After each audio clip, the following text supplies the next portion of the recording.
drawn to those I do.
after who's all joining.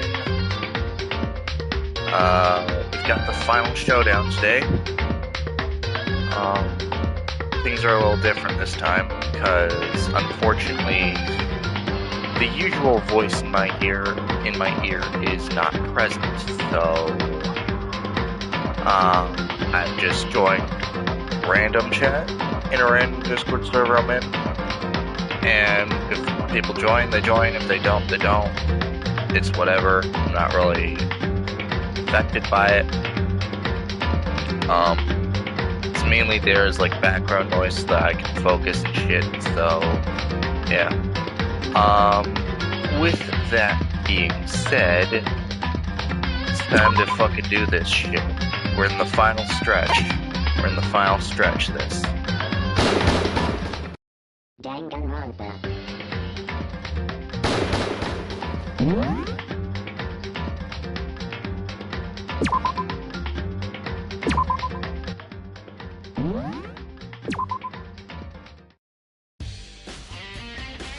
Alright, so to recap, we've been challenged,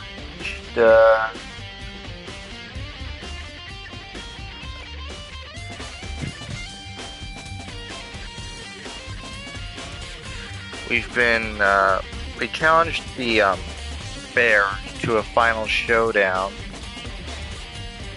and yeah. Because the last class trial was rigged, we were sent into the execution chamber, even though we didn't do it, so we got saved by that, and now we're redoing that trial over, except we've also got to solve every last mystery of this school in order to win. So, further ado, we gotta go and check those things out. We've got a list of locations that we need to check out. We've got several rooms have been locked up until this point. The headmaster's room on the 4th floor, the biolab on the 5th floor, the Monokuma door in the data center on the 4th floor, and the 2nd floor of the dormitory area. In addition, the areas connected to the death itself, the garden and the dojo, need to be checked again. Alright, so let's go and check the 2nd floor dorms first, since we're already in the dorm area. Yeah, and those would be right up here. Yeah.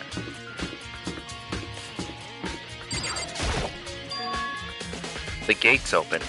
We can finally check out the 2nd floor of the dorms, which means I have to do it. This is the 2nd floor of the dorms. It looks like some ancient ruins. Or no, it's more like a battlefield, like a bomb blew up here or something.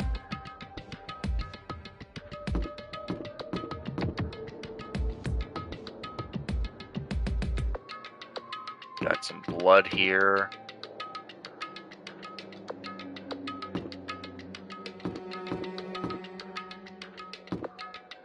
Seems like this place caved in on itself.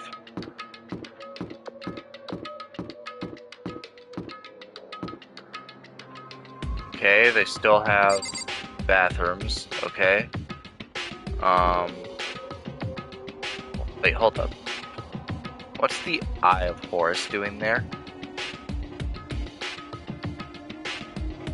Does that have some sort of significant meaning or something? No? Okay. Let's check the bathroom, just to be safe. It's just a bathroom, same like you'd expect. There's nothing weird going on here. Okay?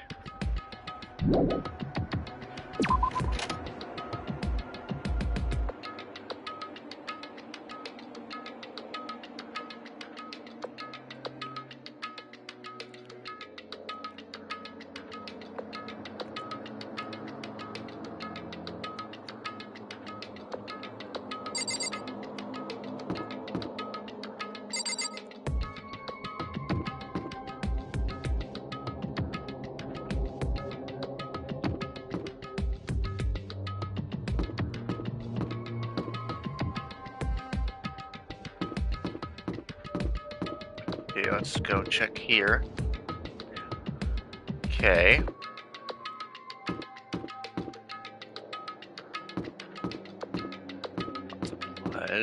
Let's check this room.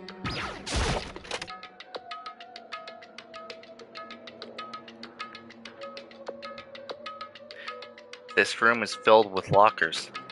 It must have been for the Hopes Peak students who came before us. The class before ours must have used these lockers.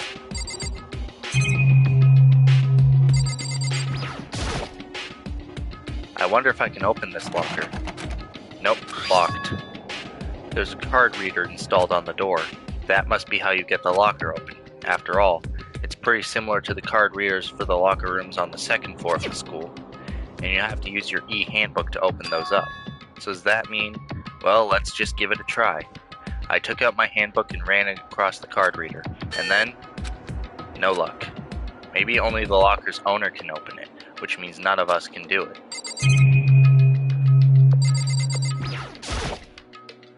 There's a metal plate mounted to the locker. There's no way to get it open.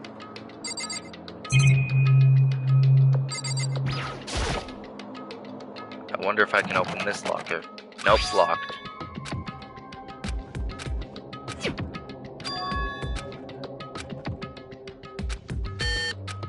No luck. Okay.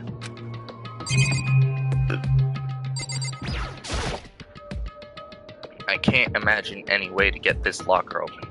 I'm not even gonna bother trying.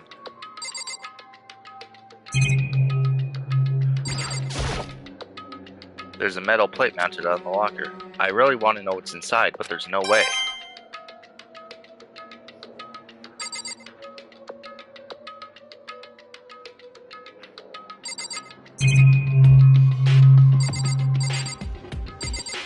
Alright, so it seems that there's nothing we can do about this, so I'm just gonna leave this area. Can't get anything open, so I don't think it holds any significant meaning. This room, however,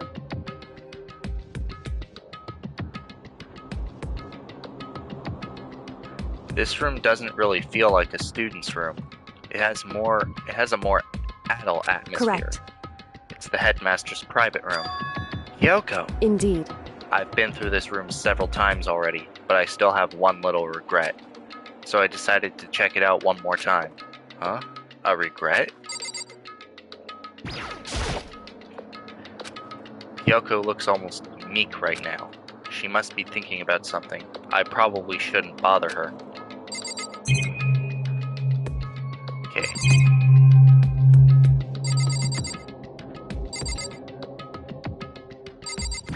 Okay, I can obviously see the secret door there, but we're gonna look at everything else first. There's a PC on the desk. It must have belonged to the headmaster. It would seem... Whoever used it last. It looks like they were very interested in the ultimate despair. The PC still has some search results left on it. Then we might be able to get some info on the ultimate despair. However... There's not much though. Nothing we don't already know. In other words... The ultimate despair isn't one individual, but instead points to some kind of group. That group is responsible for the tragedy which happened 1 year ago. They're the worst source of people, whose driving force comes from despair. However... And that's all there is. Not much to it, is there? Whew. But I guess that's the best he could do as a complete Kirigiri failure. But any information about the mastermind is helpful, right? I appreciate whatever info we can get our hands Correct. on. I see. That's a good outlook to have.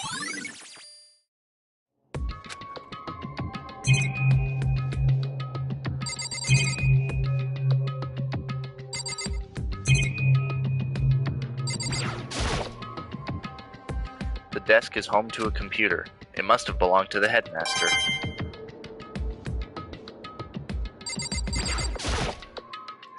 A leather chair. I can't imagine a student using something like this. It must have been the headmaster's.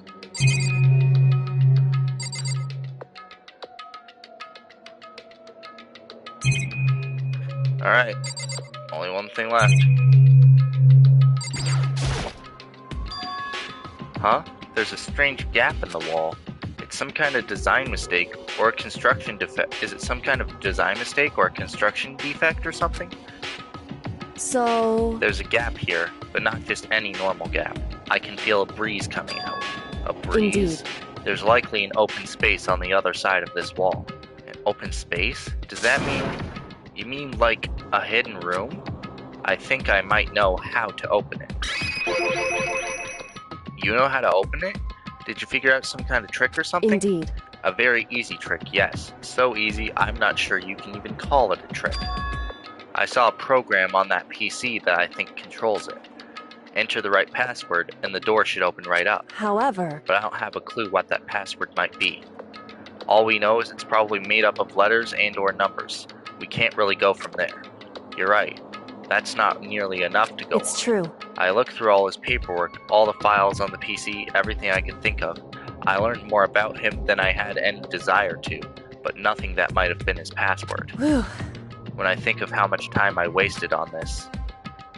Jeez. So there's a hidden room she couldn't get into. That's what she meant by regret. I think we can assume that there must be some kind of clue waiting in there.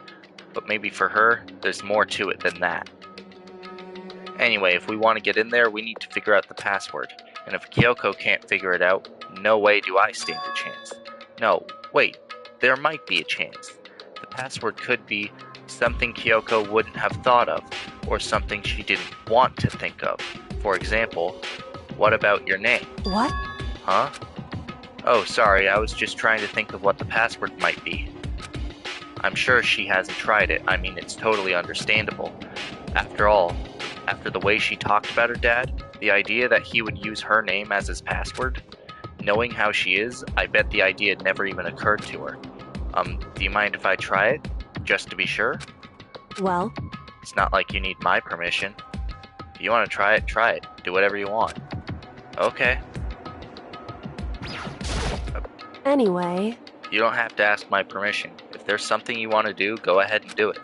Okay. That's not what I meant to click. You know, I'm glad I thought of trying Kyoko's name, but if that's not it, that might just hurt Kyoko even more. hey, If you're worried about me, Makoto, don't be. I already know that your guess is wrong. Okay, in that case, here goes nothing. I collected myself, then turned to face the computer monitor. Let me just type the password here. I typed in her full name, Kyoko Kirigiri. My hands were tense, slightly trembling, and as I finished typing it in...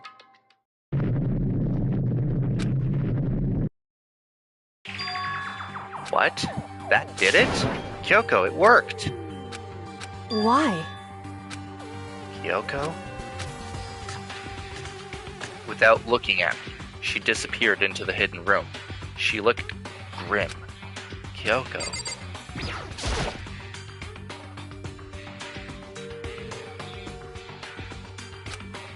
Hey, Kyoko?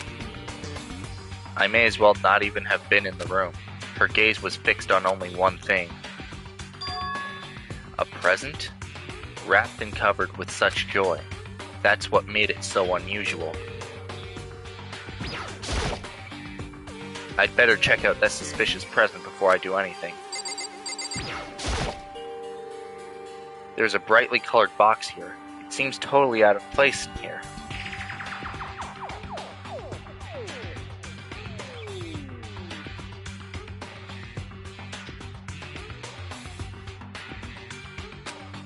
The more I look at it, the more suspicious I get. Should we open it?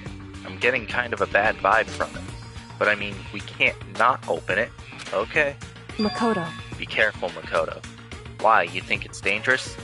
No, not dangerous, but surprising, probably. Huh? it would seem... If it is what I think it is, at the very least, it's not something you'll be happy to see. Wait, so you know what's in there? Anyway, Just don't scream or anything, okay? Are you saying it's something that'll make me want to scream? Okay, I'm just gonna open it. Step by heavy step, I approached the box. I took a deep breath, then took hold of the lid. Slowly, ever so slowly, I lifted it up. Light began to sneak its way into the box. I stole a hesitant glance inside, and Kyoko's advice was no use. I let out a trembling cry. What was in the box? It was bones. Human bones. It was the last thing I expected to find in such a bright, joyful box. I mean, who could have possibly imagined? I see. Just as I thought. What? What was in the box? It was wrapped up all nice, so I never would have guessed what was inside. Human bones. Just as you thought? How could you have known that? I mean, there were bones in there. Human bones. Wrong. Well, it's not that I was thinking of the bones specifically. I just had a feeling it would be his body. That's pretty much the same thing. A dead guy in a box. My father. Huh? What about him? Correct. What you found in the box. Those bones. That body. That's my father. Or at least, what's left of him. Are you serious? This is Kyoko's dad? The same man she's been searching for? Hold on, how can you know that for sure? How do you know that's him? So... Given all the information we have already, that's the only possible answer. So that same person may very well be the mastermind who planned all this out. And according to the files, the headmaster is a man in his late 30s. It seems possible, even likely, that he's somewhere in this school right now. It's a very polarizing approach, I know, but okay, enough puns. Anyway, here's a hint. I'm sure I told you this already, but this killing game began with 16 participants, all of them high school students. And the only people to take a single step in Hope's Peak since the killing game began are those 16 students. Alter Ego said that the headmaster was probably here in the school, but the only ones who were alive at the start of the killing game were us 16 students. When you put those two ideas together, it doesn't take much to assume In other words... that most likely my father was in this school, but he was also dead. That's my assumption anyway. As Kyoko explained her analysis, she was completely calm. Or no, she wasn't calm. She was only trying to seem calm. She said it was just as she thought, so she knew it was a possibility. But I have to believe that at some point, she wanted to be proven wrong. Which is why she never looked in the box herself, even though she had plenty of chances. I know Kyoko said she wanted to see her father, so she could cut off all ties. But was that all there was to it? I gave up some of that pride. In order to enter Hope's Peak, I had to reveal myself to the school. I did it knowing it was something a true Kirigiri detective would never do. Would she really give up her pride just for that? I couldn't help but wonder.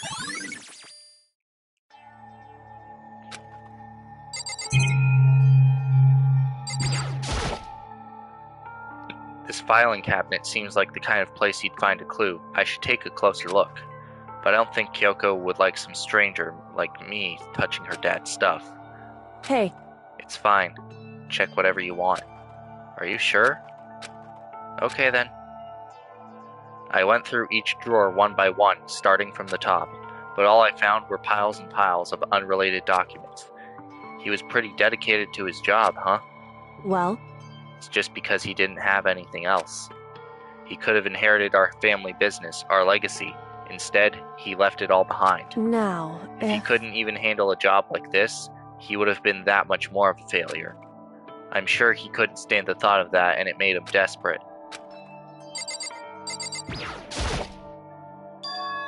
Huh? This picture. It's all faded. It must be pretty old. Wait, is this a picture of... Hey, Kyoko. why would you... Well, this is annoying. I came here to cut myself free of the past, and yet... to now find something like this. So what do you expect me to do now? Then I was right. It's a picture of Kyoko when she was a little girl.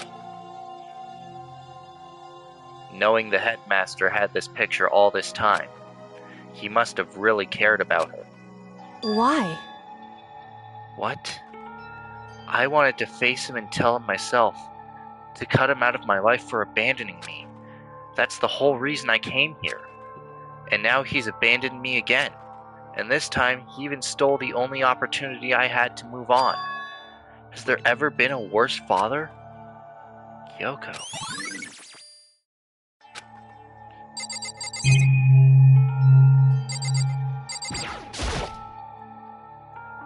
The headmaster's desk. It's probably hiding some kind of clue, so I really want to check it out, but I really don't want to touch Kyoko's dad's desk without her permission. Hey. Don't worry about me. Feel free to look around as much as you like. Are you sure? Because... Never let anything get in the way of the investigation. I don't. Okay then, if you don't mind. Starting from the top, I opened all the desk drawers and looked inside. I rummaged through each one, finding nothing but unrelated documents. But in the last drawer... Huh? Is this? It's an e-handbook, right? And it has a label on it that says, "In case of emergency." I'd found some kind of emergency handbook in the headmaster's desk. In other words... A handbook with no limitations, given to the school's ultimate authority, the headmaster. I'm assuming that's what that is. I think you're probably right. It would seem... It would prove useful as we continue our investigation. Why don't you hold on to it? Huh? But Kyoko... I don't need it. If you don't want it, go ahead and leave it here. Then I guess I'll take it. Is it really okay? Hey. Listen, Mikoto. Huh? Can I ask you a favor? A favor? What is it? So... I know it's completely unreasonable to ask you this, and I know it'll only inconvenience you that much more, but... Hey. Could you leave? Huh? Correct. Just for a little while. I'd just like to be alone for a bit. Kyoko. Don't worry, I'm fine. I just need to calm down a little. Just a second. To get my emotions in order. You know, Kyoko, you told me before about the relationship you had with your dad. How you're only connected by blood, not by heart and soul. But maybe that picture motivated him. Maybe he hoped to see me again someday. Is that what you were going to say? If so, it's just a theory, and this isn't an issue that can be settled with theories. That picture doesn't change the facts of what happened, what I went through. That problem can't be solved so easily. You're right, I'm sorry. Anyway... Once I've got myself under control, I'll return to the investigation immediately. So please, just give me some time to myself. Okay, I understand. Then I'll see you later.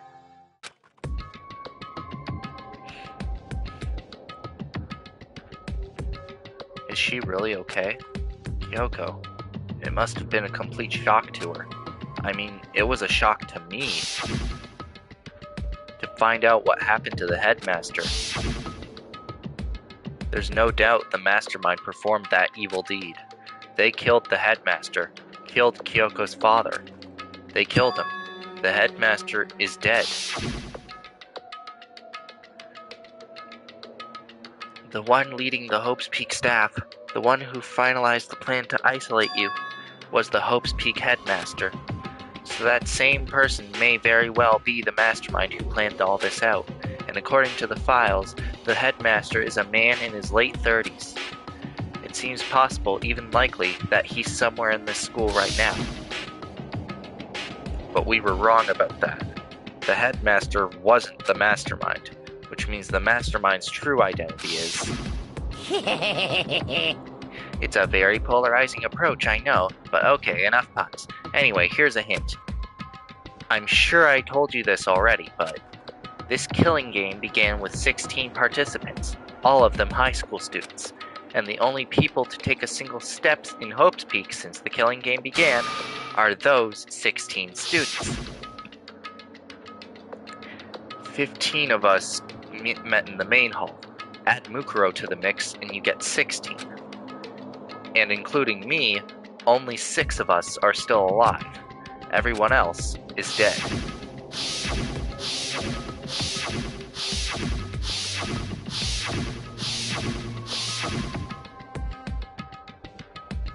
Even Mukuro. Even she's undeniably dead.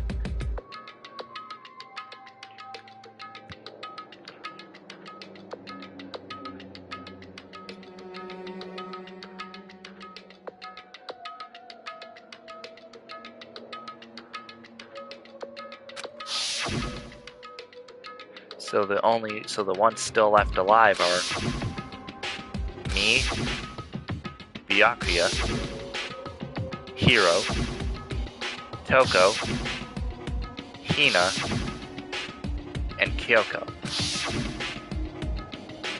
Only those 6 people are still alive. Then there's no question. Wait, no, that can't be. I refuse to believe it. There has to be some other way. There just has to be. Leave the area? Yes.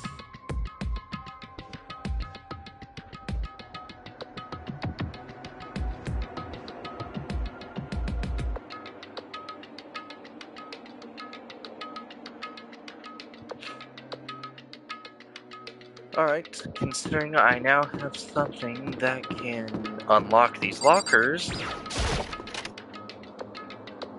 I'm a check in each one.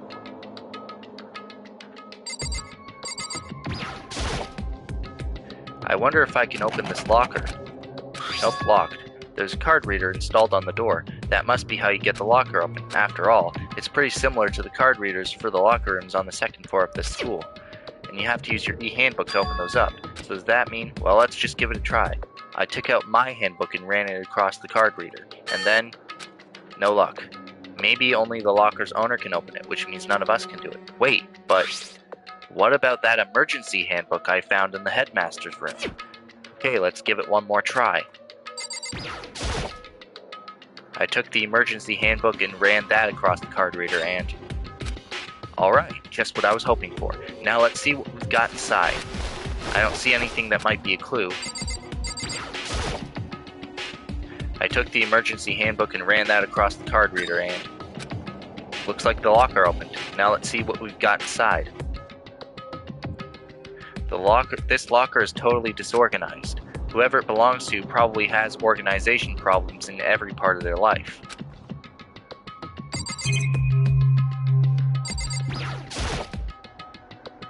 This is a crystal ball. Huh? A crystal ball? No, it can't be. There's no way he ever used this locker. It's just not possible.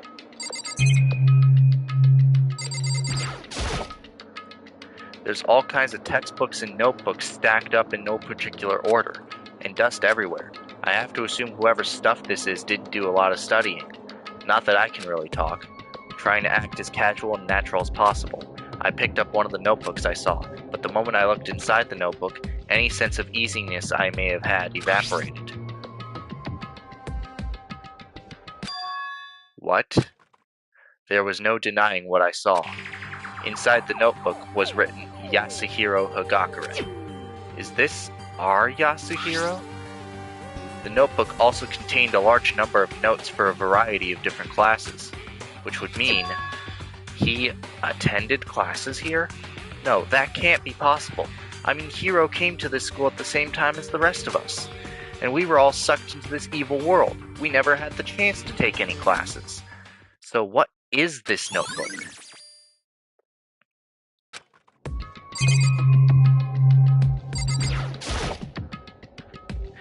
Is this a deck of playing cards? No, they're tarot cards. But wait, aren't those used for telling fortunes?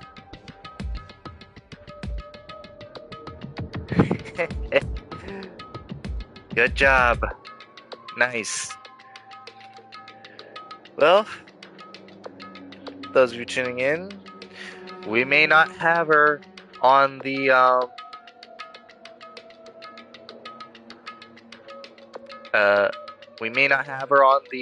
audio, but we have her on the text.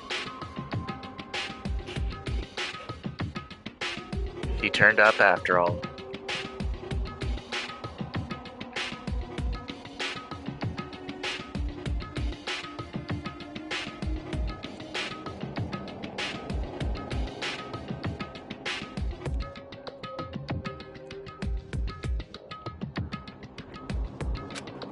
It's just a coincidence, right?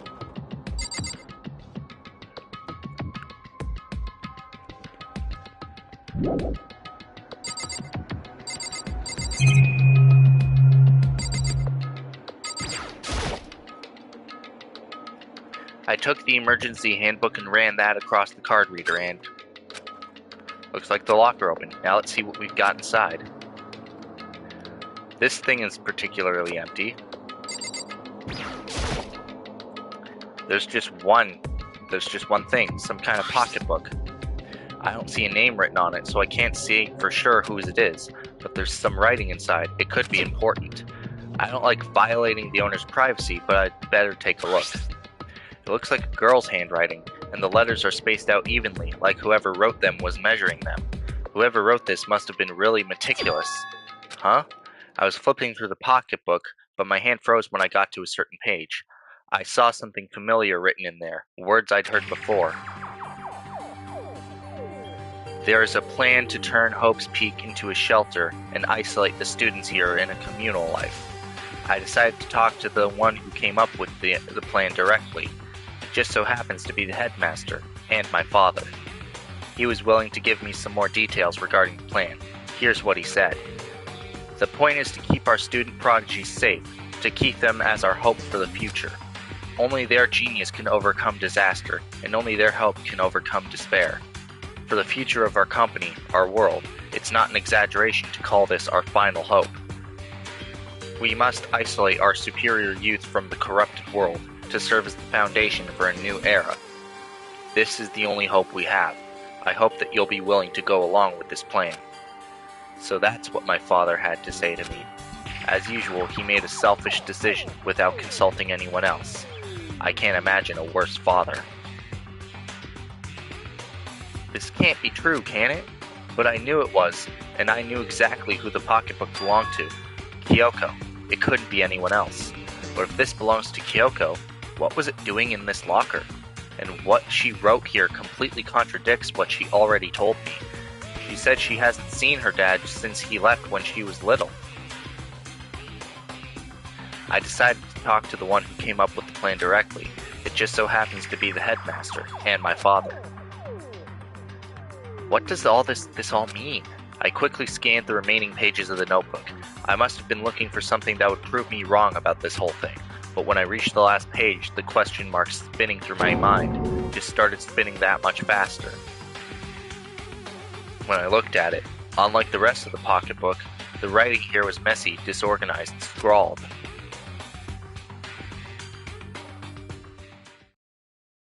What is this? What does it mean? I have no idea. How could this possibly make any sense?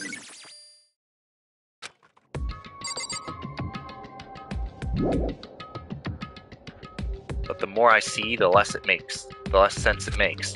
Because these lockers, I mean, they had to belong to the previous students, right? So why am I seeing this? Why are there things in the lockers that look like they belong to people here? A notebook that looks like it belongs to Hiro, and a pocketbook that seems like it belongs to Kyoko. There has to be some kind of explanation. But if I want to find that out, I have to keep moving the investigation forward, and I have to believe in everyone. I took the emergency handbook and ran that across the card reader and... Looks like the locker opened. Now let's see what we've got inside. Nope, don't see anything that could be a clue. I took the emergency handbook and ran that across the card reader and... Looks like the locker opened. Now let's see what we've got inside. I don't see anything that might be a clue.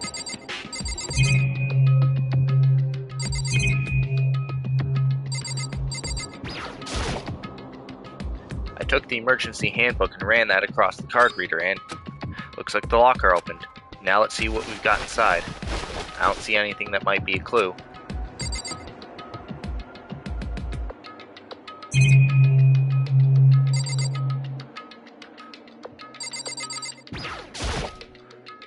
I can't imagine any way to get this locker open. I'm not even gonna bother trying. There's a metal plate mounted to the locker. There's no way to get it open.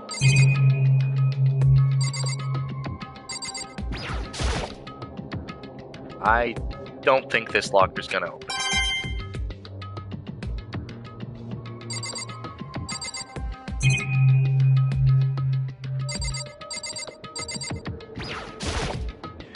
I can't imagine any way to get this locker open. I'm not even gonna bother trying.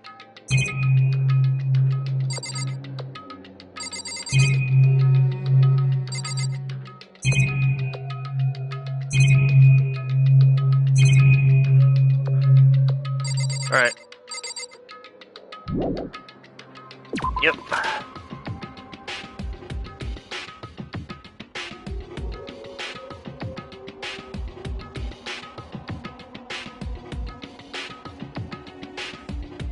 Probably go and talk to her about that before anything. If she's still in here.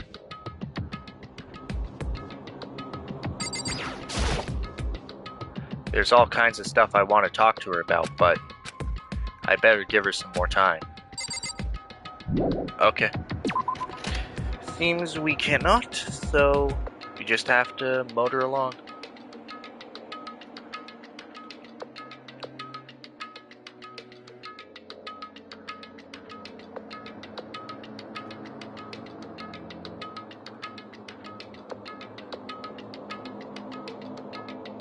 Alright, let's check out this place. So,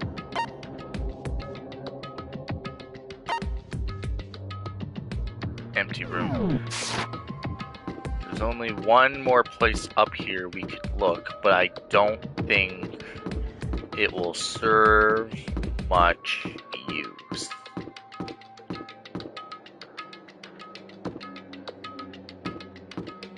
And that's this room right here.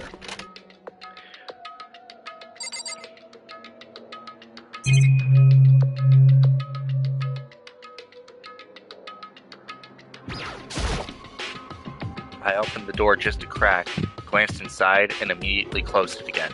There wasn't even a hint of bathroom, just a big pile of rubble. This bed is completely torn apart. I mean, it's not even really a bed anymore. It's just garbage.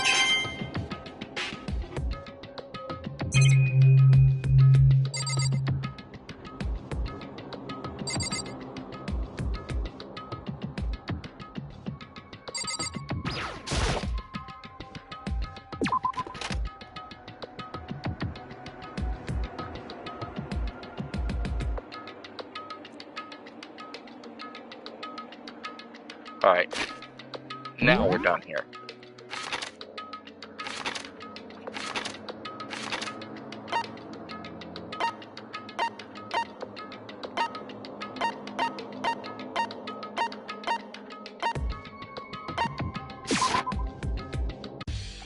Go talk with Byakuya.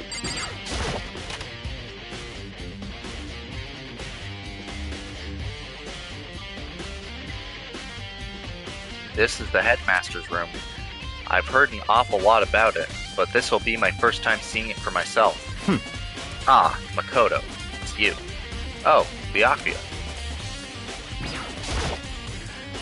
Well, you came to the right place this time. Would you like to see something interesting? What do you mean, something interesting? Take a look at this. It was on top of that pathetically ostentatious desk.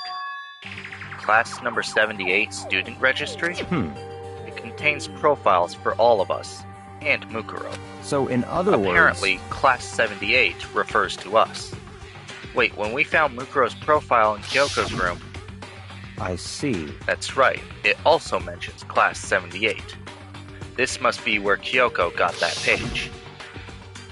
And since the rest of our profiles are listed in there along with hers, In other words, there can be no doubt Mukuro was a student here at Hope's Peak Academy, just like the rest of us. Mukuro Ikusaba, the 16th student. That must be how Kyoko learned about it. But it seems that Kyoko was in a hurry. Huh? What do you mean? I'm talking about when she stole it. The uneven tearing, the way the paper had been crumpled, she must have been in a hurry. Well, since she snuck in to get it, I'm sure she wanted to get out as fast as possible. What's your point? She was in so much of a hurry that she only got the first page. The first page? Correct. Mukuro's profile actually contains 2 pages. What? So in other words... In other words, when it comes to this profile, there was more information about Mukuro that we still didn't have. What kind of information is it? Why do you ask me to explain every little thing? You can read, can't you? It seems to be some sort of detailed report put together by the headmaster himself. I don't know what kind of man he was, but I'm glad he left us such an interesting clue. I was half listening to Byakuya as I skimmed through the report. Mukuro reappeared suddenly, and in the background an entity floats, close, but just out of reach. The entity known as the Ultimate Despair. Right now, I can't be sure if this is a single person or some kind of group. Whatever it is, Mukuro definitely has some sort of connection to it. I have a bad feeling about all this. I need to push forward with my research into the Ultimate Despair, and I need to pay attention to Mukuro's behavior too. This is just my gut feeling, but I think she's dangerous. Despite the countless battles she must have gone through as a member of Fenrir, when she entered Hope's Peak, she didn't display any signs of battle wounds or scars. That fact alone proves her tremendous skill in battle. Naturally, I want to believe in her. She's one of my students after all. But if I decide she's a danger to the other students, I will be forced to take all reasonable measures. Mukuro was a part of the Ultimate Despair. I don't think there can be any doubt about it now. But wouldn't that mean Mukuro and the Mastermind were allies? So why would they kill Mukuro? Plus, even the headmaster seemed to be afraid of what Mukuro was capable of. They would have had to take her completely by surprise to kill her like that. Or maybe it means the Mastermind is even stronger than Mukuro was. What? What's wrong, Makoto?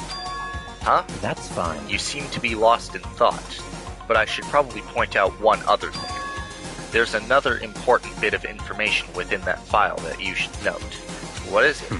Did you notice the picture in there? A picture of a girl perhaps you've never seen before?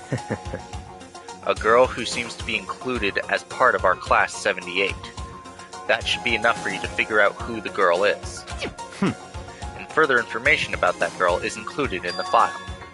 5 foot 7 inches, 97 pounds, and even lists her vitals, 31, 22, 32. Well, what do you think? What do I think? Are you asking me, like, if she has a nice body? Stop talking. You hopeless idiot. What I'm trying to tell you is maybe you'll want to keep that in mind for later. Maybe you'll make your way back to the corpse, and maybe you'll think, oh, that could mean... Wait, is he trying to say... There's a chance the body isn't actually Mukuro? Is that what he's saying? Personally, what I'm thinking seems at all but impossible, but it wouldn't hurt to confirm, right? It's all clear now. That's all I was trying to say. What you do with that information is your business. So I'm back to being Byakuya's errand boy.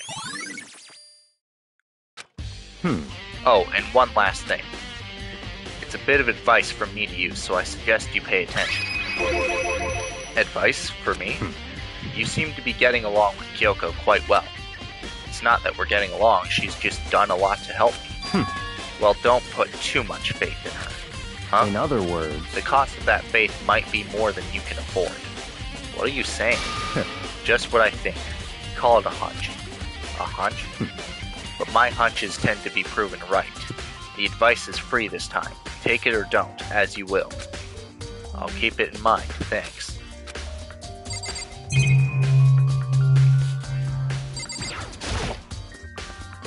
There are documents scattered all over the floor. Somehow it makes me feel anxious.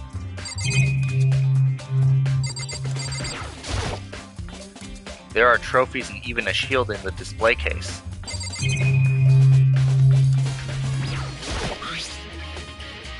Class 78, Student Registry. Apparently that's us. It has profiles on me and everyone I met at the beginning, and Mukuro. Just like us, Mukuro was apparently a new student here at Hope's Peak. Mukuro Ikusaba, part of the Ultimate Despair. It means her and the Mastermind should have been allies. But then, why would the Mastermind kill her? Weren't they friends?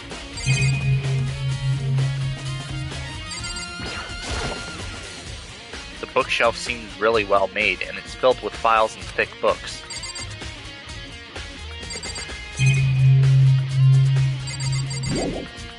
leave the area? Yes. Alright, there's that.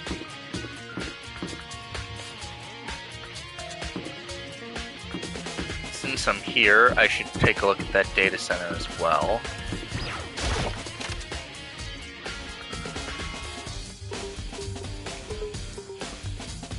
Hey, Makoto. Ah, Makoto, are you here to look around too? Is that what you're doing here? Yeah, I can't help but wonder about that Monokuma door. Yeah. So I figured if all the doors in the school had been unlocked, that one should be open too, right? Although I couldn't bring myself to open. Cause, I mean... It might explode, right? And that really sucks, so you open it. I'm sure she didn't mean it, but she made it sound like she was okay with me getting blown up. Okay, so I guess I'll open it. Wait, let me take cover first. I don't want to get exploded. Hina raced over to a nearby desk and hid underneath it. Okay, go ahead.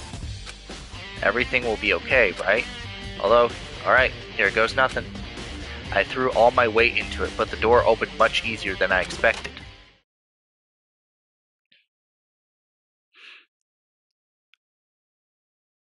There was no explosion, thankfully. My first impression was... Huh? Whoa, this place is totally sci-fi. Yeah, I was kind of thinking the same thing.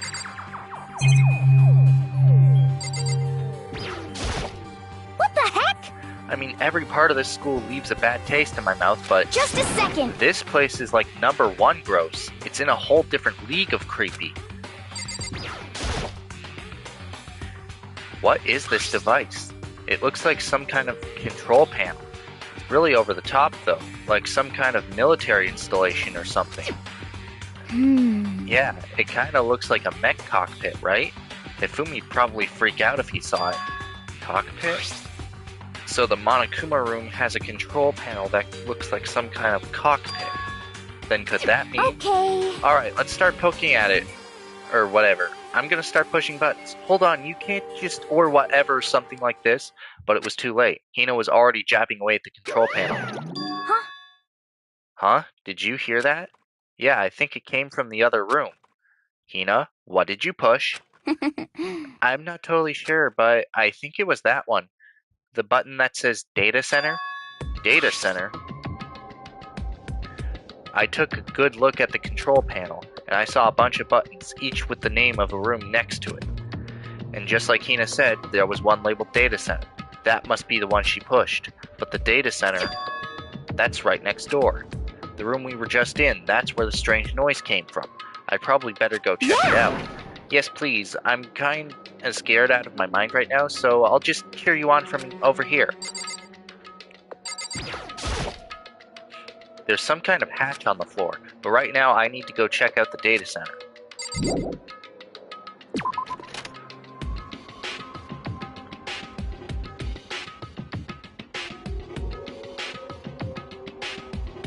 Did I just hear what I think I heard? Is that Monokuma?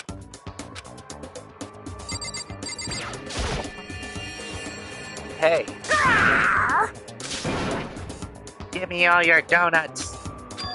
Is that you, Hina? What? What? Oh man. Busted. How did you know? Say what? Anyway, what is this? Some kind of remote control camera kind of setup? You don't even know what you're controlling? Hello. Well, I mean, I can't really see anything from in here. Found it. Ah, guess what I found? A self-destruct button. Whatever you do, don't push Too it. bad. Aw, man. Are you seriously gonna push it? Anyway, I guess that settles it. The room with the Monokuma drawing on it and the control panel inside.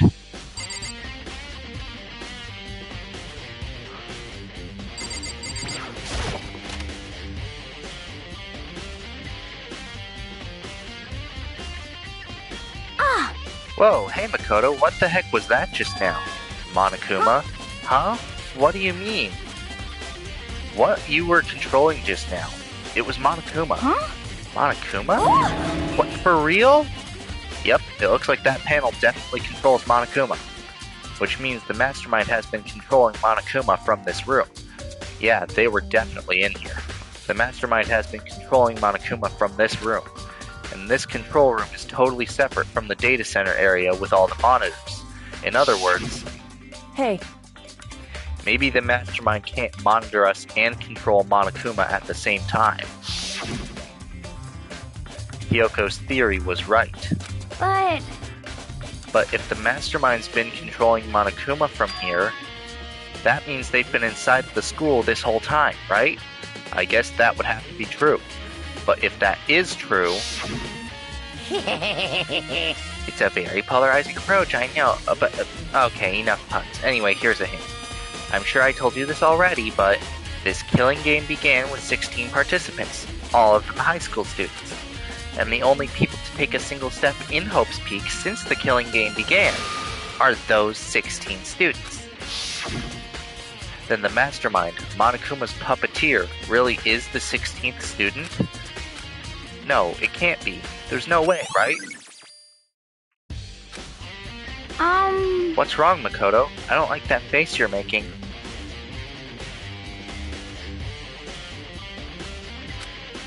Oh no, it's nothing. Oh, okay. What about you? Is everything okay? Oh, well, it's just... This is where the mastermind's been hiding, right? Who knows if they set up traps or something. I can't say it isn't possible. But I really hope it's not true. So, like, you want to leave soon? There's still lots of other places to check out. Yeah, good point.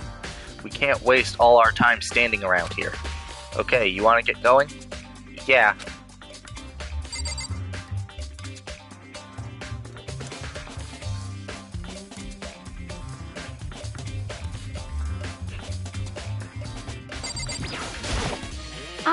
What's wrong, Makoto? Let's hurry up and get out of here.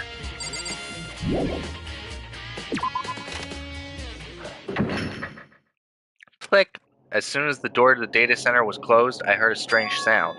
What was that? The door. It just locked on its own. What? My hand shot out to grab the doorknob. Rattle, rattle. You're right, it's locked, but why? Of course it's locked, because the data center is now restricted. Monokuma? Just a second. Hey, no fair. You can't just go around restricting whatever you feel like. It's for your benefit. Because if that room stays open, I won't be able to move around. Imagine how depressed everyone would get if the school mascot just up and stopped moving. Then that room, as you may have guessed, that's where my controls are. So right now you're being operated by someone in that room? Yes, indeed. Correctamundo. You're a liar. But that doesn't make any sense. We were just in there and we didn't see anyone. Oh, you didn't, did you? Are you sure you were as thorough as you could have been? Did you happen to check a certain suspicious hatch? No way. The hatch on the floor?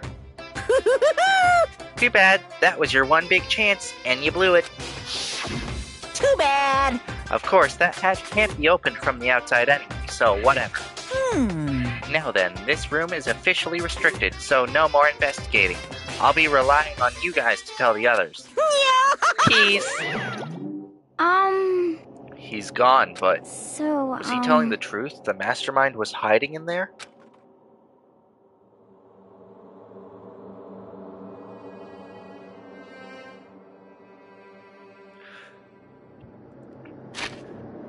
In fact, if you think back to when we got locked out of the control room, that proves it for sure.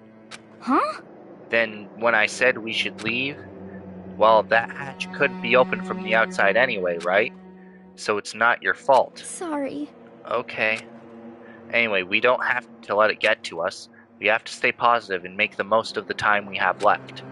You're right. If there's one thing I'm good at, it's keeping my body moving. Okay.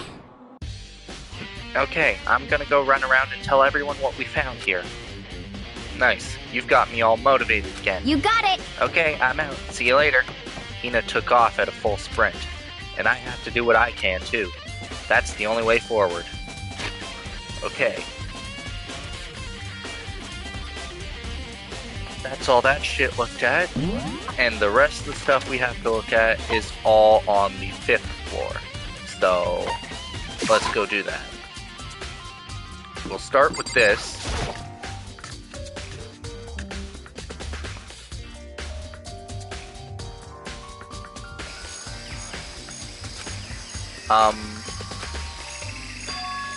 Huh?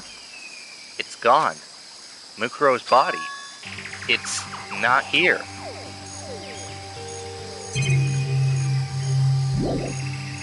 I'm sure there's more around here I need to check. Maybe the body is inside the tool shed. I better check just to be sure. I didn't find anything even close to a dead body. But if it's not in here, then it must be... I have no idea where. But corpses aren't the only thing I need to check in here. There's one other thing. That tarp. A tarp played a key role in another case, so I better look into it. The killer used the tarp to keep the sprinklers from getting the body wet, which means the killer might have left some clue behind here. Huh? I didn't notice this before, but there's a small tarp stamp on one corner of the tarp. It says Biolab. Then this originally came from the Biolab?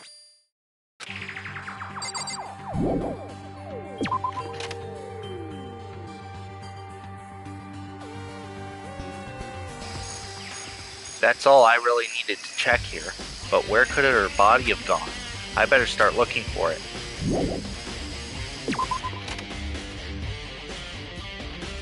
Alright. Since I'm right across from it, the dojo is another place I need to look at again. Oh, Toko, so this is where you were. What do you want? What do you want? Am I so disgusting that you want me out of your sight? No, that's not it at all. I just thought maybe you'd found a clue. Well, I haven't. I didn't find anything, not one single clue. I figured since this place was related to the case, it would have to have something, right? But there wasn't anything out of the ordinary here. Give it back. Give me back my precious time. Calm down, Toko. What's your problem? Don't tell me to calm down. Do you have any idea what I'm going through right now? When everyone finds out, they're gonna call me useless, good for nothing. Nobody's gonna say that. Master will. I'm not sure I can disagree with that. I don't want that. I'm sick of always being looked down on. Why won't anyone accept me? Well, I don't think there are any clues here, so maybe I'm gonna get going.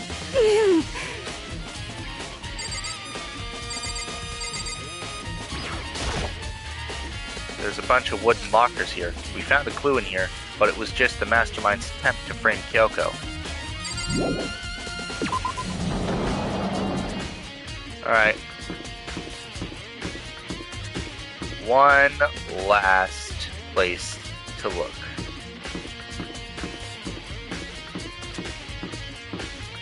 This room.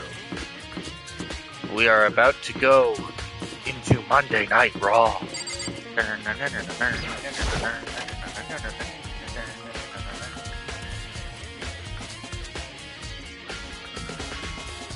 Well, here I am in the biolab. It's so cold. It's like abnormally cold. I feel like I'm in a giant refrigerator. Seriously, why is it so cold? There's a stack of tarps here.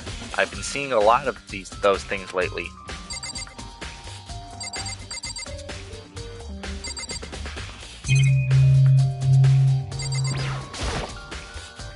There's some kind of weird machine or something built into the wall. I've seen something like this before. Ah, that's it. I've seen this kind of thing in horror movies and stuff. It's a fridge for storing dead bodies. Does that mean this biolab is actually a morgue? I should probably take a closer look around.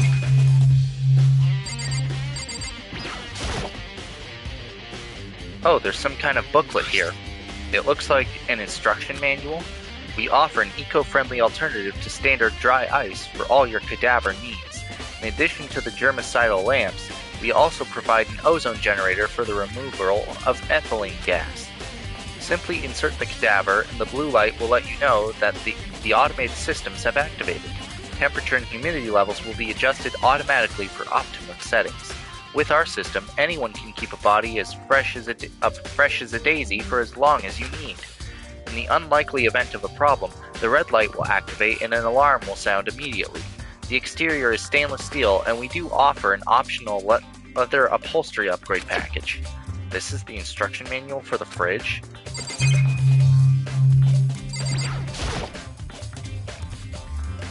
There's some kind of weird machine or something built into the wall. And on the left side there's a bunch of glowing blue lights, but only some of the lights are on. The ones on the left, the right hand lights are off. Well, looking around, I think I get it. It seems clear to me now. It was a makeshift morgue. And about those lights by each slot. It looks like it's set up so that when a slot is occupied, the blue light comes on, which would mean inside each slot, lit up in blue, another one of the victims is. I can't let my emotions take control right now. There's only one thing I can do for everyone who's died, and that's defeat the mastermind. And to do that, I have to continue my investigation. I don't have any other option.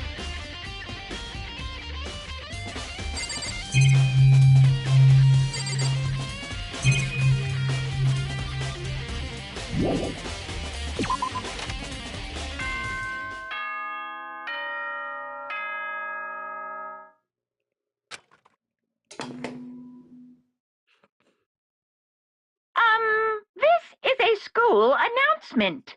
Is everyone working hard? Is your investigation coming along nicely?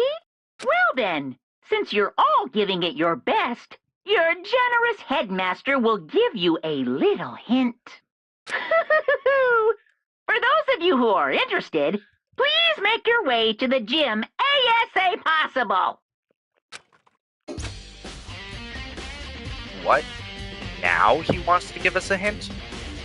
It's suspicious. There's no doubt about that. This could be a trap. But even knowing that, he said to go to the gym, right?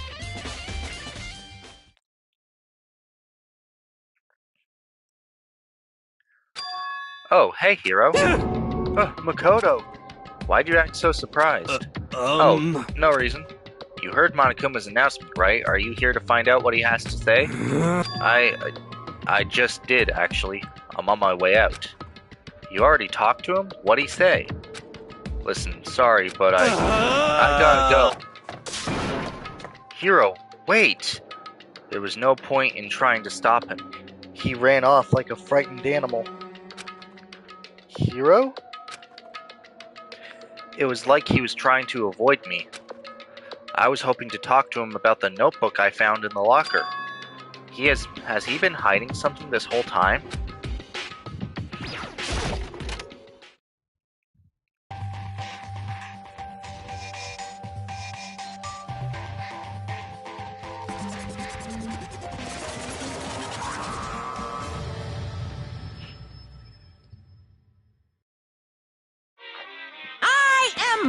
Hello, welcome. Hello, are you ready for your final hint?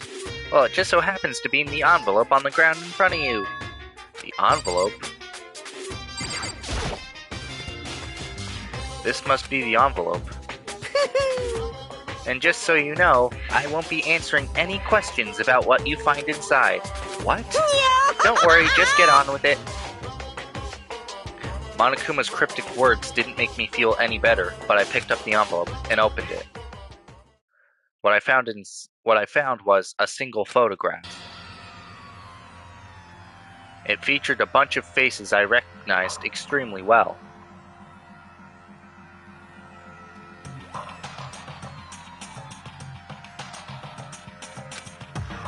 It was everyone who'd come to Hope's Peak at the same time as me.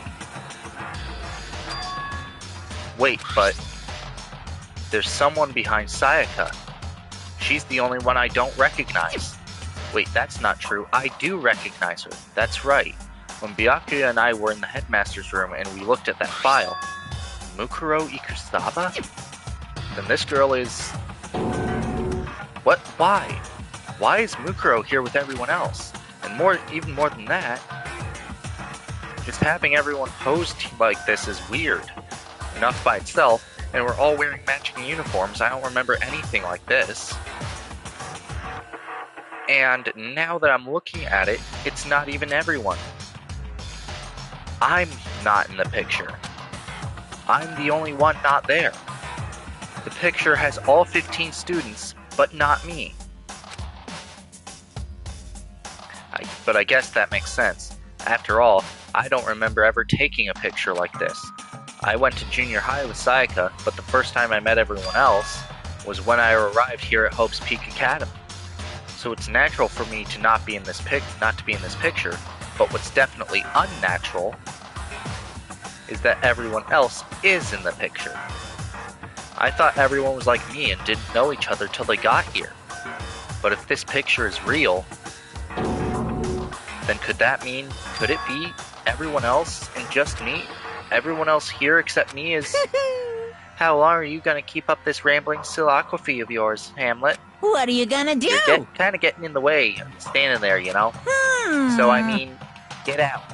But I told you, I'm not fielding any questions. What kind of mystery would this be if I gave you all the answers? That'd be totally out of left field. I guess that means he's done talking. Damn it.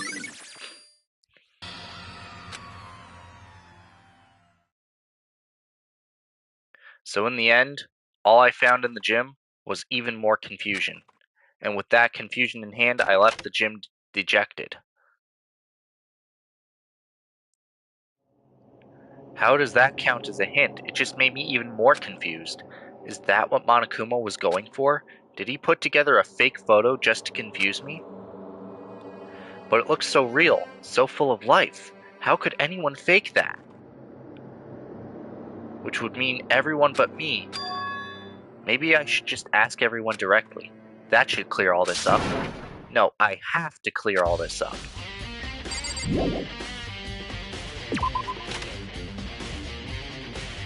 Alright, where is everyone?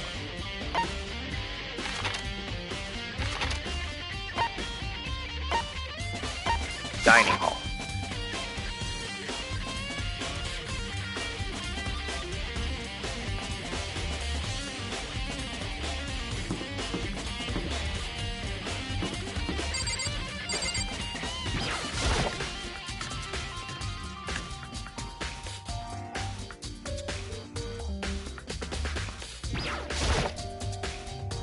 So this is where you've been hiding. Listen, I was hoping to talk to you. Makoto? Sorry, gotta go. What? She ran off so fast, I didn't even have time to ask her to stop. Hina, why? Why won't you talk to me?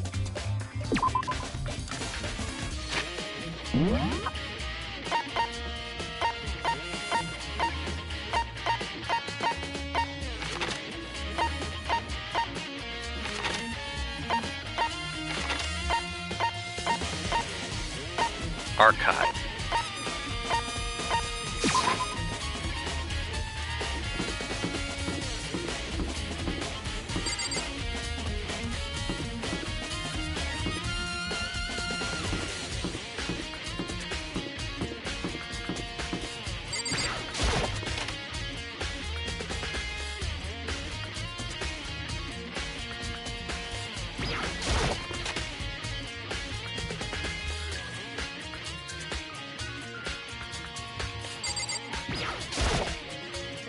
Oh, Byakuya. Listen, do you think we could talk? Byakuya? That's enough. I have nothing to talk to you about. Don't talk to me as if we're friends. Hey, Byakuya, wait! But of course, he didn't. He just walked away. What the... Why was he acting like that? Like he was purposely trying to avoid me.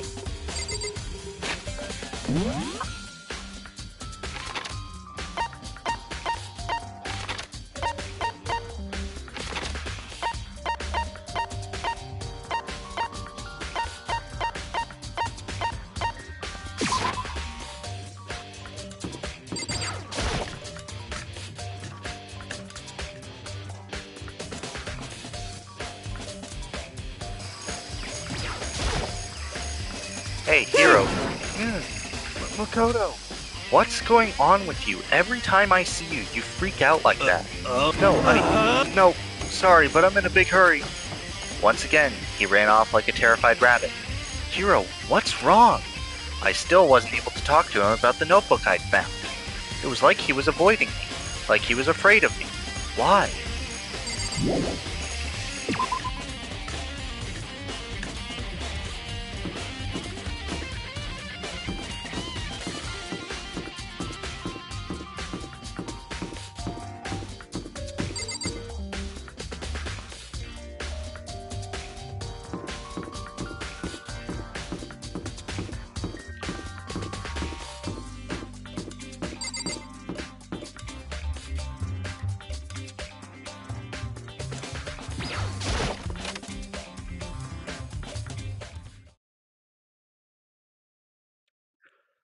I decided to visit the biolab one more time.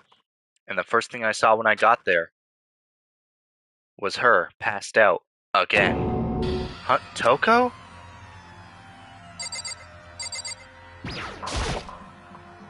It's open. Oh, but Toko. Toko, are you okay? No, she's not dead, is she? Ugh. It's cold. It's super cold. It's so cold, I think I might catch cold. If you keep taking naps in places like this, I'm sure you will. I see. What, I was asleep? Aw, I must have fainted again. I bet you were standing there staring at me getting all excited, weren't you? No, I wasn't. Oh, Have you then reached what? that Hot certain bothered? age? Straight up horny? Okay, so why did you pass out? I don't know. Last thing I remember was me waking up just now. What'd you do to Miss Morose? Oh, that's right. Your memory stops and starts each time you switch. Bingo bazinga. We share some basic knowledge, but our memories are very much separate. And don't say it like it's a bad thing. It's a blessing as far as I'm concerned. Because even if she forgets something, I totally remember. So it's like double the memory. No, it's more like half. But all I want to know right now is, where's my little darling? Tell me now or I'll slit your throat. I don't know, I'm sure Byakuya is around here somewhere doing his own investigating. Yes. By himself?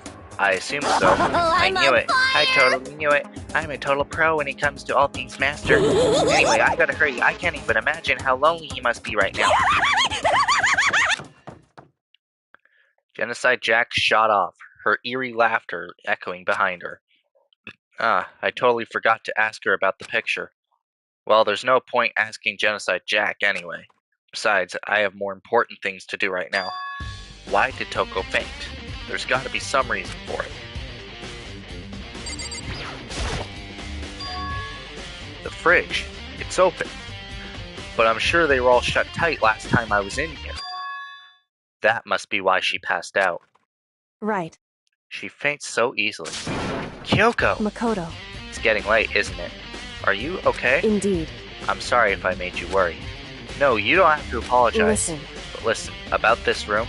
Oh yeah, It would seem... it's a morgue. Yeah, I knew it. I suspected as much. And Toko must have looked inside the fridge, seen what was in there, and well, there you have it. You knew she'd fainted? Indeed. I was on my way here when Genocide Jack came running past me.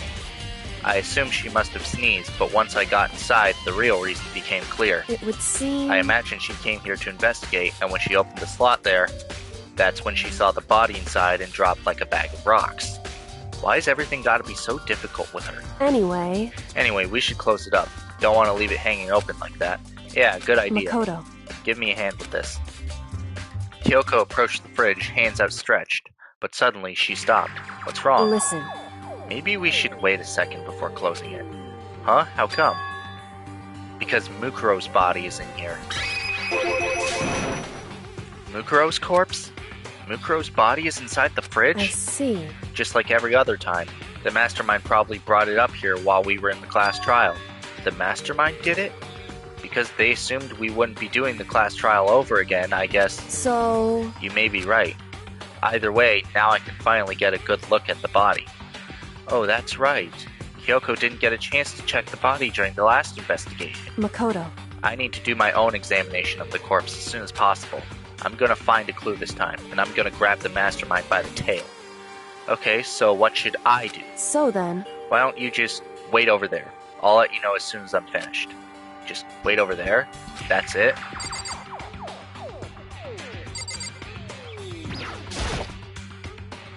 I should ask Kyoko about that group photo. After all, she's in it too. Don't let me interrupt your investigation, but I want to talk to you about something. What is it? It's about that announcement Monokuma made earlier. You mean the one about a hint or something? I didn't take him up on the offer. Huh? Why not? Because... The only reason he'd give us a hint at this point would be to confuse us, to cloud our judgment. I can solve this mystery on my own, without whatever hints he may have to offer. That's a good point. I wish I could go back and do the same thing, but what's done is done, I guess. Standing here looking at her, I don't think she's hiding anything from me. Is she right? Did the mastermind forge that picture as a trap to confuse us? That's gotta be it. There's no other explanation. I should ask Kyoko about that group photo.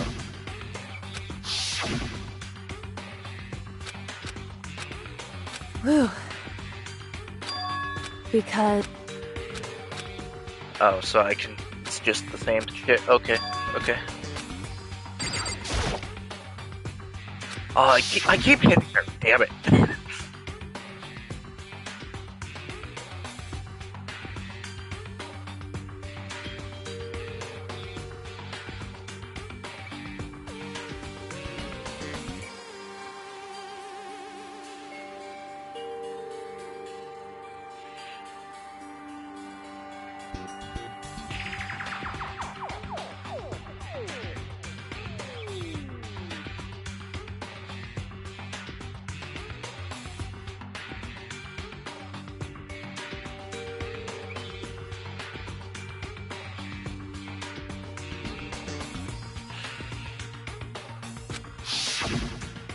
Fucking skip through all this because...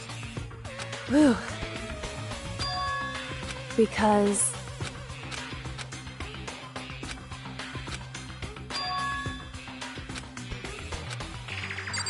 There we go. It's a fridge meant for storing dead bodies.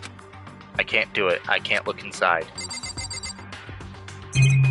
Alright, then what else is there to look at?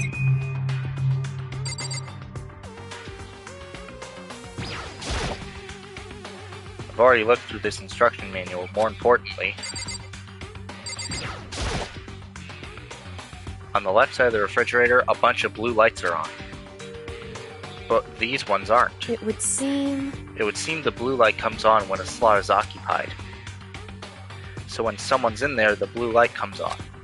Looking around, the number of the lights that are on, including Mukuro's, there's 9 in all. 9.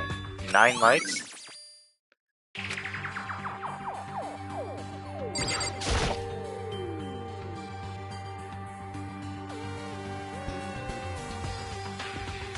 You know, I think I've seen a tarp like this somewhere before.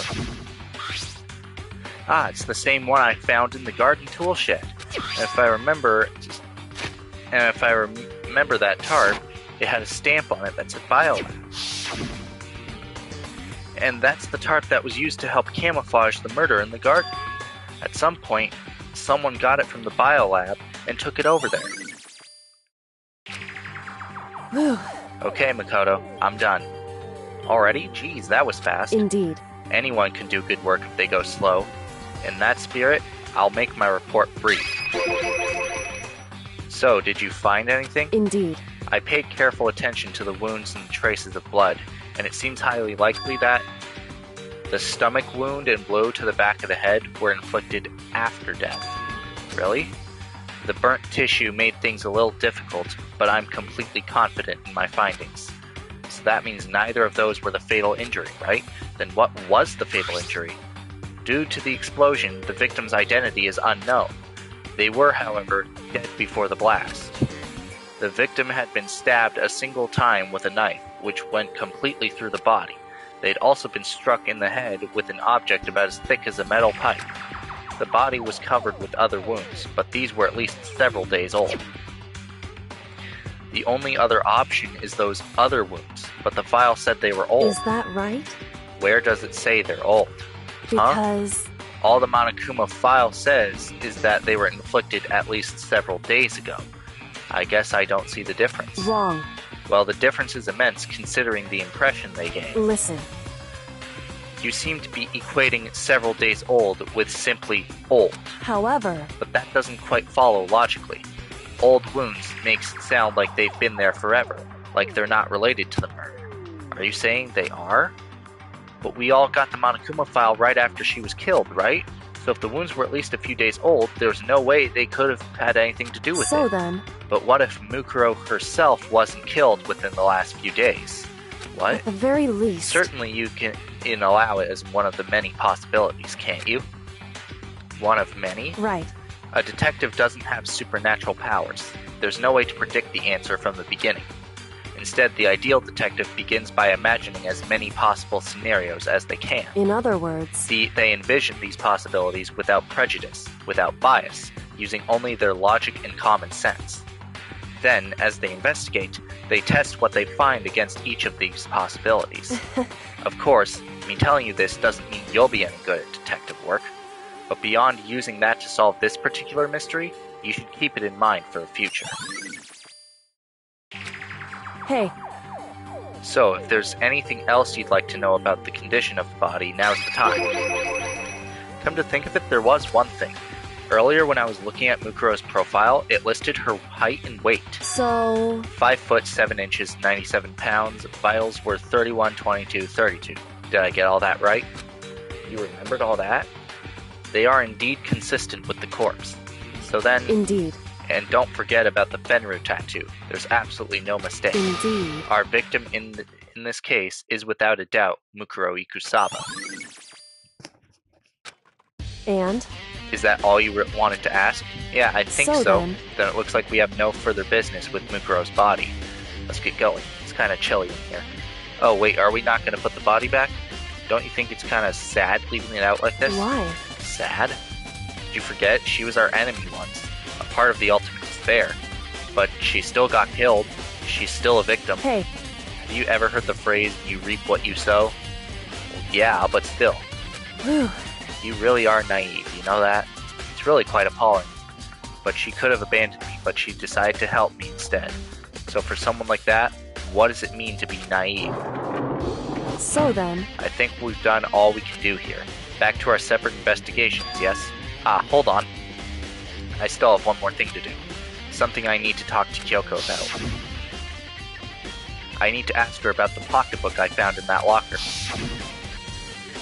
If I don't do it now...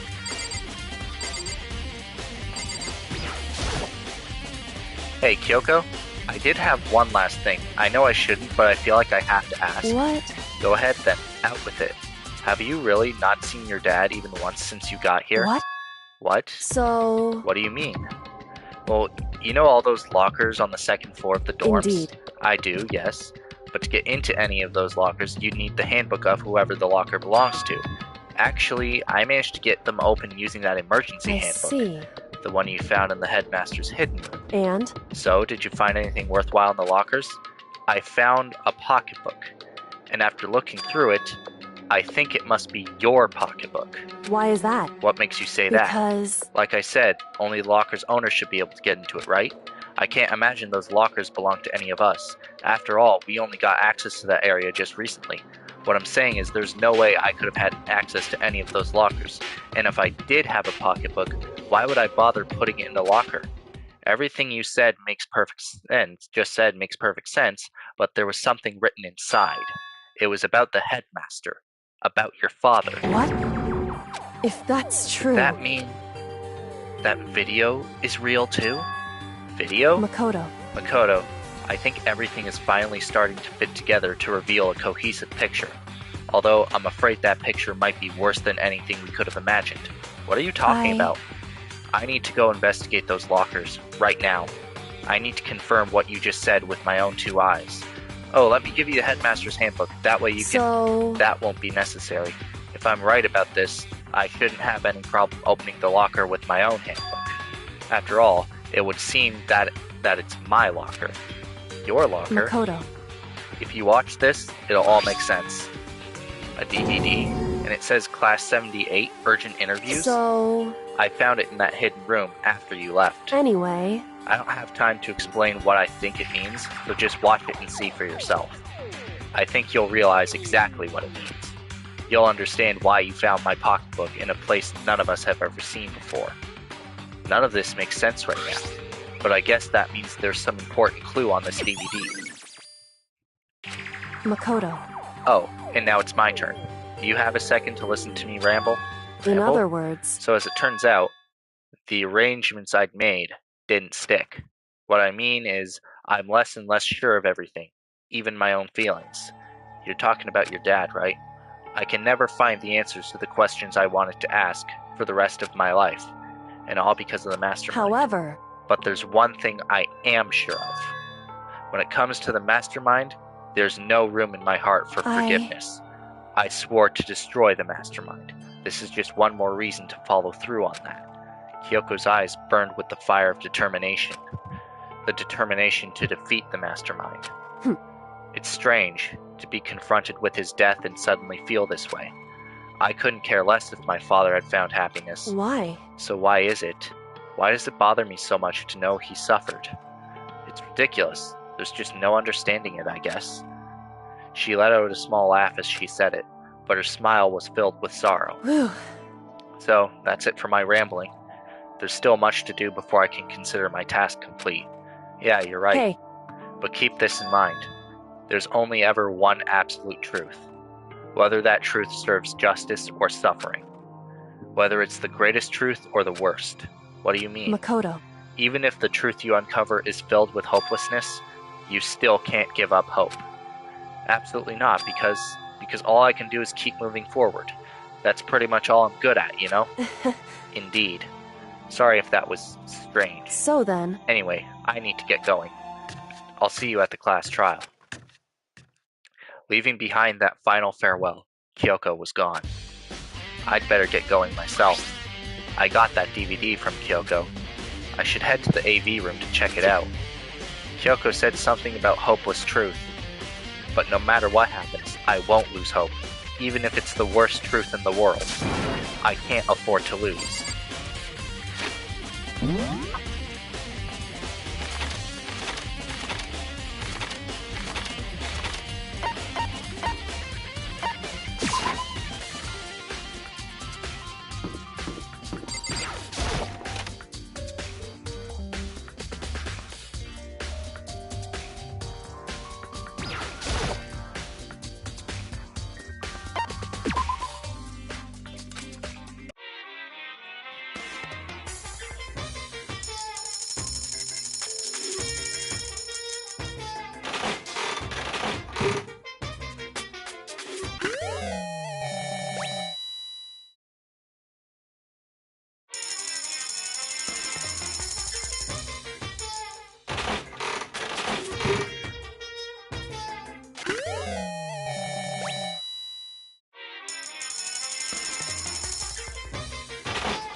There we go. AV room, AV room, AV room. That's right here.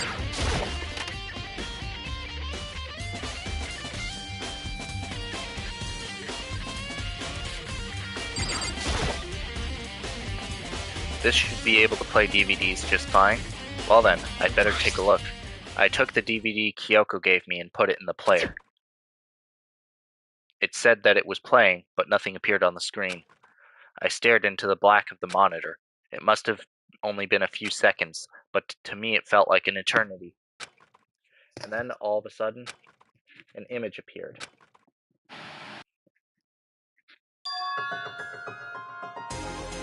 Sayaka? It took me by total surprise. I hadn't seen Sayaka in who knows how long, and there she was. Okay then, are you ready to begin? The voice I heard was of the man positioned on one side of the screen. It was the voice of a middle-aged man. I do apologize, but I hope you don't mind if I record our conversation. I'm a little slow, you know.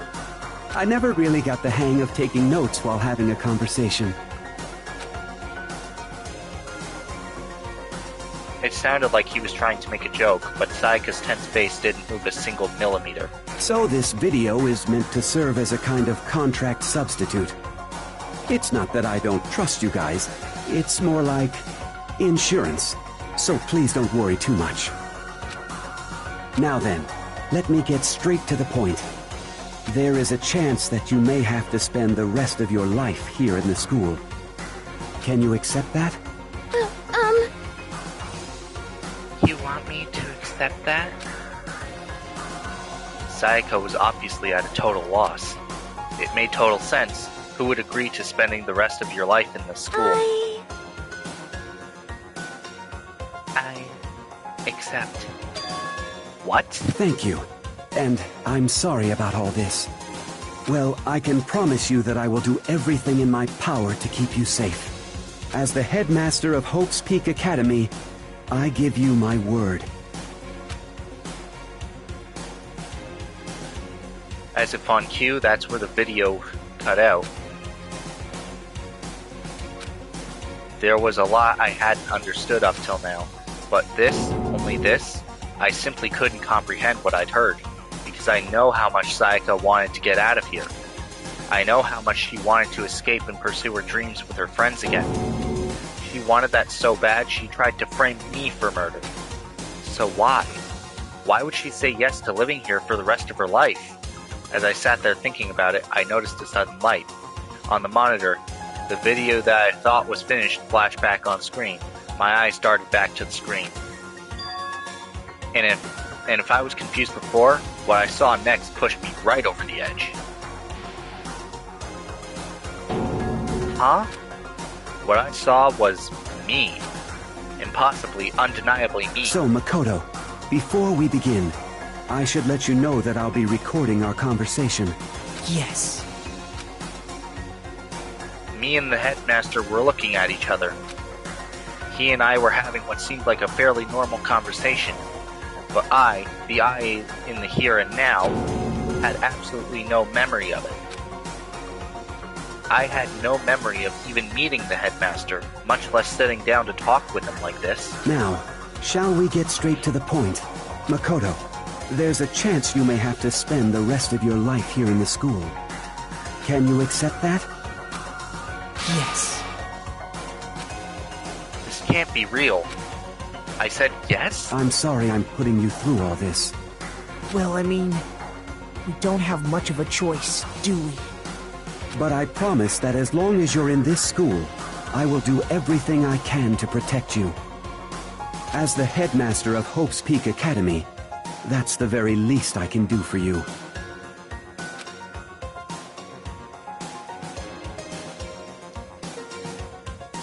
Once again, the video cut out. From there, the video repeated the same scene again and again with the others. Byakuya, Toko, Hina, everyone. They all said that they agreed to live in this school forever. And then Kyoko. Her interview with him had been recorded just as clearly. Without a doubt, she had met him. She'd sat down with the headmaster of Hope's Peak Academy, her father, and when he asked her his question, she answered the same as everyone else. She accepted a life within the school. Just as Kyoko's interview was wrapping up, the monitor suddenly went black. Huh? It wasn't just the monitor. The DVD player itself had apparently turned off, which of course meant that the DVD wasn't playing anymore. What the heck just happened? Say what? Oopsie, looks like it broke. Out of service. What? It just so happened to break just now? Too bad. Now then. When?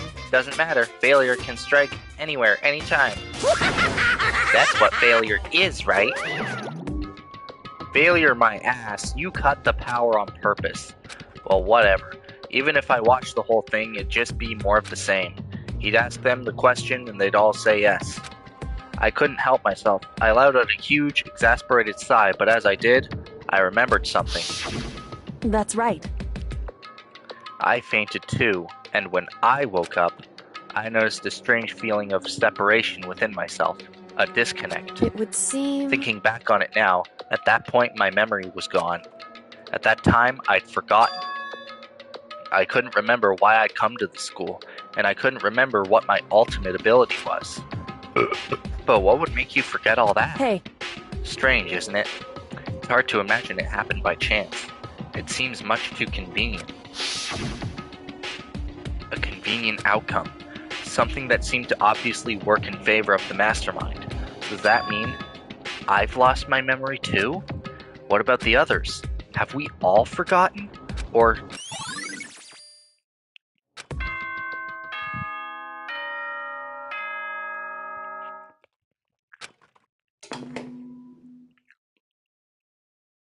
For anything that has a start, there has to be an end.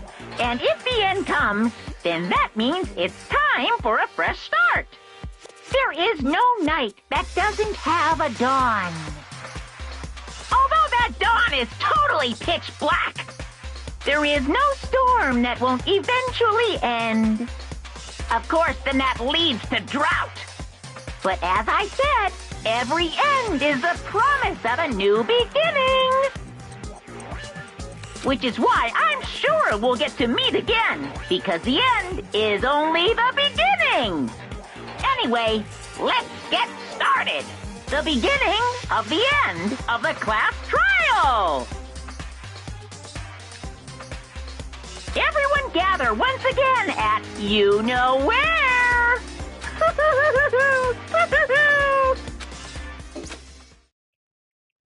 It's about to begin again. The class trial is going to start. The final class trial. The last time all our lives will be on the line. The last time hope and despair are on the line. I don't have a choice. I have to do this. Okay then. This is the end.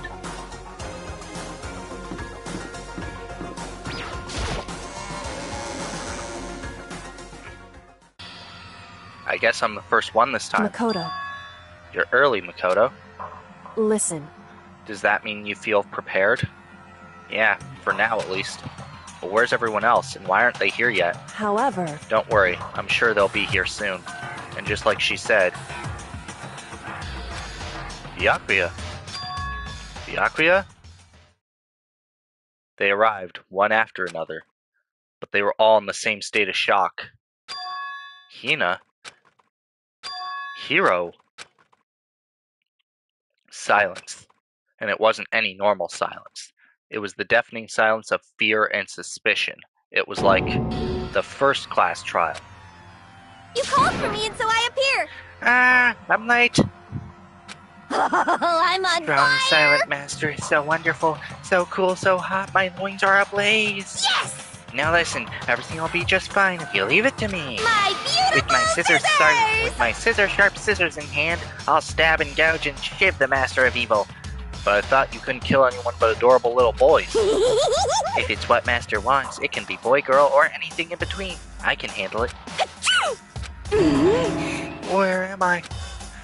whew, No human language can describe the disappointment I'm feeling right now. Is everyone here? Ooh, and wearing our gloomy Gus faces, I see. Well now. Okay, well then, let's begin. Kills, This kills, final class trial is going to be kills. slathered in pitch black despair, climaxium sorrow. that's fine. You're right, this is the final class trial. And this time, it'll be fair. How strange. What do you mean, this time? Stop with all the slander. I'm a fair and good standing, you know. If there was a Mr. Fair Guy Universe contest, I'd take home the tiara every year. I'm gonna win this game super fair and square. Today, And I'll I'm make sure feeling everyone white. watching at home knows that despair is mightier than to hope. Stop talking. Enough of your tedious drivel. Begin the trial already. Sure, let's begin the trial already. I'll be waiting for you down You below, so guys. don't try and run away. Laughing as loud as ever, Monokuma disappeared. Whatever. In the name of my This family. will be over in no time. With an inexplicable confidence, Byakuya was the first to enter the elevator. One by one, the others followed.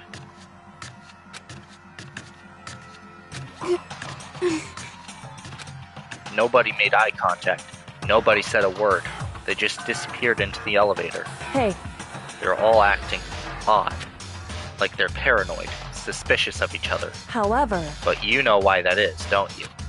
Yeah, I think so. however, Well, you can tell us about it soon. The class trial. You're right. I'm ready. so... Ready to win, right? Of course. I'm glad to hear you say that. And then Kyoko was aboard the elevator. I started making my way toward the opening, step after step, toward that gaping maw. I had resolved that this would be the last time. I repeated to myself that there was no fear, no mystery left. I pushed the anxiety down, calmed my trembling body, and finally, on steady legs, I passed the threshold and stood in the elevator. Without warning, it began to descend. Deeper and deeper. Deeper and deeper, deeper, deeper still. Deeper and deeper, deeper and deeper, deeper and deeper. Deeper and deeper it fell. I closed my eyes and sight fell away. All sound too disappeared. Alone in the universe, I waited for the elevator doors to open for the last time. What could have been seconds or centuries later, I felt the gentle vibration of the elevator come to an end. I slowly opened my eyes. This is the final trial site? What do you think? Isn't it just the perfect background for deciding a person's fate? Yahoo! It's the long-awaited last stage, the always exciting final boss battle. And I'm gonna sit in on this one. I'll just sit right here in the vacant 16th seat. Thrills! Chills! Well then, kills! let's begin.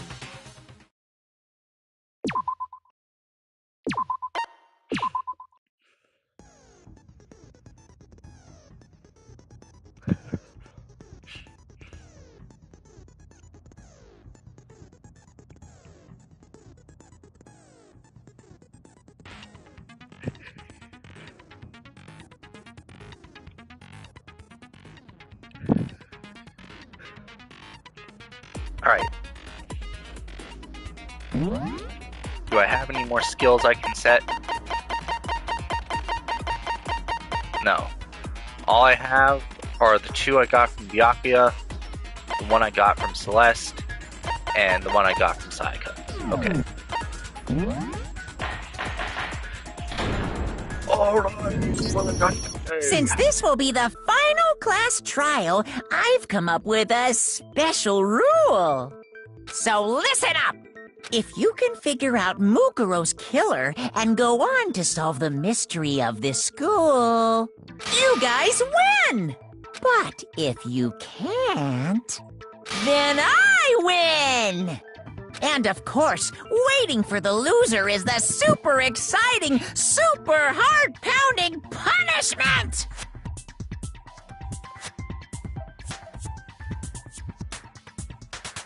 Are you saying that if you lose, you'll execute yourself? Yep, sure will.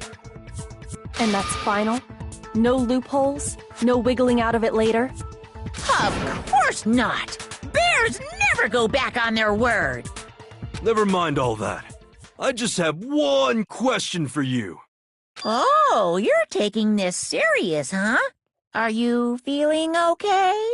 Is the mastermind only one person? Don't bother. I already know the answer. You're all the mastermind, aren't you? You're all out to get me! I'm right, aren't I? I knew it!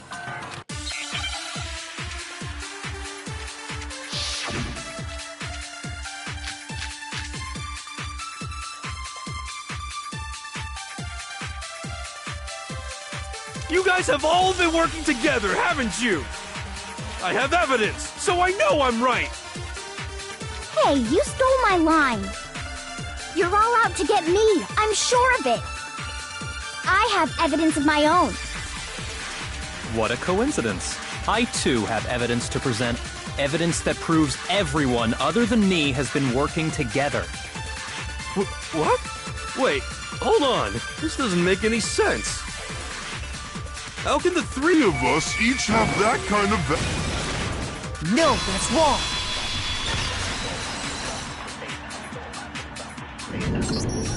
It's not just you three. I have evidence too. What? You too? The evidence you're all referring to is this group photo, right? Well, yeah. Huh? Wait, but mine's different. With the picture you have, I'm in it. But that can't be right. 'Cause in my picture... See? I'm the only one not in it.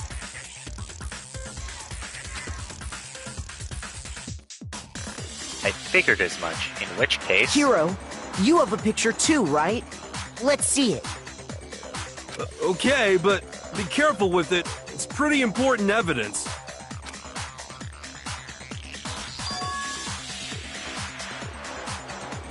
This one too, just like I thought. So the secret in these pictures has been revealed. Secret or whatever, I don't care! You guys are all in on this together! That's why I'm the only one missing! But you're in my picture. You're the ones trying to trick me. So the whole purpose behind these photos was to get us questioning and fighting with each other. The mastermind laid a trap to make us each think everyone else was working against us. Huh?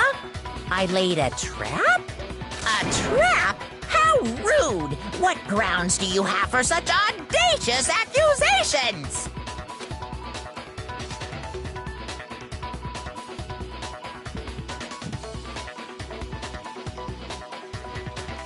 The proof I need to reveal Monokuma's trap.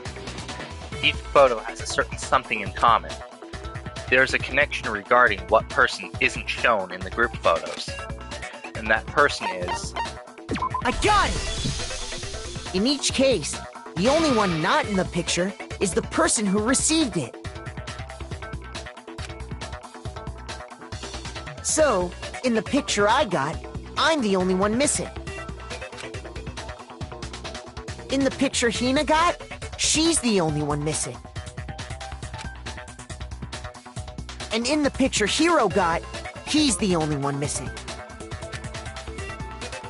As long as we're talking about it, I suppose I should show you my photo as well.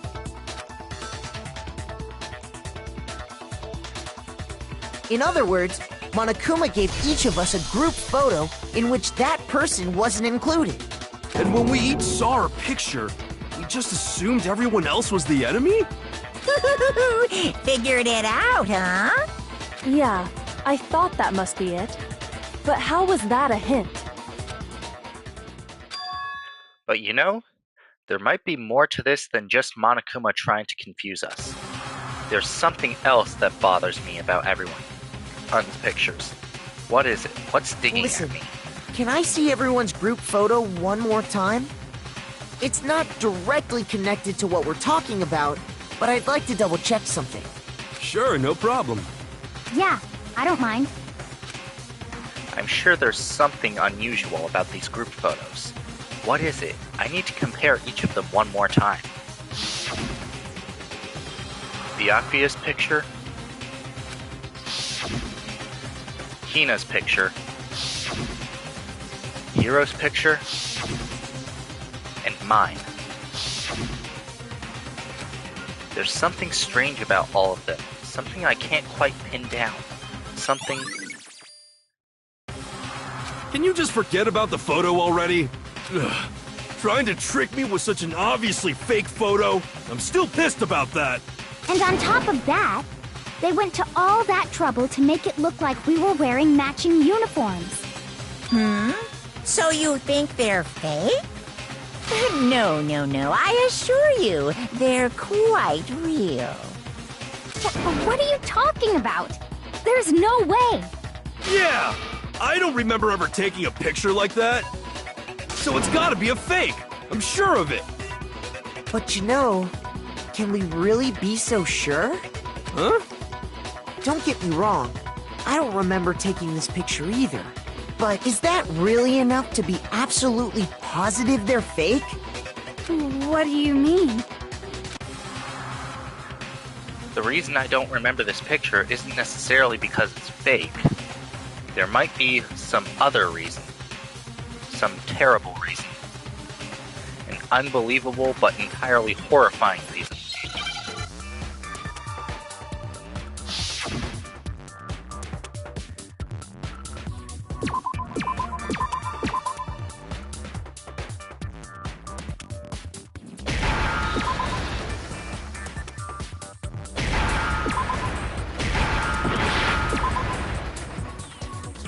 Now I understand! Let's say that somehow, we'd all lost our memories. That could explain it, couldn't it? Oh, I get it. So we all just lost our memories at the same time and forgot about the photo. Makes sense. As if. You expect me to believe such an unbelievable occult-type story? Yeah, we all lost our memories? That's just crazy. If only natural they wouldn't believe it. But no matter how much they refuse, if that's the truth, absolute truth, they have no choice. We can't move forward until they accept it. And there's another way to prove it besides those pictures.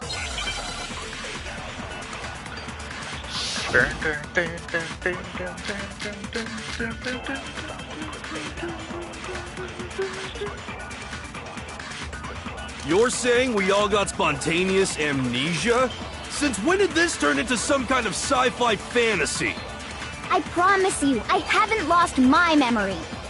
Ever since I got to this school, I remember everything that's So the idea that we all lost our is totally stupid, obviously. You're saying We all got spun. Since when did this turn into... I promise you, ever since I got to the I remember everything that's happened. No, that's wrong.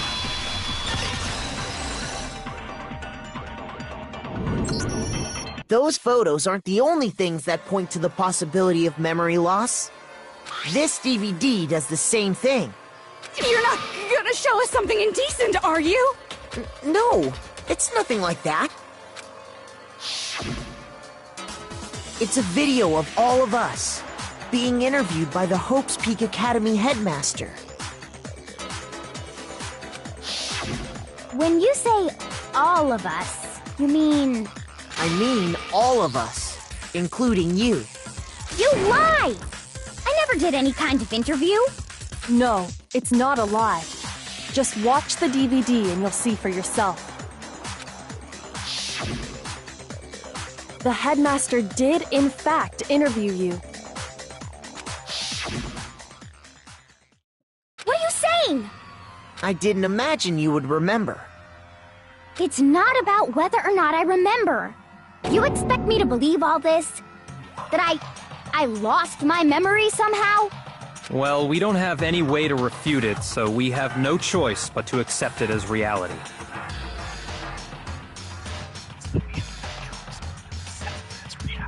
How can you say that?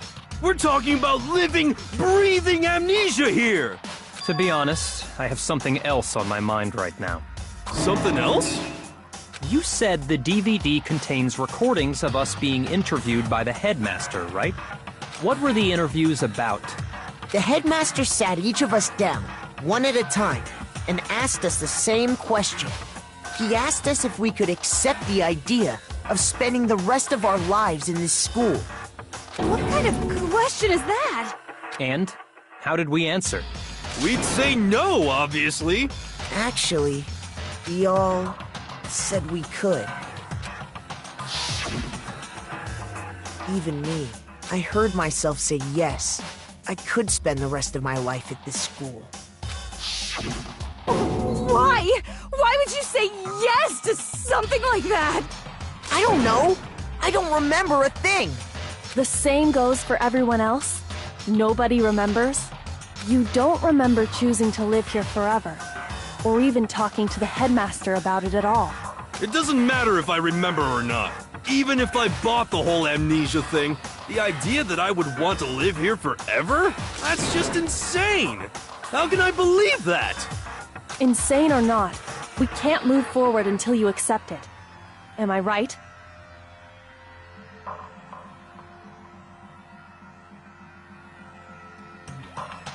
You sure are, 'cause it's all true.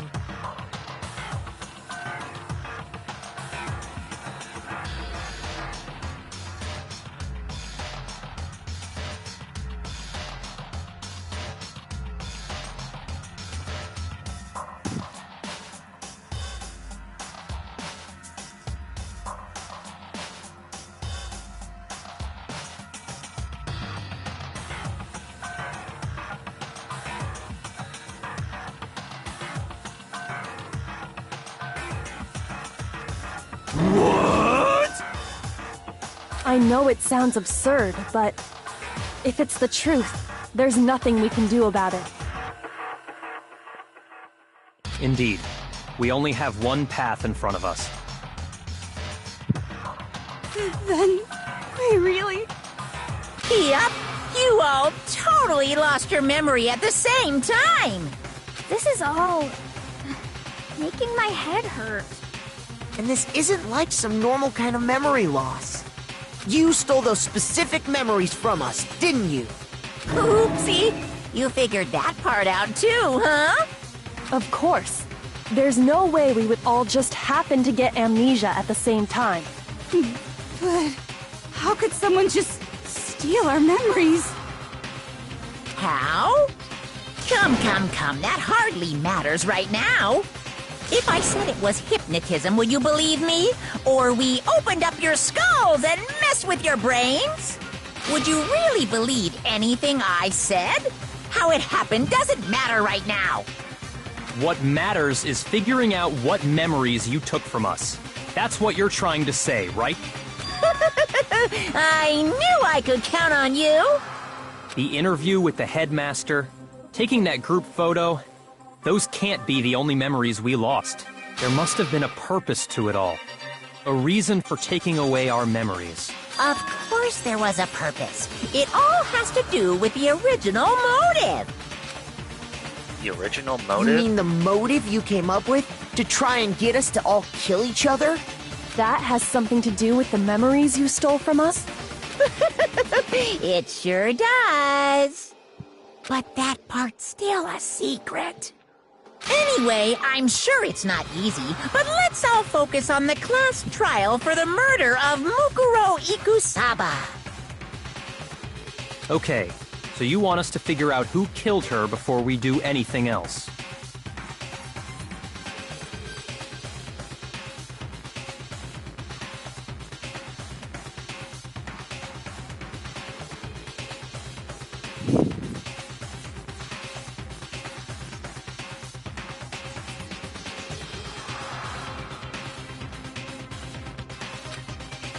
So until we do that, well, either way, we have to explain every last remaining mystery.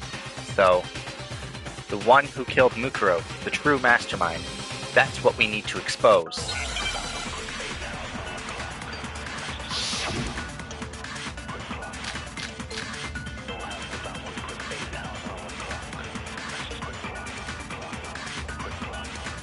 So who did it? Who killed her? Whoever did it is the same one who's behind everything. That much I'm sure of. But when you think about it, is the mastermind really here in the school? Of course! They have to be here somewhere. What makes you so sure? What does make me so sure? Exactly. You're just making stuff up. There's no way the mastermind is here. The mastermind is probably 1,000,000 miles away. Because masterminds always lurk off in the background, right? I'm positive there's someone in this school, otherwise there's no way they could have controlled that machine. So who did it? Whoever did it is that much I... But when you... Is the mastermind... Of course, they have to be... What makes you... Exactly. You're just... The mastermind is probably No, that's wrong.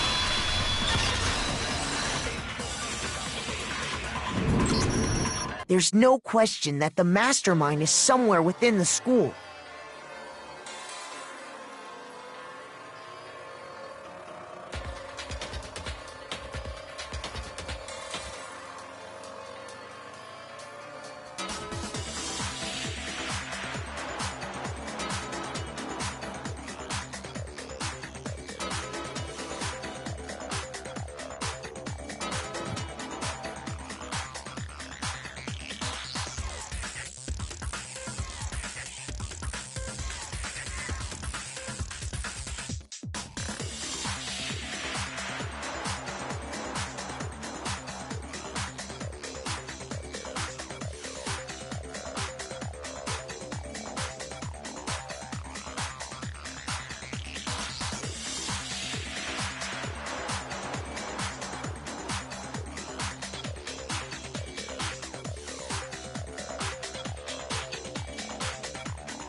do you know? Did you find some evidence or something? In the back of the data center, I found a panel that controls Monokuma. The mastermind must have been using that to control him all this time. So there can't be any doubt. The mastermind has been inside the school all along. There can't be any doubt. In which case, there also can be no doubt that the mastermind is one of us. What? Why? Recall what Makoto told us Monokuma said to him earlier. I'm sure I told you this already, but this killing game began with 16 participants, all of them high school students, and the only people to take a single step in Hope's Peak since the killing game began are those 16 students. So if the mastermind is in the school, we have to assume it can only be that 16th student. But how'd they manage to survive all of this? So we're the only ones here? It's not me! I'm not the mastermind! Well, it's not me! I blame Makoto! What? Why me? 'Cause it's super weird how you're the only one who survived being executed! Oh, I get it! The only way he could have survived is if he was actually the mastermind himself, right? Aw, nuts! You got me! Wait! What are you trying to say? Everyone, calm down. There's no reason to panic. The mastermind's true identity will become clear soon enough. Just as soon as we find out who killed Mukuro.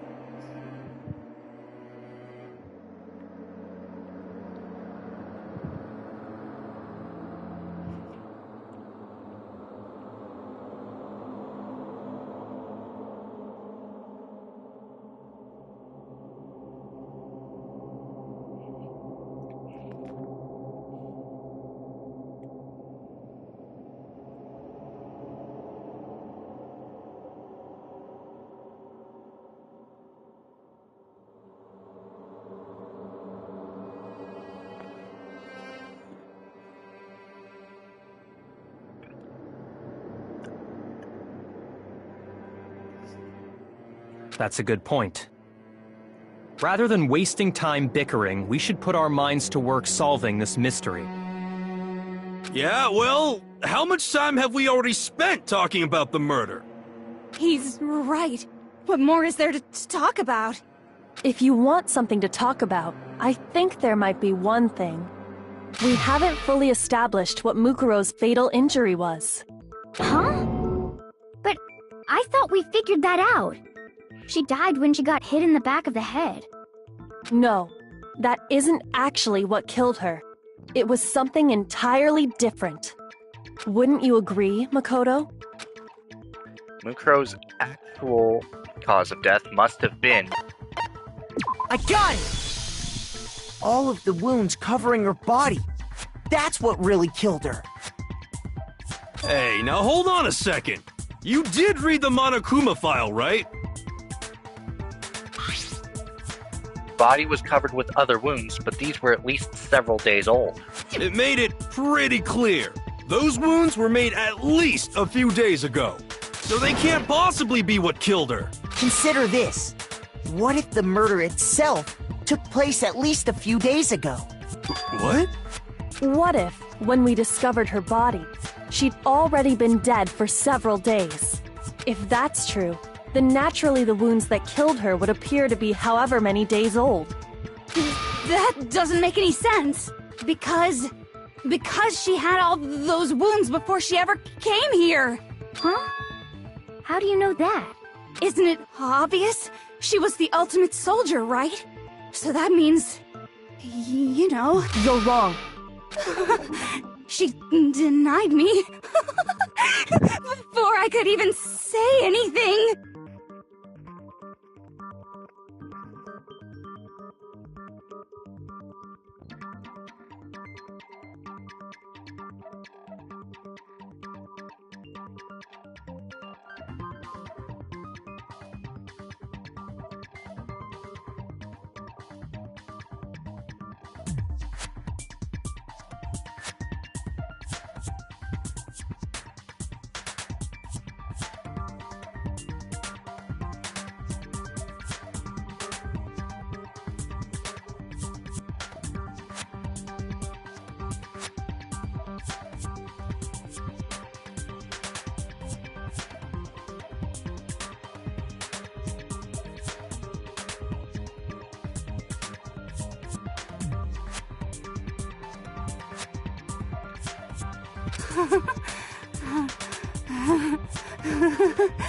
Come on.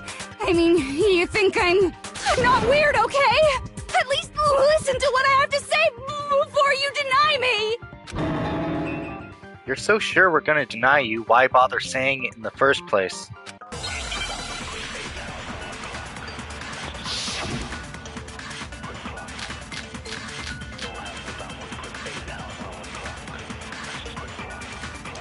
Mukuro was the ultimate soldier. She must have been in 100 different battles. So, when you think about it, obviously, she got all those wounds in battle. No, that's wrong. I don't even need to do that one. I already know that. That's wrong. No, Mukuro didn't suffer those wounds in battle.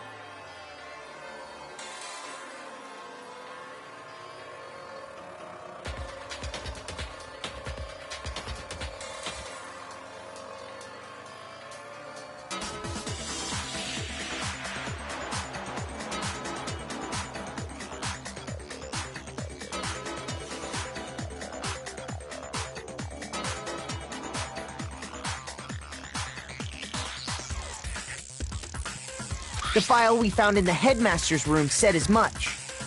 Despite the time she spent in battle after battle as a member of Fenrir, when she entered this school, she hadn't sustained a single injury. To be denied so completely. Actually, it's kind of refreshing. Maybe it's because of all of Master's training.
Anyway, so we can be sure that Mukuro suffered all those wounds after coming to this school. In which case, they could be the very thing that killed her. As a matter of fact, it's hard to imagine any other possibility. When examining her body, I found that her stomach and head wounds came after she was already dead. Unless anyone has any better suggestions, I think we can say this with confidence. The wounds Mukuro sustained all over her body are what ultimately killed her. But if that's what killed her, then does that mean she's really been dead for who knows how long? That's exactly what it means. When we found her body in the garden, she'd already been dead for several days. So then, what about the little matter of what happened last night? Makoto, you said you were attacked in your room by a masked assailant. If Mukuro had already been dead for several days, certainly it couldn't have been her. So who was it that attacked you? The identity of the one who attacked me. I can't think of anyone else. I got it! The one who attacked me was the true mastermind. When we discovered Mukuro in the garden wearing the same mask, I naturally assumed she must have been the one who attacked me. But I was wrong. It wasn't her at all. It was the mastermind.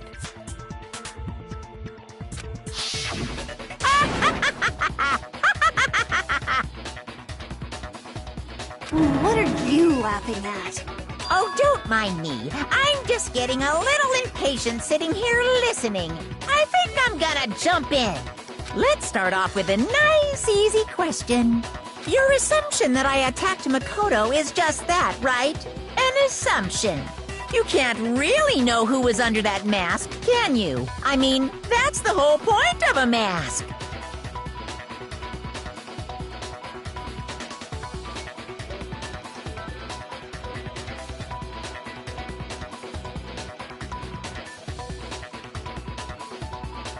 The true identity of the masked attacker is Mukuro Ikusaba! At least, that's what I think. Do you have any evidence that might convince me otherwise? No, there's no way Mukuro's the one that attacked me. Even if I didn't see their face. Mukuro had a very obvious Fenrir tattoo. Comparing that to the masked attacker,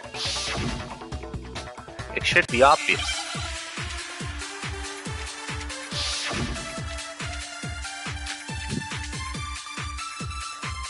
You never saw their face, right? So you can't have any idea who was under that mask. I'm telling you now, it was Mukuro Ikusaba! You're wrong.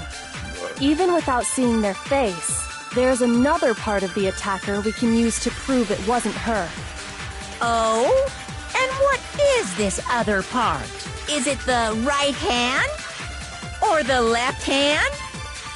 Maybe the right foot? Or perhaps the left foot? Or could it be the hips? You never saw their, so you can't have. I'm telling you now. You're wrong. There's another part of the. Oh?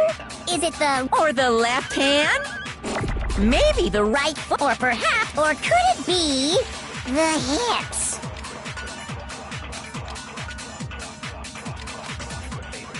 You never saw their face? So you can't have. I'm Telling you now, it was. No, that's wrong.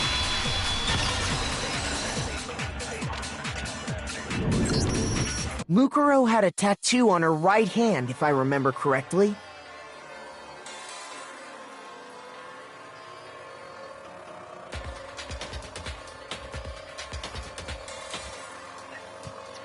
A representation of Fenrir.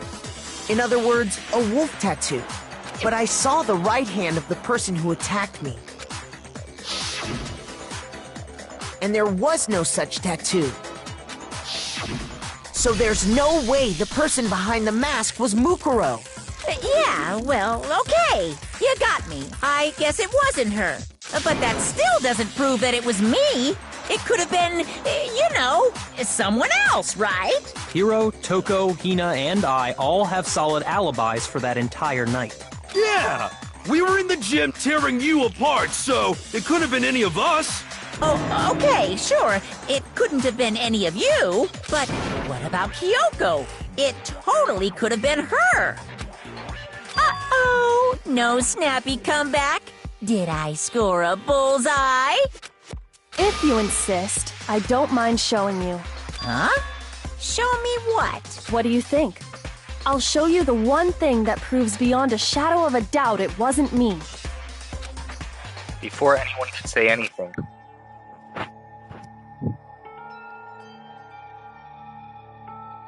Kyoko was removing her gloves. Your hands!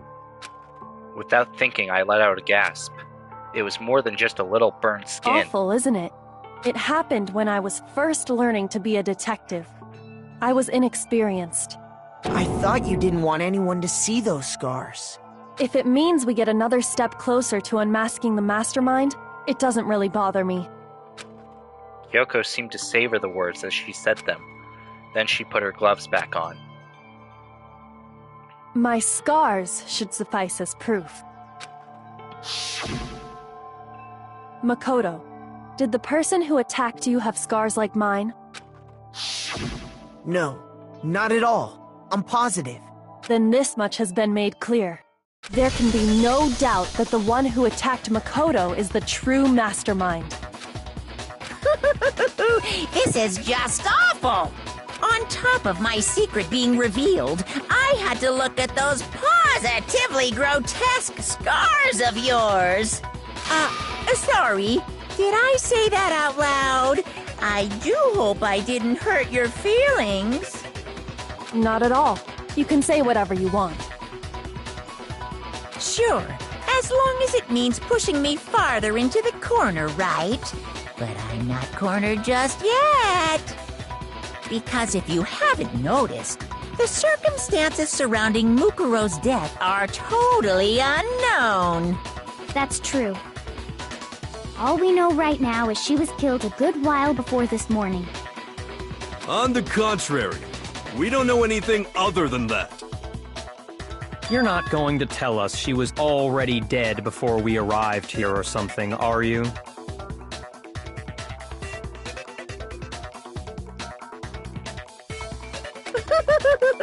In that regard, you have nothing to worry about. I promise you, without a doubt, she died after our little killing game began here. Then somehow she was killed in secret without any of us knowing.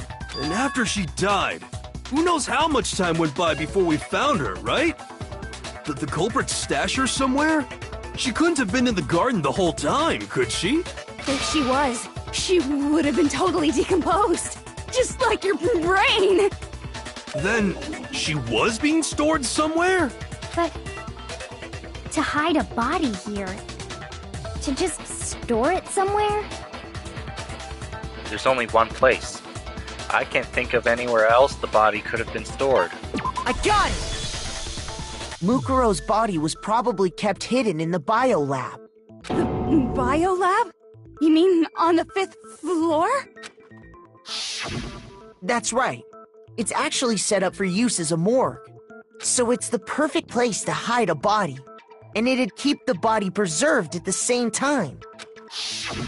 Then you're also saying the body was moved from the biolab to the garden. And I have no doubt that that's exactly what happened. In fact, I have proof. The proof that shows the body was carried from the biolab to the garden. There's something that made its way from the biolab to the garden. I got it! What makes me so sure the body was carried from the biolab to the garden is the tarp that we found in the garden. When I was checking it over again, I noticed something. I noticed that some text had been stamped on one corner of the tarp. Oh, it says biolab. Holy cow! How'd you notice that tiny little thing? Makoto's nitpicky nature seems to have surfaced with perfect timing. This proves that the tarp originally came from the biolab. In fact, there's a whole stack of tarps just like it in there. So when the killer moved the body to the garden, they must have grabbed a tarp to wrap it in. Then they simply left it as it was to protect against the sprinklers, and put the coat on it afterwards. Wow, you made everything sound so amazingly consistent. But that's just a wild guess. Where's your evidence? Prove that the body was wrapped in a tarp and moved. There is no evidence. I was simply explaining what I think happened. But you seem to be getting pretty worked up about it, wouldn't you say? Worked up? Now that the conversation has turned to the topic of the biolab, you must be getting pretty nervous. Because the key to uncovering your secret identity is hidden within that room, isn't it? Are you talking about unmasking the mastermind? You see, the biolab contained an inconsistency. One so major it can't be overlooked.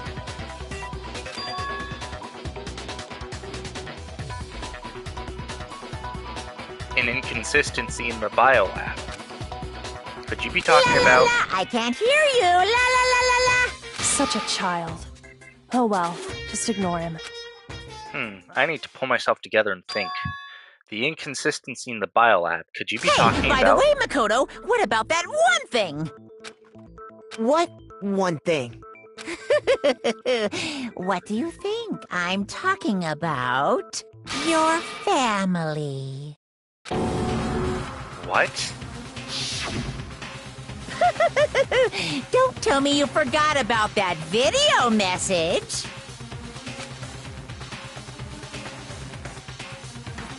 So what do you think? Are you sure your family's still okay? Why are you bringing that up now?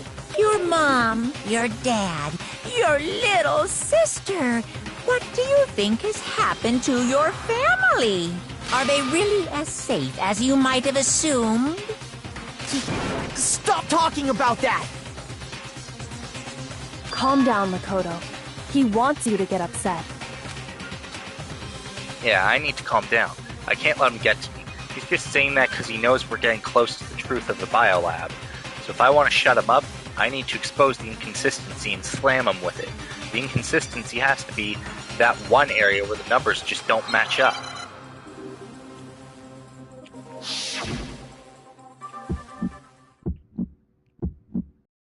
Are you sure about this? What are you even talking about? Are you sure about this? What are you even talking about? Rawr! Better luck next time. Punishment is waiting for you. Are you sure about this? I'm not listening! This should prove it.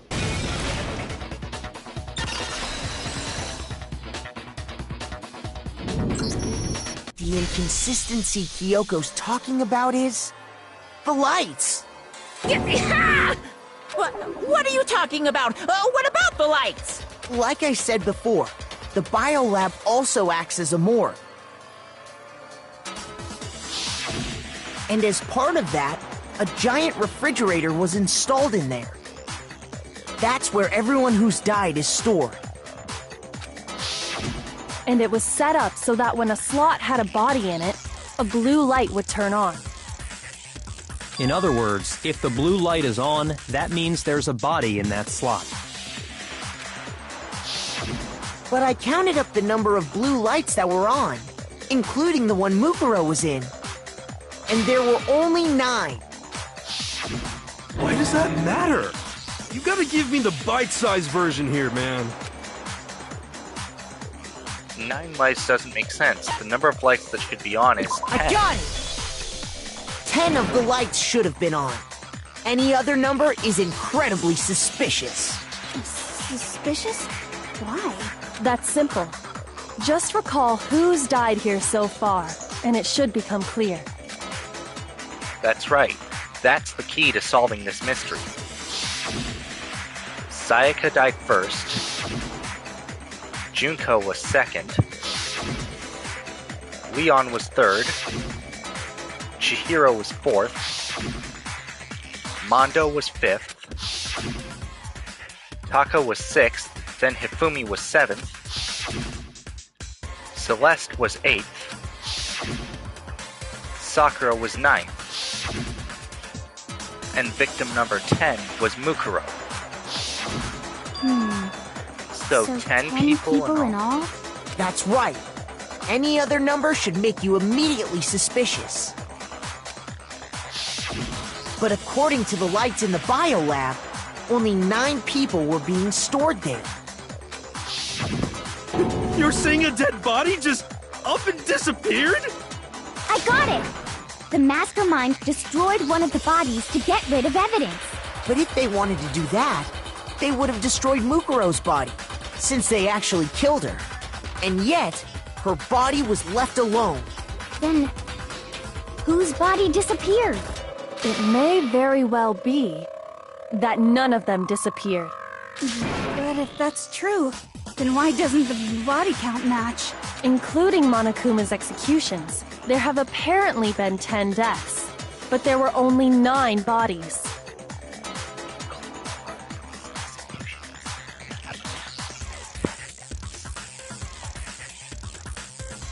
That's the point I'm trying to make. I'm completely lost. How can the number of victims be less than the number of murders? The reason there are less bodies than murders. The explanation for more murders than victims. Why is that? What would it take for that to make sense? I got it! What about if the same person was killed twice? Huh? Killed twice? Officially, 10 murders have been committed so far, but one of the victims may have been murdered, and then murdered again. Murdered and murdered again? If that's the case, there could have been 10 killings, but still only 9 victims, right? Technically, you're right, I guess. But still, something like that could easily have happened. No, it is what happened. Sounds like you're already convinced. Then can you tell us who was killed twice? It was Mukuro, of course. Before she was killed as Mukuro Ikusaba, she was killed as someone else. And that's why the body had to be stored in the biolab until the moment we found it in the garden.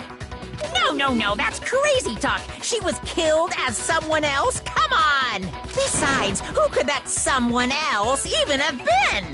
All you have to do is look at those bodily injuries of hers, and that will become obvious. Nothing's gonna become obvious, because Kyoko's totally delusional!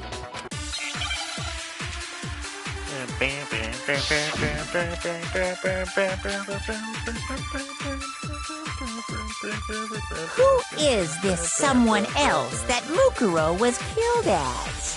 Was it Sayaka Maizono? Junko Enoshima? Leon Kuwata? Chihiro Mondo, Kiyotaki Fumi, Celestial, or maybe... No, there's no way Anyone was murdered twice! No, that's wrong.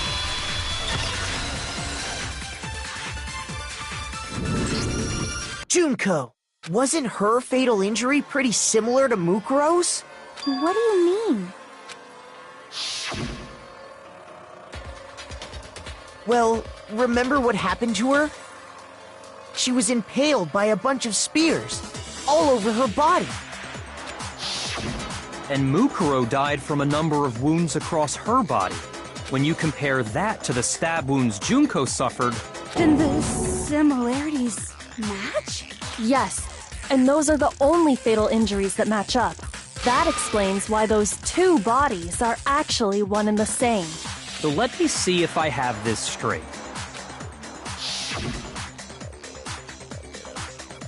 Junko, or someone going by that name, was stabbed to death with multiple spears. Then her body was kept in the biolab for however long before being dragged out again. Only this time, it was presented as the corpse of one Mukuro Ikusaba. It all matches up, right? Those wounds Junko suffered could easily be these same injuries. Then, it's really true? Mukuro and Junko are the same person? Wait, so then... What does it all mean? It means that there haven't been 10 victims, but 9. Which also means that among the people we thought were dead, 1 is still alive. And that's the true identity of the mastermind? Who is it? Who's behind all this? We already know the answer to that. It's Mukuro. She's still alive. She took Junko's body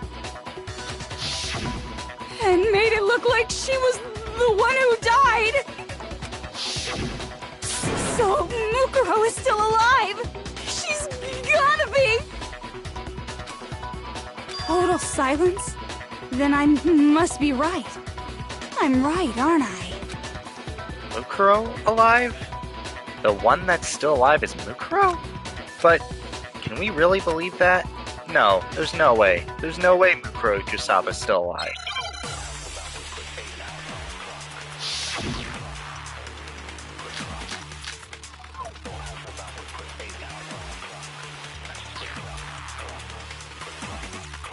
The body we found in the garden.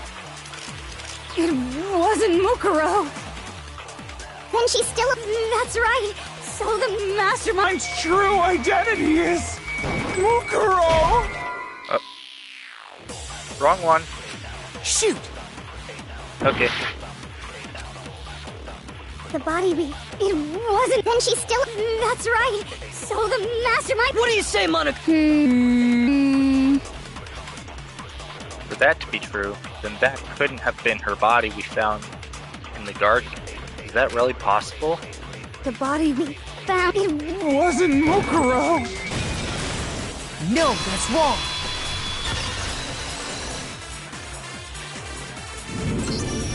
No, the body we found in the garden was Mukuro.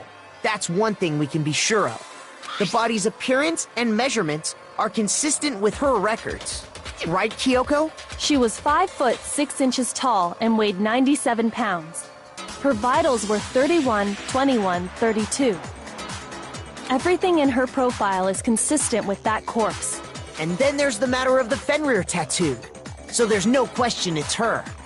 But if Mukuro's not the mastermind, then who's actually still alive? Someone's made it look like they died, but they're actually still alive. There's only one person it could be.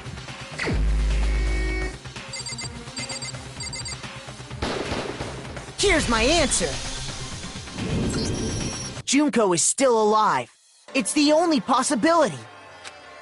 Are you sure about that? Huh? I admit, since Mukuro is undoubtedly dead, Junko does seem to be the only other explanation. But we saw her get impaled. She died right before our very eyes. If Junko were still alive, the death we saw would had to have been some kind of charade. But you yourself confirmed she was dead, did you not? Now that you mention it, I gently placed my hand on Junko's lifeless body. I touched her wrist to check for a pulse, like they do in movies and stuff. She really is dead. There wasn't anything else to say. She was gone. I did check, absolutely, and I can say for sure. She was dead. There's no question. Junko was dead. So, the idea that she's still alive. It must be wrong. Then you're withdrawing your previous statement? I know you gave it your best shot, but too bad. I guess your conclusion was a dud. Too bad, too bad. This case hasn't been decided just yet. Oh? You haven't given up already, have you, Makoto? Huh? No, of course not. There's no way I'd give up that easy. That's all well and good, but how do you intend to solve the problem standing in your way? Junko absolutely died. Mukuro absolutely died. Then both of them are dead, right? There can't be any kind of survivor story. I think we need to look at this from the opposite direction. Huh? Let's assume Junko is still alive. If so, how could she have survived? How could Junko have survived? I checked her. She was dead, I'm sure of it. But still, if she were alive somehow, could it be that Junko's not the one that died? It wasn't Junko, but someone else entirely? Maybe she used some sort of trick.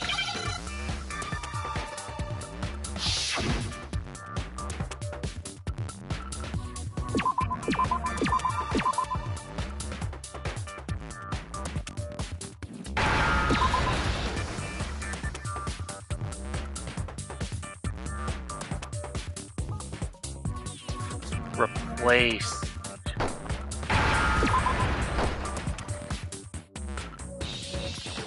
Replaced.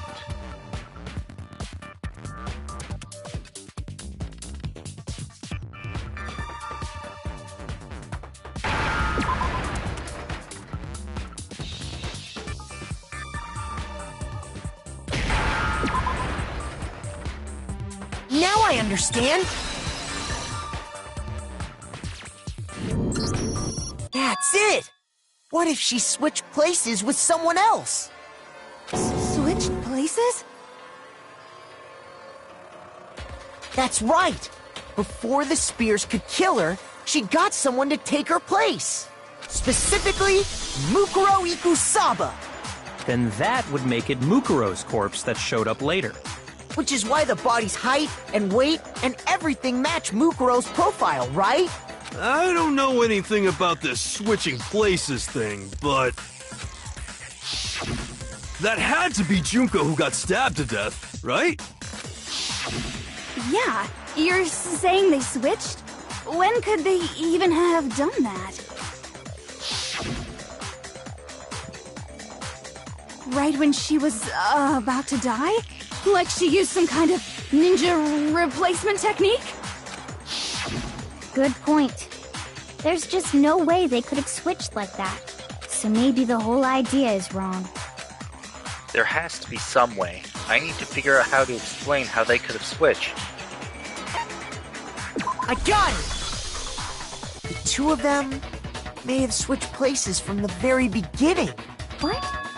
From the beginning? Yes, from the moment we first met. If that's when they switched, then they wouldn't have had to switch at the moment of death, right? After all, the one we saw at that point would have already been Mukuro. Hold on. So, you're saying the Junko we first met is actually Mukuro all along? Then we'd already met her? I had, like, a normal conversation with her. When we first met, none of us knew who anyone else was. So Mukuro could have simply told us her name was Junko, and we never would have known the difference. That would easily allow the two of them to switch places from the very beginning. Wait, but Mukuro had a tattoo on the back of her hand, right? Junko never had any tattoo like that, did she? She could have hidden it with foundation or something like that. If she did, it likely melted away in the explosion, exposing the tattoo after the body was extinguished. Plus, there were the fake nails found on the hands of Mukuro's body. They were the same fake red nails she was wearing when we all met for the first time. But if she really did use foundation... Correct. Even if there was no tattoo on her hand, I couldn't say for certain it wasn't Mukuro. So I'm glad nobody noticed that glaring hole when we were trying to figure out who attacked Makoto. But too bad for you, Monokuma. You can't deny it anymore. Wait, so this whole thing was a setup from the very beginning? If that's true, it was quite an elaborate plan to be sure, making it look like Mukuro was Junko. The reason such an elaborate plan was possible is because the two of them were working together. So Mukuro, the ultimate despair, teamed up with someone like her. In other words, it would be fair to say that Junko herself was also the ultimate despair. What's wrong? Lost the will to fight back? I think he's just afraid. Afraid?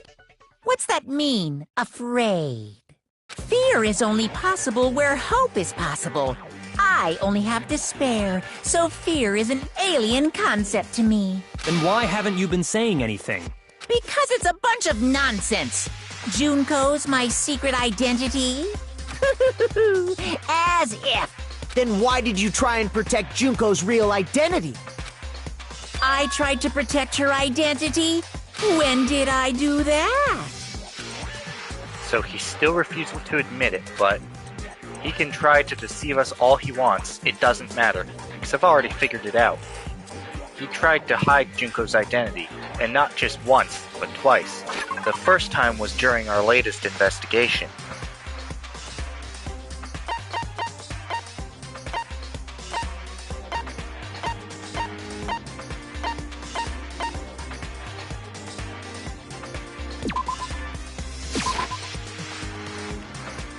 Hold on, what matters now is presenting the right evidence. It has to do with what Monokuma tried to keep me from seeing during the investigation.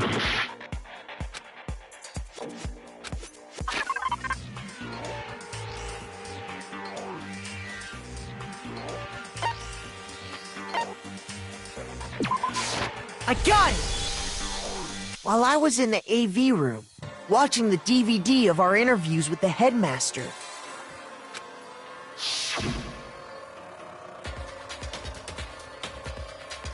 It wasn't just the monitor, the DVD player itself had apparently turned off, which of course meant that the DVD wasn't playing anymore. What the heck just happened? Oopsie, looks like it broke, out of service. What? It just so happened to break just now? Now, then, when? Doesn't matter. Failure can strike anywhere, anytime. That's what failure is, right? You made sure I couldn't finish watching the video. And the reason you did that is because you didn't want me to see the real Junko, did you? Oh, yeah! If everyone was in that video, of course Junko would have had to show up! And if Makoto saw the real Junko, it would have been totally obvious that the Junko we met was an imposter. That whole power outage thing was just a fluke! No, it wasn't a fluke. The Mastermind definitely orchestrated that power outage. And that's not the only time they tried to hide Junko's identity. The Mastermind tried to cover up one other piece of evidence. I gotta reveal that.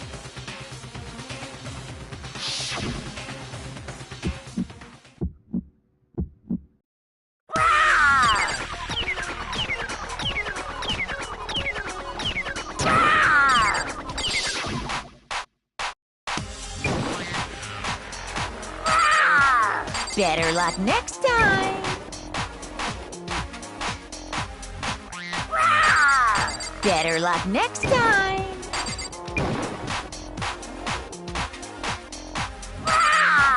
Better luck next time. Are you sure about this? You're getting all riled up. That's impossible. This should prove it.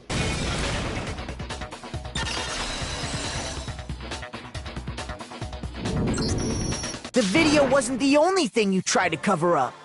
You did the same thing with this group photo. Uh-oh. I noticed it just a little while ago, when we were all comparing the photos we'd gotten. In all the photos, there's a certain similarity, an unusual circumstance. What's so unusual about them? The unusual circumstance common to all these pictures.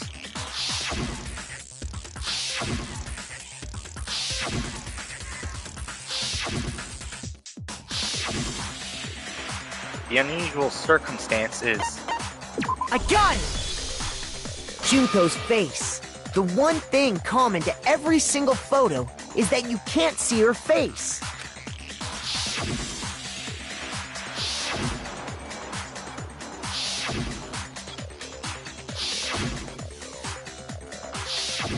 It's hard to believe her face would just happen to be hidden in every single picture, don't you think? And on top of that, in this photo, you can see that Mukuro is clearly visible. So in other words, at that point, the two of them hadn't switched yet. With all that in mind, there's no doubt that the girl whose face is hidden here is the real Junko, which is why you had to have pictures that didn't show her face. Because if we could have seen her face, then it would have clearly revealed that the Junko in the pictures wasn't the Junko that we knew. Xanadu! I believe everything Makoto said is true. Junko and Mukuro switched places before we met either of them. So she killed Mukuro, who had taken her place, making it look like she'd died. And the real Junko is still alive. And she's the one behind this whole murderous situation. This killing game. She's the true mastermind and the ultimate despair. Xanadu times 2! With this, the identity and the crimes of the mastermind have been exposed. No, wait, hold on! Don't bother trying to deny it. There's no more room for debate. You don't have anywhere left to run. I'll prove everything, right now.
The killer is you!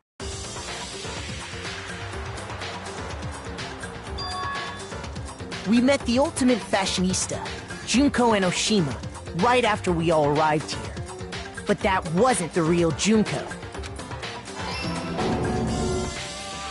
The girl we saw before us was actually the 16th student who had taken Junko's place. And that girl's name was Mukuro Ikusaba.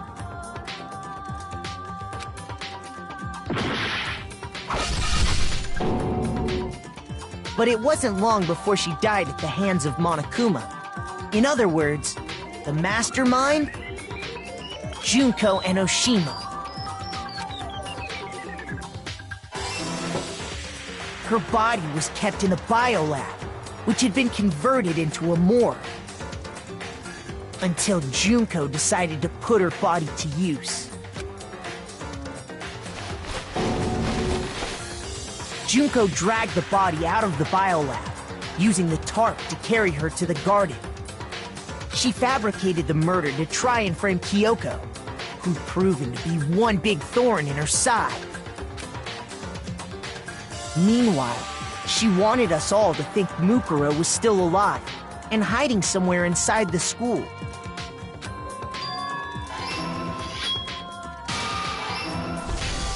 So she put on a mask and then attacked me. After making sure I'd gotten a good look at the mask, she left the room.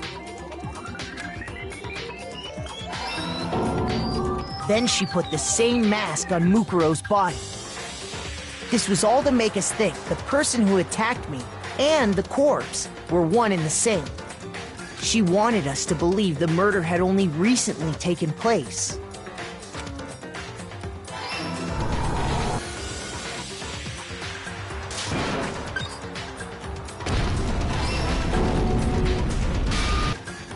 Finally, by strapping a bomb to the body, she was able to destroy any remaining evidence.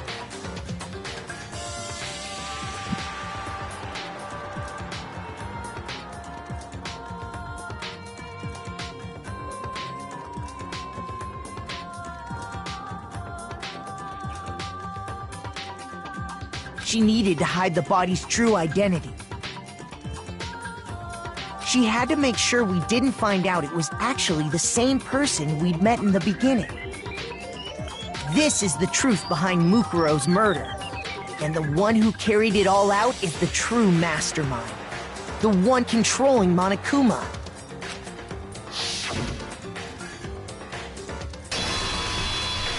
The real Junko Enoshima! That's the whole story behind this incident. Well, what do you have to say to that? What? Are you broken again? You can't get out of this, so don't even try. Come on! It's time you finally revealed yourself! It's not like you're an endangered species or something. How long do you plan to keep hiding? Give it up, Junko. The game's over. Over? Did you really think the story would end once we reached the climax of the case? Wrong! There's still plenty more to go!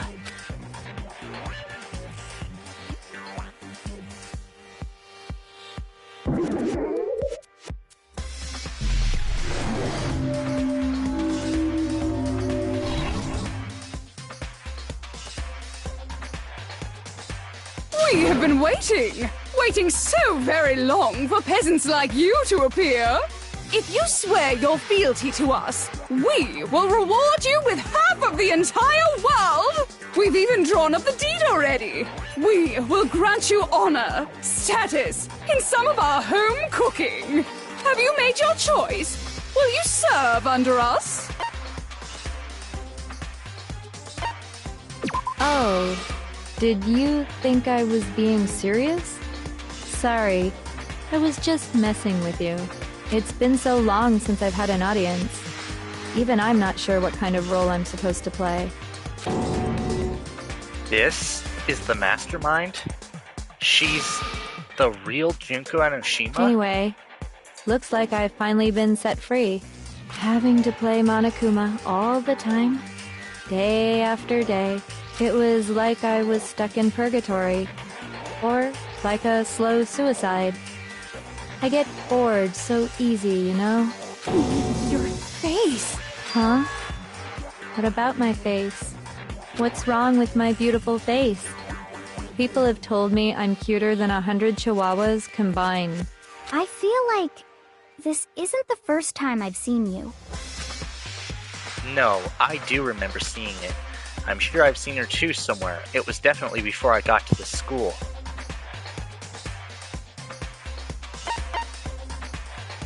I got it! That's right! It was before I ever came to this school. I remember seeing a magazine cover. And you were on it! Wow, you have a pretty good memory. I guess that's why you've made it this far, huh? So I was right. Then what you told me in the main hall when this all began... I've seen her on tons of magazine covers, but I feel like that doesn't quite match up to reality. Huh? Oh, are you talking about my cover photos and junk? Well, of course, those are totally photoshopped. Photoshopped? Yeah, you know, edited to hell and back with, like, computers and junk. Oh, so they aren't real? Sometimes a little lie is necessary to keep things moving along. Wouldn't you agree? That explains why she didn't quite seem the same. Because she was a different person all along. I'm me. And Mukuro is Mukuro. She tried her best. But there's just no way she could have passed as the ultimate fashionista. Two people can never become one as long as the walls of mind and body exist. Not even if they're twins. Twins? Twins? I know. It's such a cliche, right? I'm almost embarrassed to admit it. So basically, Mukuro and I had your stereotypical twin relationship. The older sister, tough and proud. That was Mukuro. The younger sister, smart and cute. That was... Me! Junko fucking Enoshima! And together, we were the Despair Sisters, aka the Ultimate Despair! Whoa! She's a totally different person now! Like I said, I get bored easy as hell! I even get fucking bored with myself! But if you're twins, why do you have different last names? Oh, that again? You have any idea how many times people ask me that shit? Maybe it's new to your dumb ass, but it bores me to tears. Answering the same questions over and over? Just make up whatever answer you want. I don't give a shit. The truth's fucking lame anyway. But if she was your twin, that means you killed your own sister? And for reasons deeper and darker than the ocean. Ha! As if! Well, I suppose I'd better explain. For my plan to work, someone had to be able to control the killing game from behind the scenes. The so-called mastermind had to operate Monokuma, keep an eye on everyone, things like that. But after looking at the situation, I determined it would be impossible for Mukuro to perform such duties. Because naturally, she turned out to be the letdown of the family, leaving me behind to run off and join some band of mercenaries. Such a disappointment. So, I decided to play the role of director and have her join the rest of you in your school life. I could have let her work alongside me, but she would have been useless to me that way. Besides, 15 students seemed like a solid number to start with. Of course, the fact that she was the ultimate soldier posed something of a problem.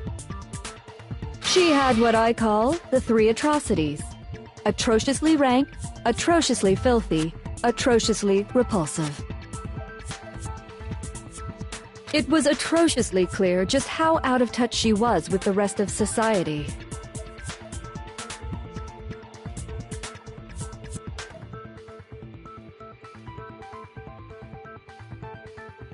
Meanwhile, My ultimate fashionista status has an undeniable appeal that I didn't want to go to waste. And that's why you switched identities? Sadly, her inability to match my personality was even greater than I'd calculated. It was a lost cause. She was nothing more than a bit player, an extra unworthy of lines. Being the utter disappointment that she was, anyone would have expected her to get killed off right away.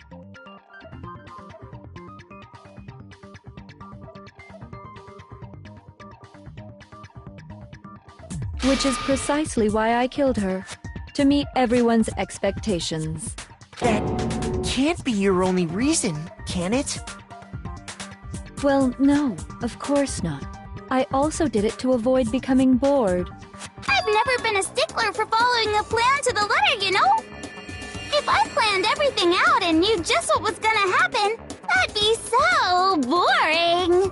So, I changed things just a bit and decided to use Mukuro to make a little point. In other words, Mukuro's death was a one-sided, premeditated act of betrayal. Just as I suspected. When Mukuro was killed, she must have been as surprised as anybody else.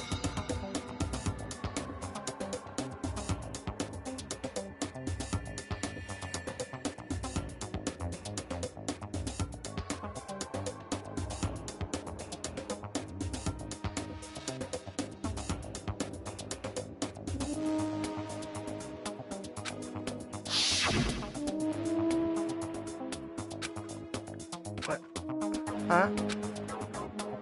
This wasn't supposed to... Why me? So, you figured it out? Well, you're right! There's no way Mukuro could have pulled off such a convincing performance. But she did teach you all a very valuable lesson, don't you think? How can you talk like that? You sacrificed your own sister! How does that not even bother you? What? I sacrificed her? That's what's got you so hot under the collar? Jeez, misunderstandings sure are scary. We were the ultimate despair, you know? So we never had any kind of hope or expectations. Nope, I felt despair as long as I can remember. Like I never should have been born at all. When I was born, I cried tears of total despair. So that's why for us, it's not a big deal whether we die or kill. We're just those kinds of people. We can do anything. We've always been filled with despair. So when we do something, we go all the way and live without regret. So you just murdered your own sister and didn't think anything of it? That's not true at all. We were twins. How could I not be sad? That's why it gets me so excited. Huh? Killing my precious sister with my own two hands. That act is filled with so much despair. You can't help but put a super in front of it. It's like super, super, super, super, super despair. No, more than that. Super, super, super, super, super, super, super, super, super, super, super, super, super, super, super despair. It just feels so good. What the hell is wrong with you? And my sister too. In that moment of death, I think she must have felt that despair. After all, to be murdered by your own sister, and only as an example to someone else, she must have died feeling such excruciating hopelessness. I'm so jealous of her. Super jealous. I knew you couldn't be just some ordinary person. You're some kind of abnormality. Turning your own despair into some kind of fetish. Abnormality doesn't even begin to describe it. Like, Genocide Jill is crazy for sure, but this is a whole nother level of nuts! You're saying I don't compare to some lowly beast that can only kill the weak, right? So I'm hopelessly attractive, hopelessly brilliant, hopelessly athletic. I'm the hopelessly perfect ultimate human. No, I don't think there's anything perfect about anything you just said. Yeah, Master's way more perfect. Because on top of everything else, he's got that noble blood. Huh? Don't you mean had that noble blood? What did you just say? What do you mean by that? You still haven't figured that part out yet? Man, you guys are so slow! You haven't even solved all the mysteries, and yet here you are, yapping away! Are you talking about our memories? You've already solved this mystery, right? I'm the killer! So how about the next one? Maybe you should solve the riddle of your missing memories. Then you can start gloating! Damn straight! That's exactly what we're going to do. We're going to solve all these mysteries. And then, we'll have our victory! I can't wait! Alright, then let's just get straight to the point. What memories did you steal from us? When the group pictures were taken, and those interviews, it must mean... I got it! It must have something to do with our entrance exams. No fair! At least give us a hint! Your brains are like sponges, all drippy and leaky. I already gave you a hint before. All the memories you lost share something in common with a few other things. Do you recall? Thinking back to what Monokuma's told us, the memories that were stolen from us and what they must be related to.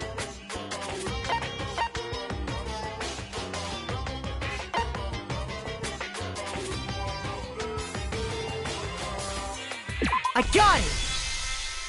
You're talking about the motives you provided to try and get us to kill each other, right? So you do remember after all. Well, I would hope you wouldn't forget something so important. It was stupid of me to even ask. I apologize from the bottom of my heart for my bad manners. So then, let me ask you another question. Did you notice that each motive I presented you had a specific theme to it? A theme? Yep, you got it. So that's my question to you all. When Sayaka was murdered, what was the theme of the motive I presented?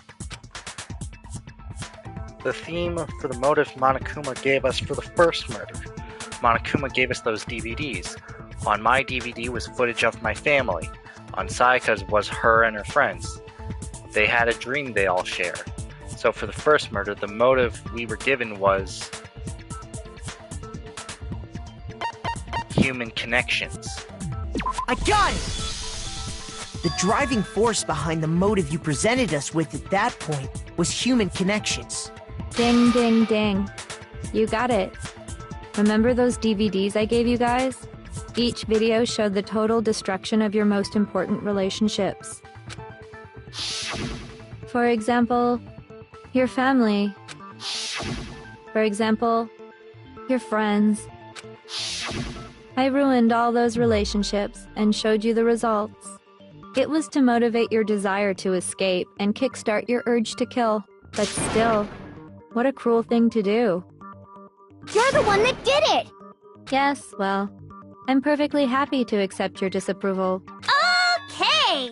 Time for the next question! So, what was the theme for the second motive? For the second murder, the motive's theme was... That's when we got those weird envelopes from Monokuma. Mine mentioned how I used to wet the beds. The theme that time was... I got it! the past. It was our past, right? Yay! Makoto got it right again! That time, the theme was...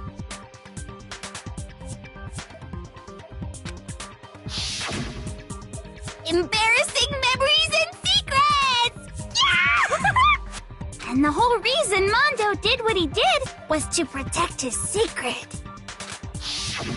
So, how long do you plan on dragging this out? Relax, relax. Okay, on to the next question. So, what was the motive for the third murder?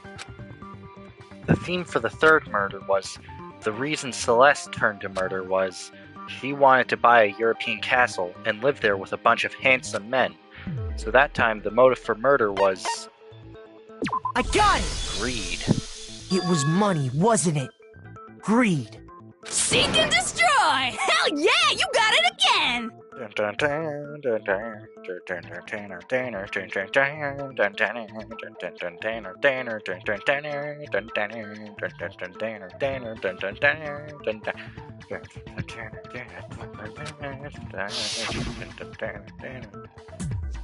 Goddamn straight it was money! Celeste killed it for me and topped it for a little personal gain! Her greed led to all kinds of death and destruction! What's the point of all this? Why are you making us go through this case by case? Don't worry, sweet cheeks. Just one more to go. Now, can you tell me the motive behind crazy-ass Sakura's crazy-ass death? The motive in the case of Sakura's death was... What was it that made Sakura decide to kill herself? It had to do with Monica exposing Sakura's secret. So the theme of the motive in the first case was... I got it! Betrayal. In her case, it was betrayal. Precisely. You see, once I revealed Sakura's betrayal, that led to everything that came afterwards. Anyway, it looks like you answered all of my questions correctly. How painfully delightful. But what's the point? What meaning is there in asking those questions now? Relationships? Secrets? Money? Betrayal? These are all pretty standard motives, right? The most normal of normal. Totally middle of the road. But of course, those aren't the only motives that exist in this world. In fact, there are as many reasons to kill as there are people on Earth. They compel humans to kill each other, bringing despair to the world.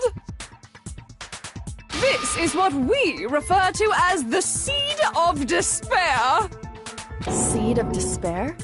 Just as water, air, and food promote growth in living things, the seed of despair also needs nourishment. And that nourishment is hope.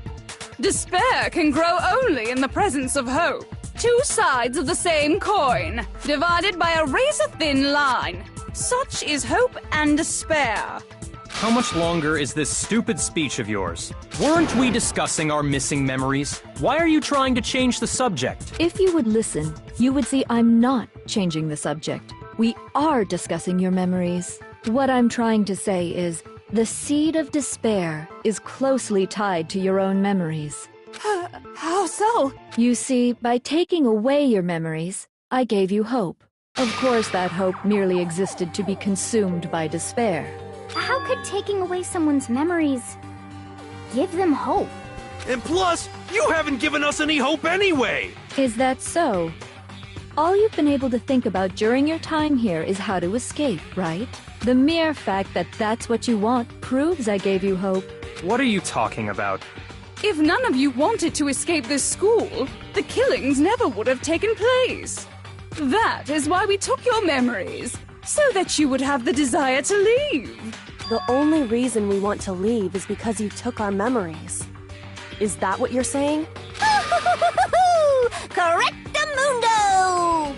Which means if we did have our memories, then we wouldn't want to leave. Do I understand that right? What? Why the hell would having our memories make us not want to leave? A most troubling thought, isn't it? But it's not enough. I want more distress, more despair. I put so much effort into creating hope in order to feed your despair and make it grow. So, just like Crazy Eddie slashing his prices and passing the savings on to you, let me give you a hint. Huh? Really? Then hurry up and tell us. Okie dokie. Like they say, seeing is believing. I'd like for you to see the outside world. Outside world? You mean the world beyond the school walls? So something really did happen out there. Now are you interested in what I have to say? You wanna see what's out there? Hoo-hoo-hoo-hoo! I wanna see too. See your faces sink into despair. Now then, open sesame! Behold, the world beyond the school walls! This is the outside world you've all been so anxious to claw your way back into.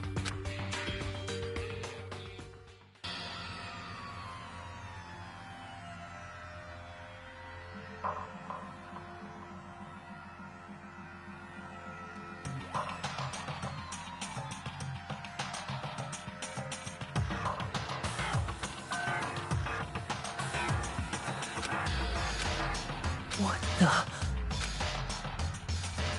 Dangerous. The world has grown so very dangerous. That's what this means. What are you talking about? None of this makes any sense! What am I looking at? This is a scene from a movie or something, right? What you just saw, all of you should recognize it. We should recognize it? What about it should we recognize? This whole thing is insane. That world is locked away within the memories that were taken from you. If you can't remember, please just try.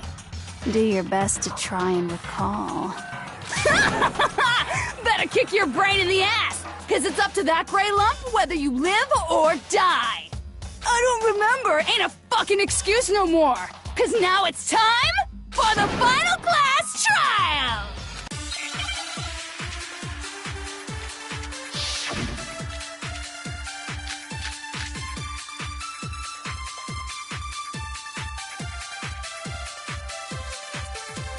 Come on, bitches! Remember or die! What the fuck happened outside? You want us to remember or whatever, but when it comes to that crazy confusing video you showed us, I don't understand a damn thing! What's the meaning of the footage we saw? Is this another one of your practical jokes? I mean, you're telling us to remember, but what am I supposed to be remembering? Nobody can remember anything. No, that's wrong.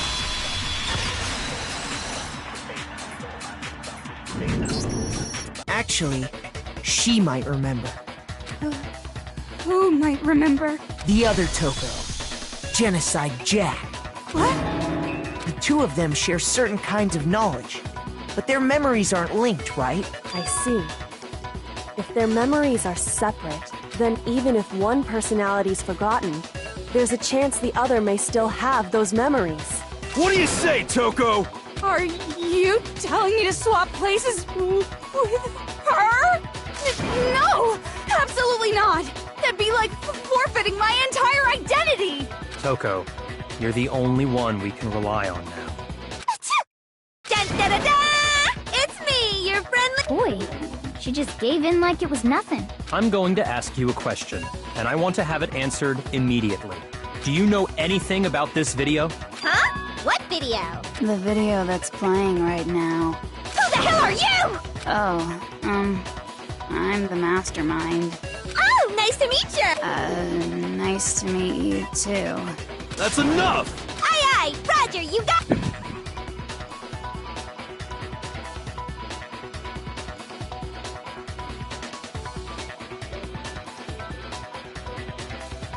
Well, does it look familiar? I don't have all the details, but... Of course it does! Then you remember all the stuff it's showing? Of course I do! So you didn't lose your memory after all. Then why didn't you say something earlier? I only answer questions when someone bothers to ask me. I'm the quiet type, you know?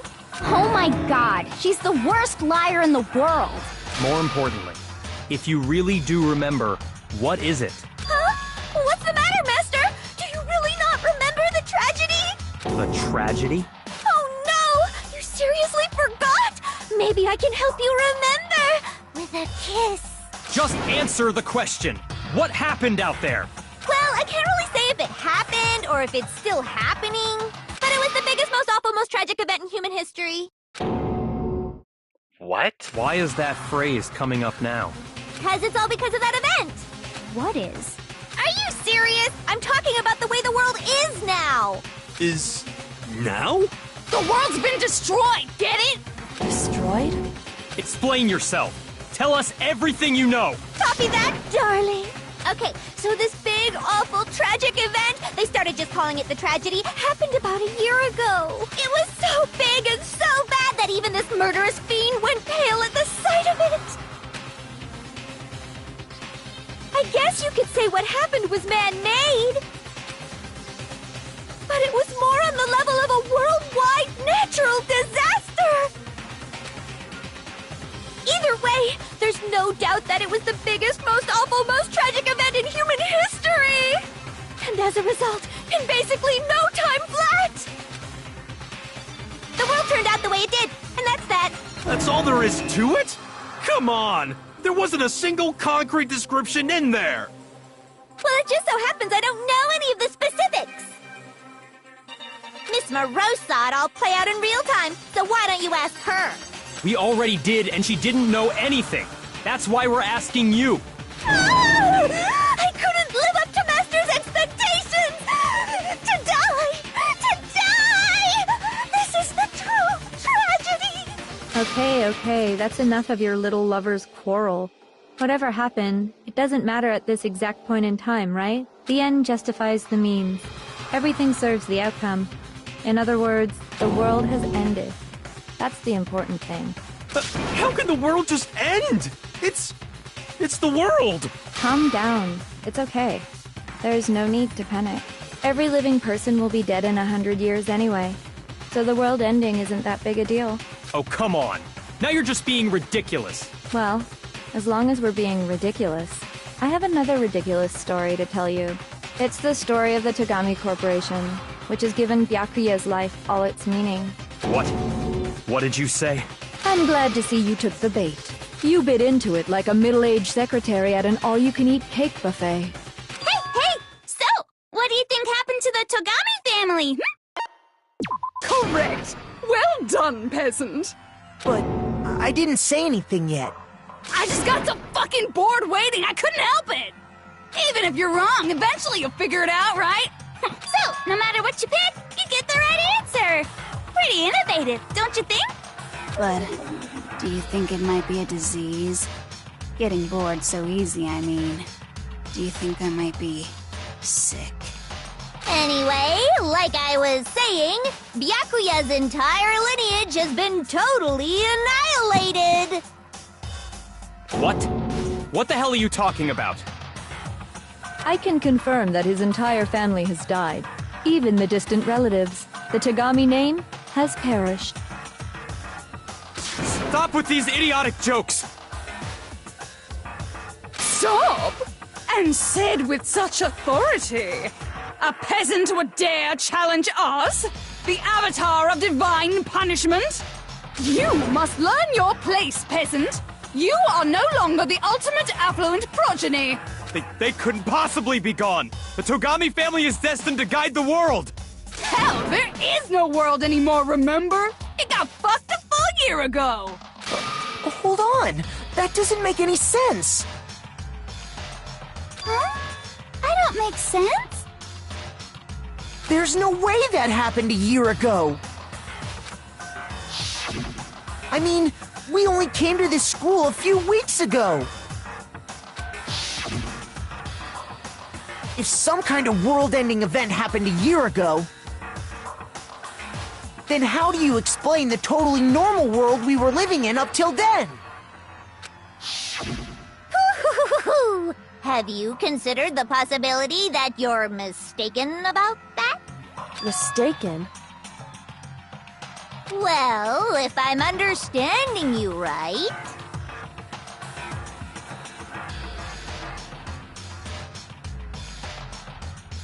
It sounds like you think the tragedy happened a year before you arrived here. Well, yeah. I mean, like he said, we just got here a few weeks ago. A few weeks ago? Ooh, I get it. You're saying that what happened 2 years ago actually happened more recently, right? Huh? 2 years ago? Well, I mean, you guys all started attending Hope's Peak Academy 2 years ago. Wait, what? 2 years ago? What is that? What the hell is this chick trying to say? I understand why you'd have trouble accepting it, but in the end, you can't deny the truth. And the truth is, everything is cause and effect. Deny that, and you may as well give yourself up to God. So, you must surely understand all the hints I've given you so far, right? What are the memories I took from you? Come now, answer us! Answer with all your heart and soul! How are we supposed to answer? I just don't know what's going on anymore. Still, we have to answer somehow. If we don't, everything ends right here. The memories that were stolen from us. If what Junko says is true, if we first came here 2 years ago, but the rest of us only remember getting here within the last few weeks or so, so the memories she took from us... I got it! If we accept that what you say is true, then we've all lost our memories of the last 2 years after coming to this school. Nope. No.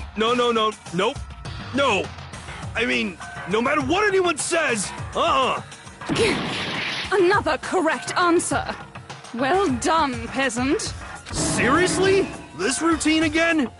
We've lost 2 years worth of memories? That's right. You've already spent 2 full years here at Hope's Peak Academy. And that entire period of time is precisely what you've forgotten. I don't remember the last 2 years of my life? That's not possible! I want to think that too. I don't want to believe it. That's nothing but our desire. I don't want to believe. I want it to be impossible. But if it's the truth, then we have to accept it.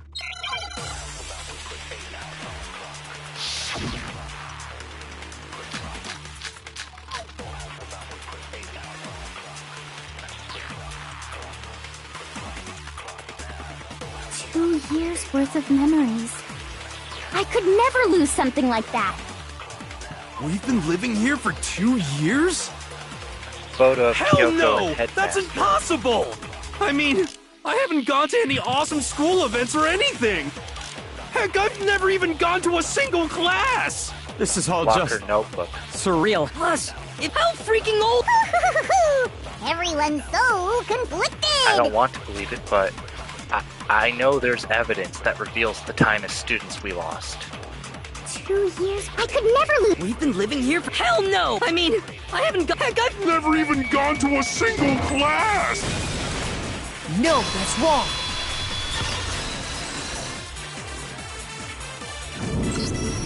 Hiro, there's something I'd like you to take a look at. This notebook right here. Huh? Hey, why's my name written on it? I found it in the locker room on the 2nd floor.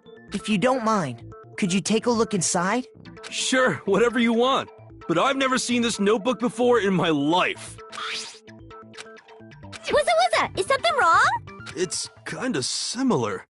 No, even more than that.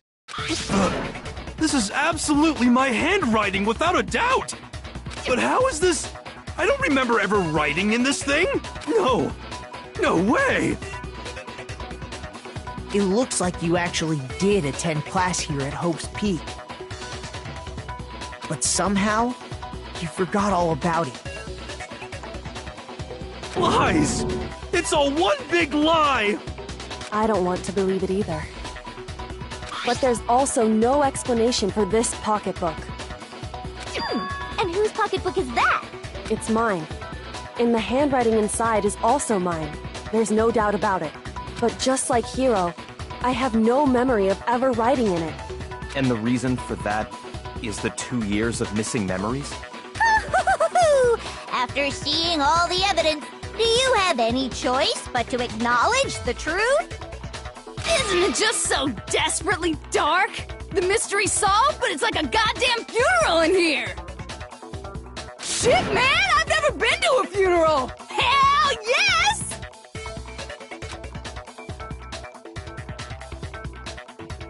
2 years of school life. How many moments of blossoming youth have you missed out on? How many fun classes? How many school events? This was your chance to build lasting friendships, right? And on top of that, something tragically sad happened 1 year ago.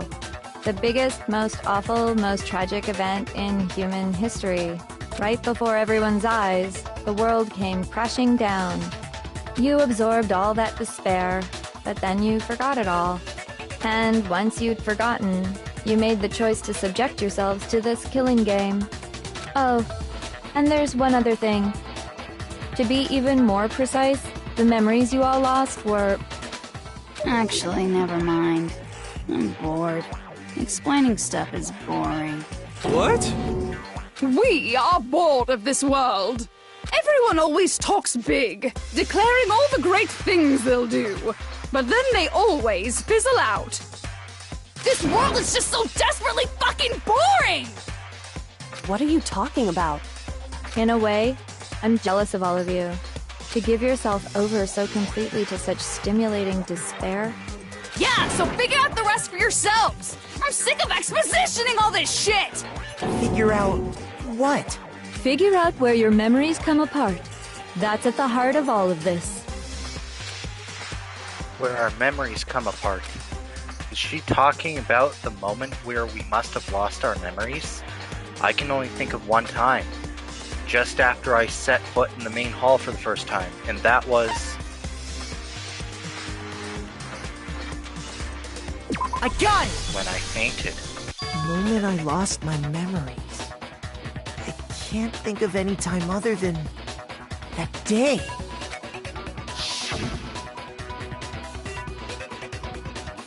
When I first came to the gates of this school and stepped foot in the main hall.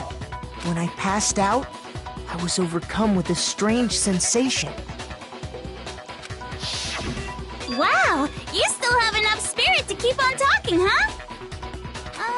So I don't know much about the details, but it seems like everyone remembers passing out, right? And your sense of time got all messed up because of the memory loss after that? I guess it must have been something like that. After I passed out, I woke up in a classroom with my head on a desk.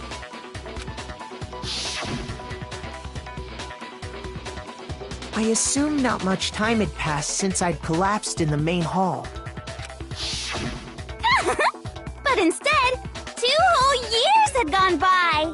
The reason it felt so short was because our memories of the time in between had been completely removed? You got it, honey! 2 years of memories? Poof! Gone! Which means, of course... When everyone met for the first time, it wasn't actually for the first time. Unaware of this fact, you took the time to introduce yourselves to each other, But by that point, we'd already spent 2 years together at the school. That's what those photos reveal, isn't it? Yep, that's what they reveal. You were all such close friends. You spent 2 years together, and then you started killing each other. And it was all so you could escape into a world that's already been annihilated. What a terribly tragic tale. Even if you left now, there's nothing you could do to fix it. You're the one who set things up to be like this! I love you all so much. What? Once your school life here began, I thought about you constantly. It's only natural that I would fall in love. So, since I love you guys so much, I'll tell you all about it! All about the idea we came up with as the ultimate despair!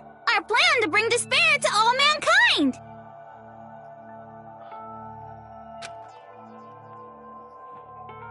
The ultimate despair? All mankind? Let's go back in time 2 years, okay? Back to when everyone first came to this school.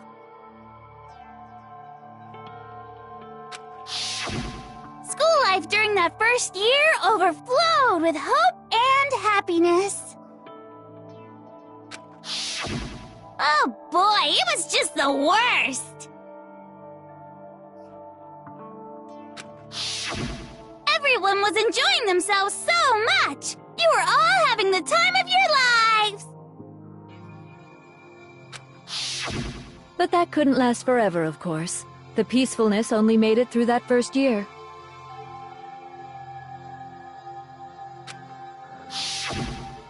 Because after that, an event unfolded that hammered a soul-crushing despair into all of humanity.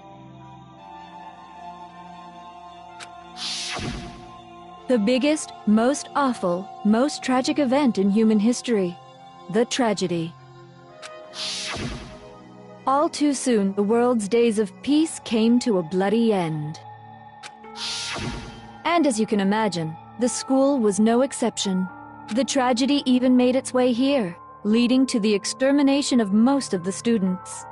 What are you? What do you mean?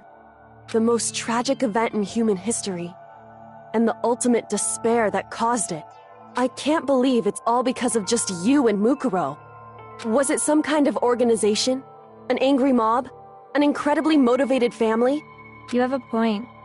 If I had to describe it, I'd say it was none of those. How can I put it? It was more of an ideological thing. Despair is contagious, you know. It's almost like a natural phenomenon.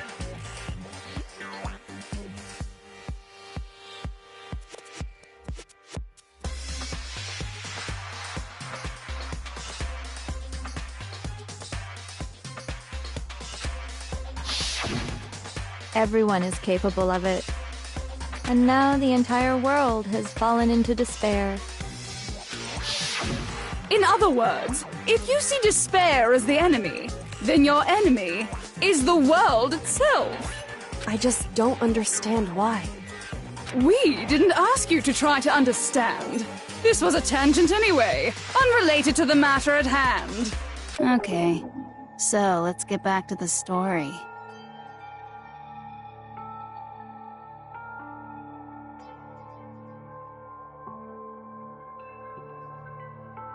Hope's Peak had taken so much damage. You guys were the only survivors. The members of the 78th class of Hope's Peak Academy were the only ones left. And then, something super neat happened! Now pay attention, because this is important, and I'm only gonna say it once! So guess what? To protect everyone who had survived, Hope's Peak was transformed into a shelter! That's right! It was transformed into a shelter! Ah! I said it twice! Now, someone was responsible for that transformation, for creating what would eventually become your prison. Do any of you know who that might have been? The one who turned Hope's Peak into a shelter and isolated us here. I got it! It could only have been the headmaster of Hope's Peak Academy. He wanted to turn the school into a shelter to try and protect us. To protect us from the despair and tragedy taking place outside. That's why he asked us to make that promise. To say that we were willing to live in this school forever. We believe he had something like that in mind, yes. If you, the collective hope of a new generation, could survive, maybe the world could have a fresh start. Yeah, the headmaster put that much faith in you. And because we had that same hope, that's why we all agreed to live here forever. But creating the shelter was also his single biggest mistake. It's laughable, really. He was the headmaster, but he had no idea. He had no idea that we, the ultimate despair, had already made our way into the school. So what was supposed to be a shelter to keep you safe became a cage that made it impossible for you to escape despair. I have to say, it really helped me out a lot. It saved me a ton of time.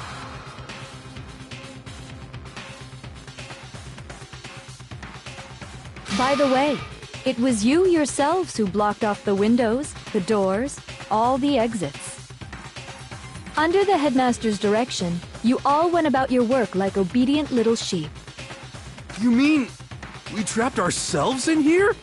And then you forgot all about it and started bitching about how you were trapped in here. Once you'd finished building your little shelter, it was time for me and Mukuro to get to work. And thus began the killing game. Me and Mukuro had come here, spending the last 2 years waiting for that moment. That moment where you all began killing each other served as the climax of our global despair plan. And the only reason you survived the tragedy was so that you could be a part of it. You only let us live? So we could go around killing each other? Is that what you're saying? Why?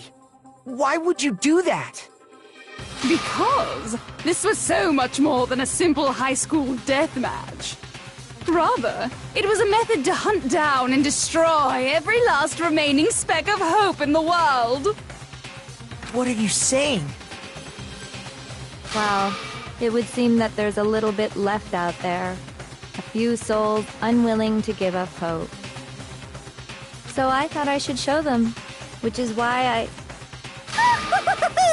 Well, why don't you tell me? What the mastermind did to show everyone in the outside world, that was...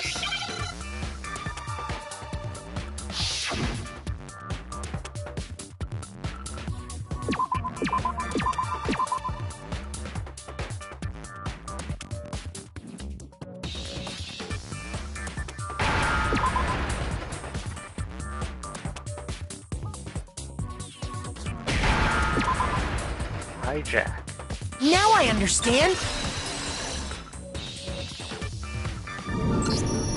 You're talking about you hijacking the airwaves, aren't you?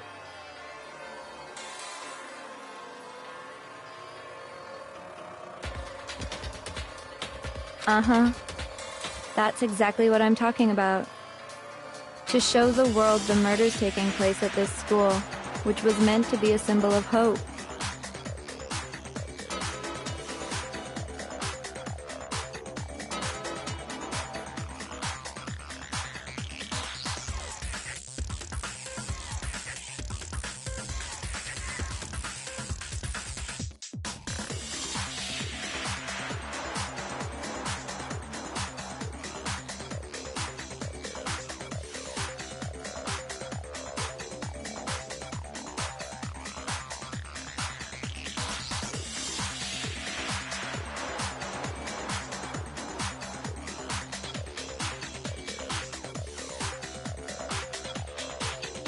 That was the whole point of the ultimate despair. When I said climax, that was what I was talking about. The world watched as you fell into despair and began to kill each other one after another.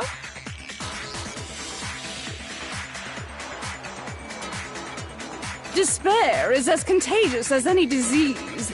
Any hope left turns to despair.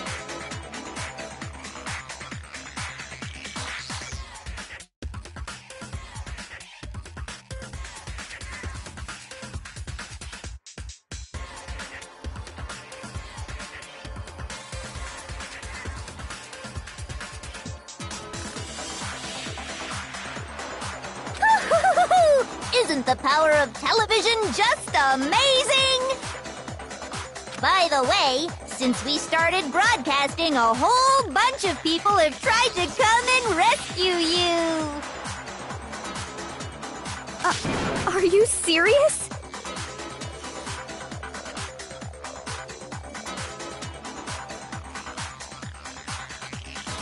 But utilizing the heavy weaponry I installed around the school grounds, I had no problem expelling them.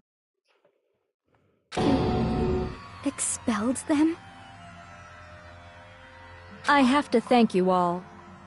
They were a relentless bunch, refusing to give up on hope and trying to force their beliefs on the world. But in the end, I was able to give them the final despair. Death. So you just used us? To bring despair to everyone in the outside world? Well, sure, but I also gave you a second chance at life, right? So it's like, give and take. Give and take? You're so full of shit! And there's a reason I chose you guys to survive when all the other students were dropping like flies. I mean, we built up 2 years of memories together. You were all my treasured classmates. Sorry, that's a lie. I just figured you'd despair even more when you found out a friend had betrayed you. And that's the truth, which is what you wanted, right? So, does it make you feel utterly lost and hopeless? You solved the mystery, but despair at the truth, right? Don't tell me. Did you seriously count on the possibility that we would solve your mystery? And if we did, then what? Our final desire for creating this world of despair was so we could experience one last class trial.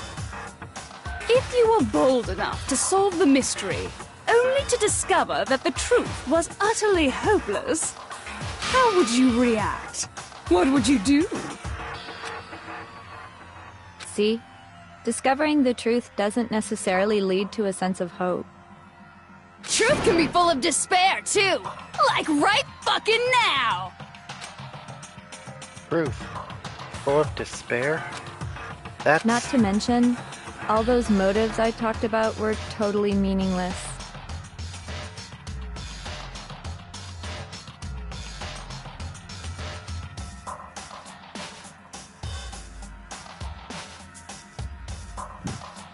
I mean, with the world having ended and all. Meaningless? Then we've been murdering each other? For nothing? And think about it. You chose to lock yourselves up here, then started murdering each other to get out. We weren't just random strangers either. We were classmates. We'd spent 2 years together.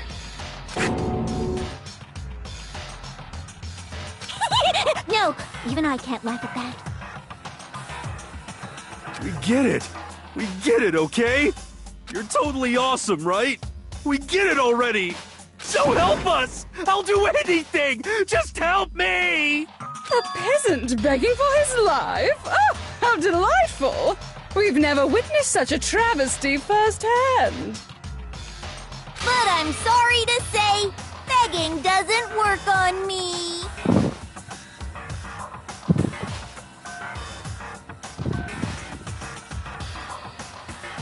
All I want is despair, and there's no reason for it. And since there's no reason, there's no argument against it. There's just no understanding it. No argument, no understanding. What better definition of ultimate despair could there be?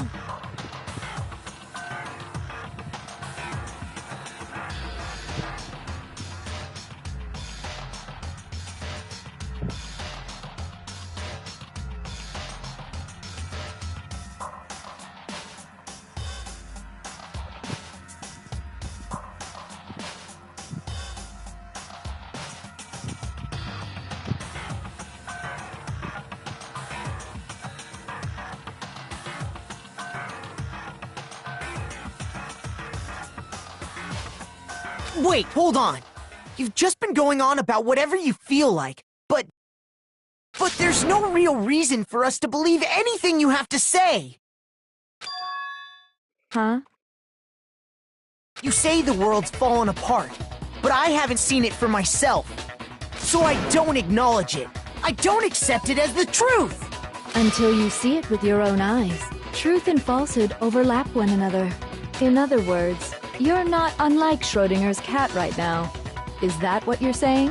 If so, what then? Are you saying you won't accept the truth until you can go outside and see for yourself? Well, you better not. You go out into that world and you're all goners for sure. Trust me, I'm not lying about any of this. Well, even if it's all true, I refuse to give in. I refuse to lose to you. For the sake of everyone you've killed. Huh? Everyone I've killed?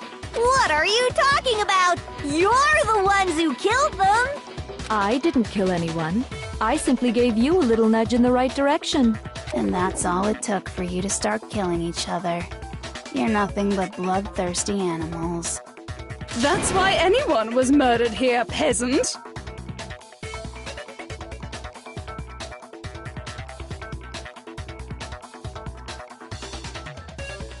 Say what you want about hope, but we're all creatures of instinct, right? Despair comes naturally.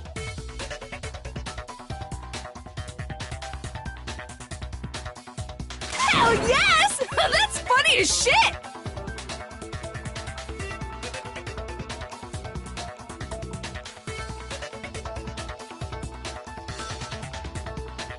No! This isn't just some game to us. It's murder! Plain and simple!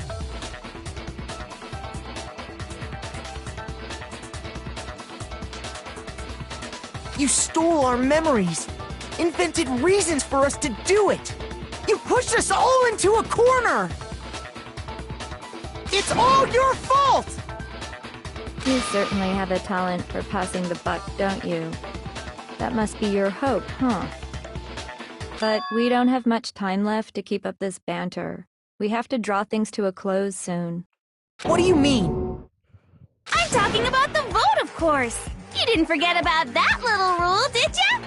Oh, and also, since this will be the last vote, I decided to change the rules. What? You guys so full of hope, and me so full of despair. I've decided to have you vote which one will be punished. If even one of you votes to punish Hope, well then, I'll consider that a win for me and punish everyone on the side of Hope. Even if it's just one person? Oh, but don't worry. I won't be voting, of course. Even if you don't, you've still got the upper hand in all this! It's okay. Nobody would actually vote to kill themselves, right? Oh, let me just mention one more thing.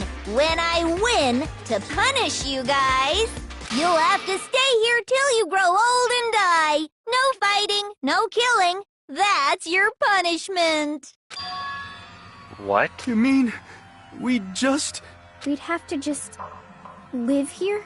She's saying she'll let us live! If you're not happy with that, then go ahead and punish me. And make your way to the outside world. Enter a world fallen from grace, where only despair exists, where you'd likely be dead within a day. What are you saying? So no matter what, we're doomed! Wait a sec! I just got hit with an inspiration bomb! Dying of old age is boring as shit, right? The audience at home isn't gonna dig that at all! So, here's what'll happen. One of you will get to experience an instant, super impressive punishment! What? You can't just... Do you mean to say you'll execute one of us? And I get to decide who's gonna have to suck it down! Makoto, you're up! Me? Yeah, you've been acting up, causing all kinds of trouble. I hate you! So let me make this clear. Everyone has two choices in front of them. If a single person votes for Hope to be punished, then only Makoto will receive a harsh punishment, and the rest of you will live here in peace.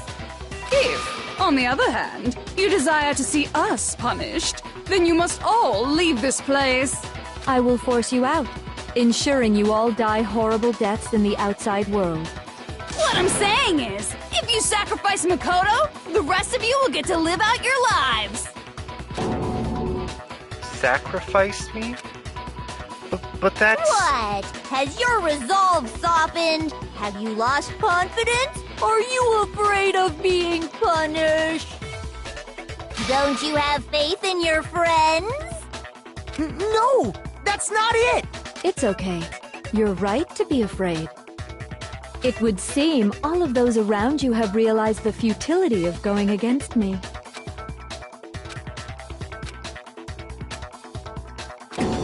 Guys? It's so beautiful. Your lovely faces, eroded by despair, have come together as one. Besides, Yoko, you could never betray your father, could you? What? I mean, the headmaster's only wish was that all of you would survive, right? That's why he tried to trap you all here after all. The least you can do is try to honor your dead father's wishes. Kyoko! One person's despair is enough to seal your fate. Isn't that just the most hopeless outcome ever? So, who do you think's gonna give in? Whose despair is gonna sign your death warrant? No one. Nobody's gonna give in to despair! We're not gonna lose to you! So boring. Stubborn till the very end, huh? Well, that's fine. Then let's just hurry up and get it over with. It's time for the final vote. Everything will come to an end. Your stupid hope. And your stupid life! The final vote. This is it. The ultimate confrontation. I have to show everyone. I have to make them remember. I have to convince them not to give up. To live in despair, that's not really living at all.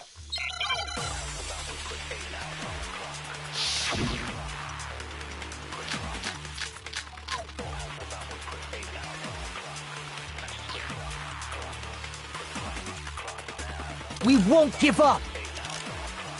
As long as there's hope, we'll never give up! If I were to die, that would be the end of Hope's Peak Academy.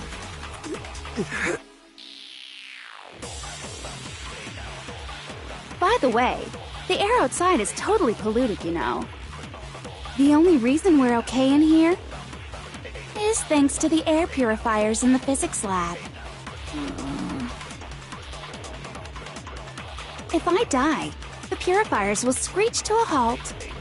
In other words, as soon as I die, the communal life you've all been living will come to an end. Meh. All of you will have to leave. You'll have to go into the world outside, where only death and despair are waiting.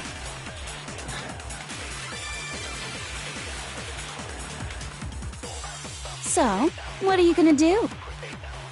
Will you just die? Is that what you want?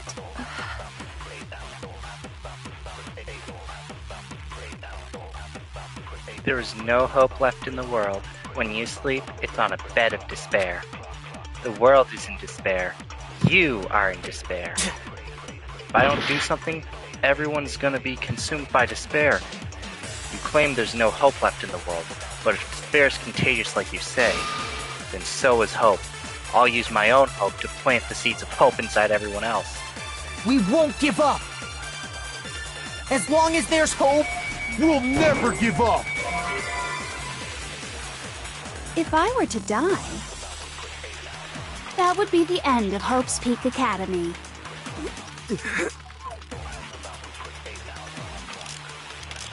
By the way, the air outside is totally polluted, you know. The only reason we're okay in here is thanks to the air.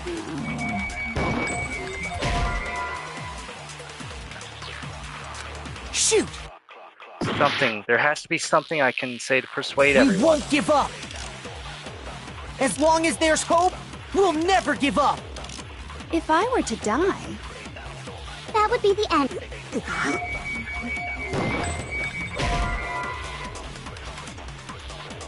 Shoot! Okay, so that's not it. We won't give up! As long as there's hope, we'll never give up! If I were to die, that would be the end. Don't lose hope now! All my fortune-telling senses are telling me not to leave this place. But to live means moving forward, right? So even if it's hard, Even if we're scared, we don't have any choice, do we? I want to keep on living. I want to open the next door. There must be something new waiting for me!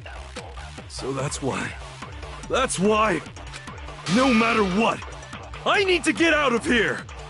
The whole fortune-telling thing doesn't matter anymore! What matters is my own gut feelings! We won't give up! As long as there's hope, we'll... If I were to die, That would be the end. By the way, the only reason is thanks to the... If I die, in other words, the communal life you've all of you will have to go into the world outside. So, will you just die?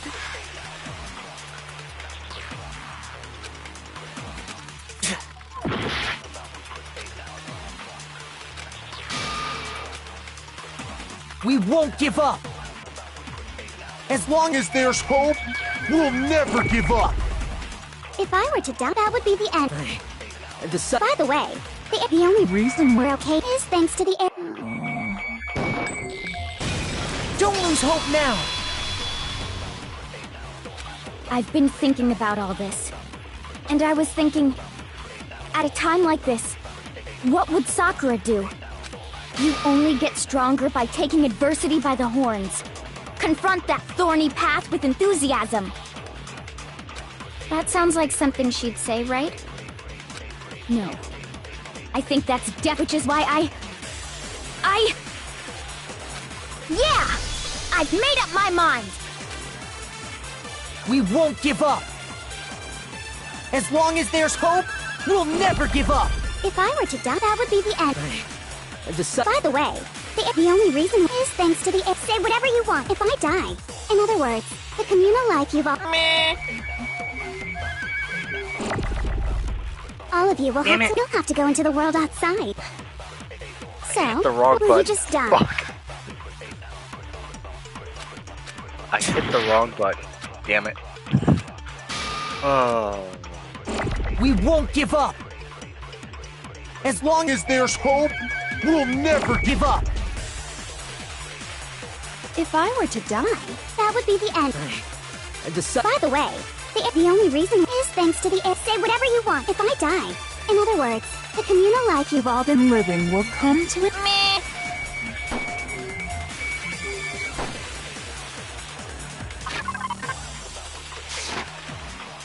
all of you will have to leave. Oh, You'll have to go into the world outside. Okay. Where only death and So, will you just die? Hold it. I have to hold it. Right. I have to hold it. Okay.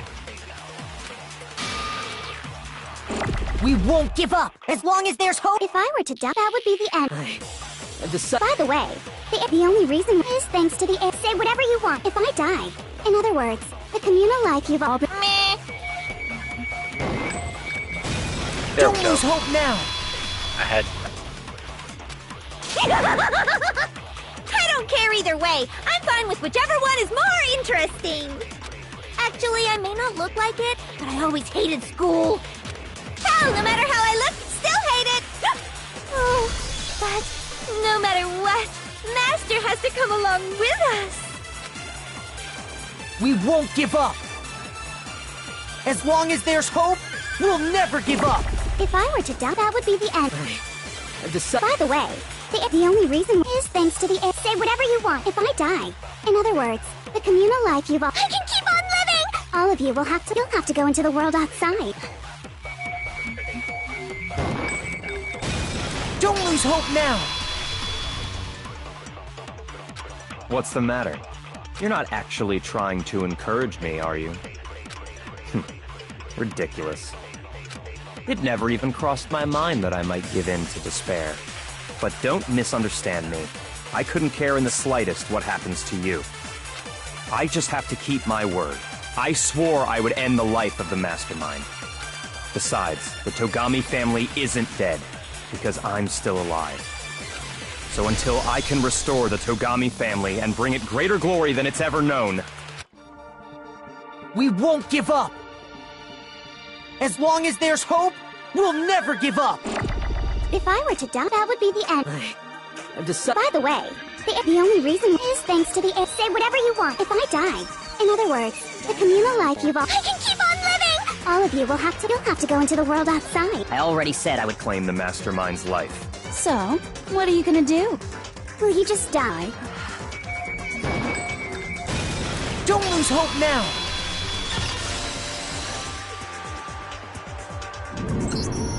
I didn't really know my father, so I can't pretend to know what he was thinking. But even if we're just connected by blood, there's one thing I am sure of. He would never want us to abandon Makoto and choose to stay here. I can't explain why exactly. But if I'm sure of anything, I'm sure of that. Just because we don't actually know anything, does that mean we can't understand? Could it be that... No, never mind. So, Makoto. I gotta pee. Terribly sorry to take a pee break at the climax like this, but I cannot hold it in anymore. I really, really can't. I got to pee.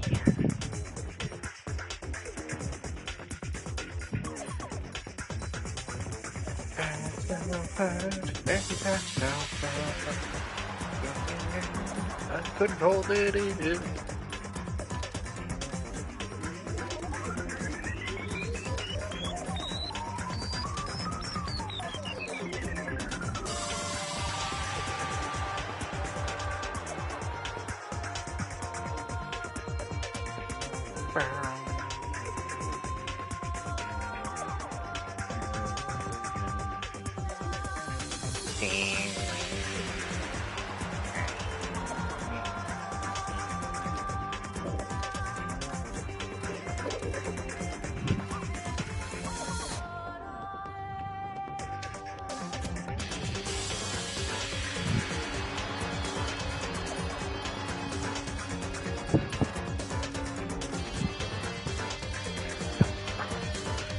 I don't think you wound up at this school because you had good luck or bad luck.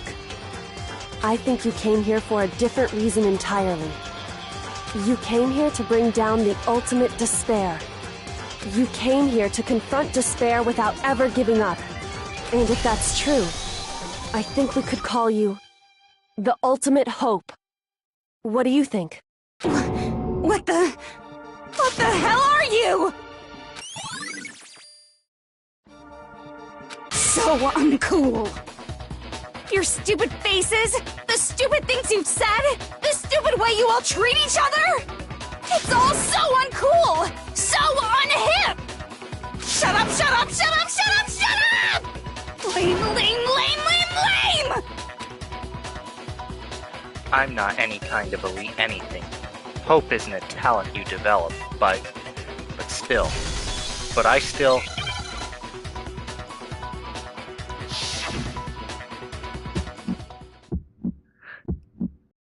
You suck! What do you want? So uncool! You dare to stand against us? Hope is a joke. Outside is only despair. Your idiocy ends here. You're gross. You're scared, aren't you?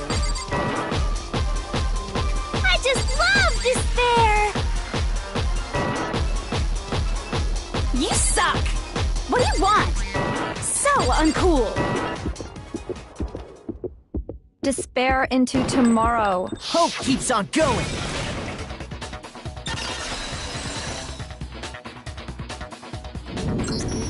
I refuse to give up! I refuse to get bored! I refuse to throw it all away! I refuse to despair! Because all I have going for me is the desire to keep moving forward! What's going on? What's happening?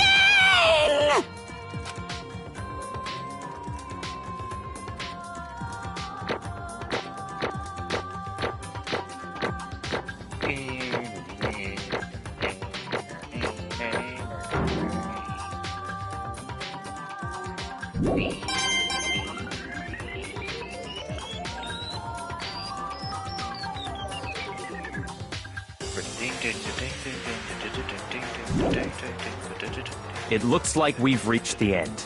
I think it may be time to vote. We just gotta pull the lever, right? Good. I'm ready to go. Let's put an end to these trials. Put an end to the killing. With our own hands. Bum bum ba bum bum bum ba ba bum.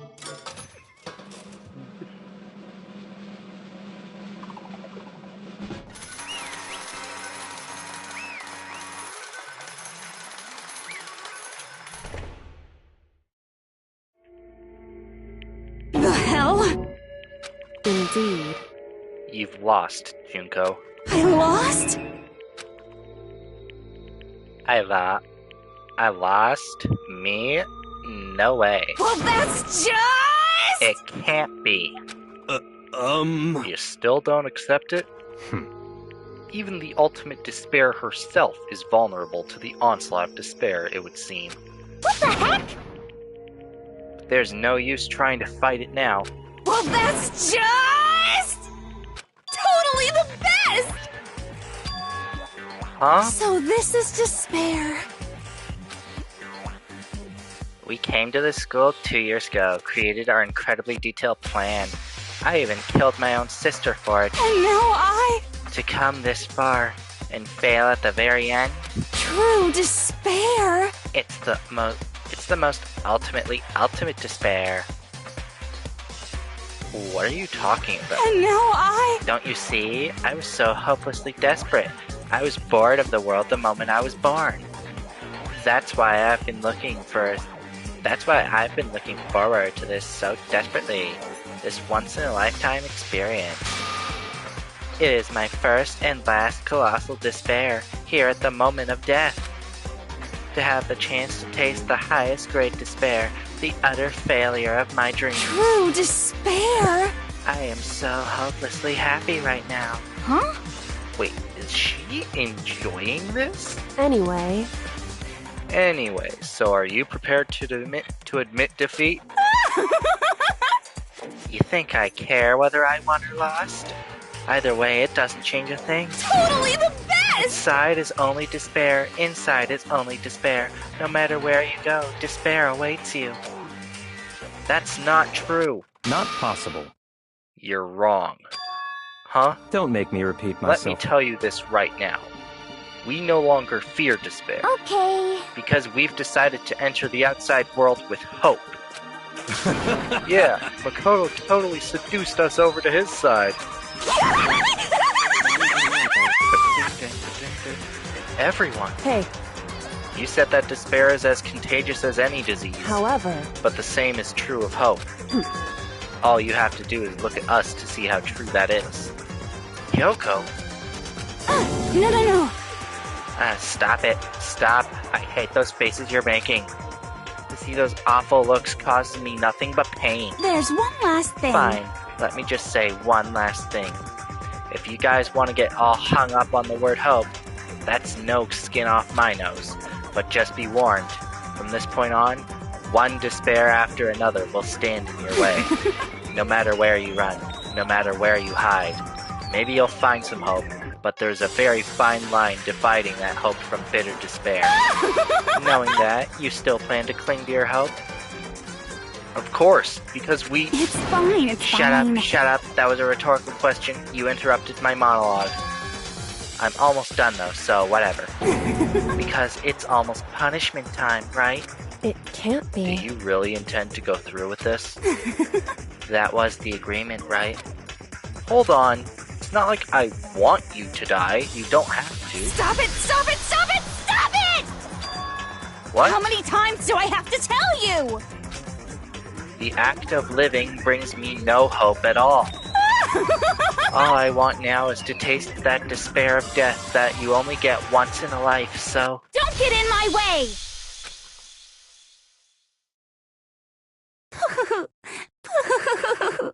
So this is how the despair of death feels.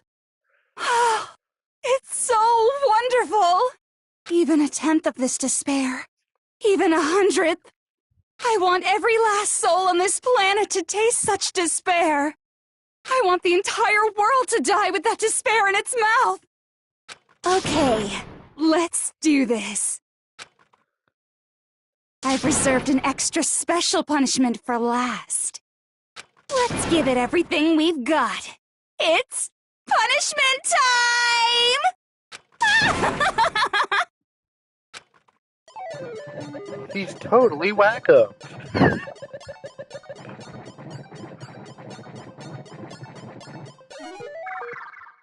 She just walks off?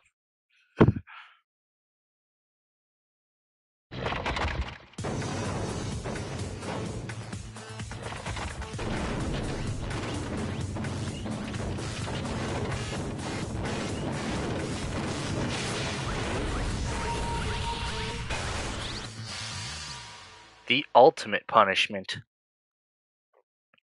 The 1,000 blows. The cage of death.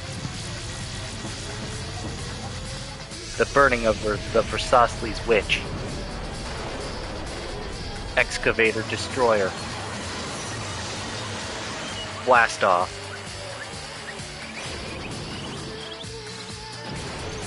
After school lesson.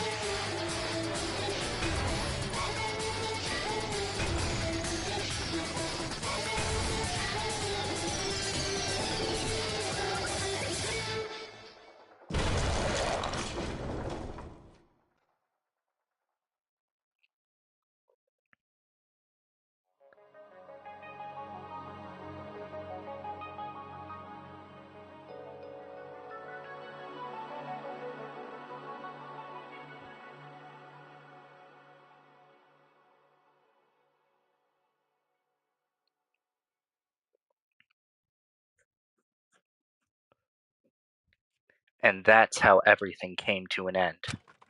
The final class trial. Junko Enoshima, the ultimate despair. Life at Hope's Peak Academy. It was all over.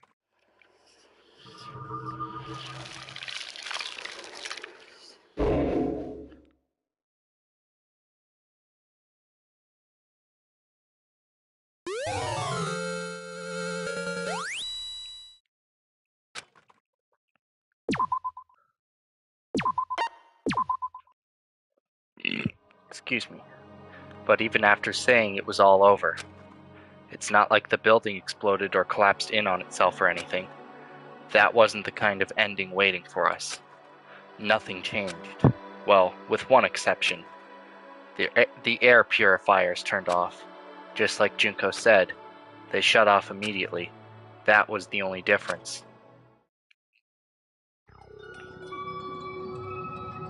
Danganronpa.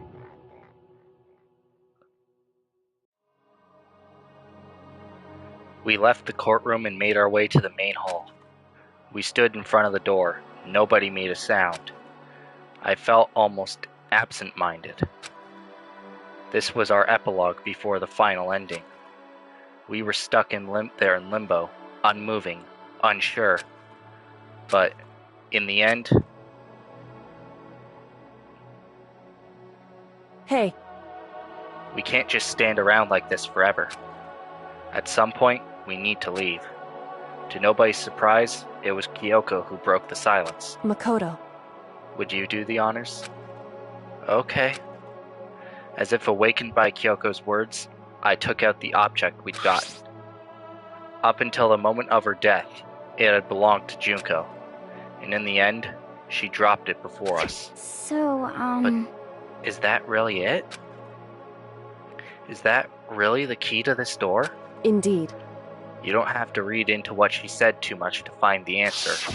If, on the other hand, you desire to see us punished, then you must all leave this place. I will force you out, ensuring you all die horrible deaths in the outside world. In other words... I will force you out. She said that just before dropping that. It makes sense that it would be our way out of here. But... You never know. Maybe it's actually a switch that's gonna make the school self-destruct. I mean, Junko never said specifically that she'd let us leave here alive. It's true. You may be right about that. Maybe? Yes. But even so, it it's impossible to think we wouldn't take our chances with it. Yeah, I guess that's true. There's nothing to worry about. If something ever happened to Master, I'd take my scissors and jam him so far up. Huh? Where's the courtroom? Where's the mastermind? It's all over. We're just about to leave the school. Leave? We can go outside? And that means me and Master can get married? And then he'll give me a little jewel of a baby? That's enough. Please, stop. That would be a greater horror than anything I've encountered so far. Anyway... Don't worry, I have no doubt that we'll be able to leave here without a problem. But... It's what happens after we get out that I'm worried about.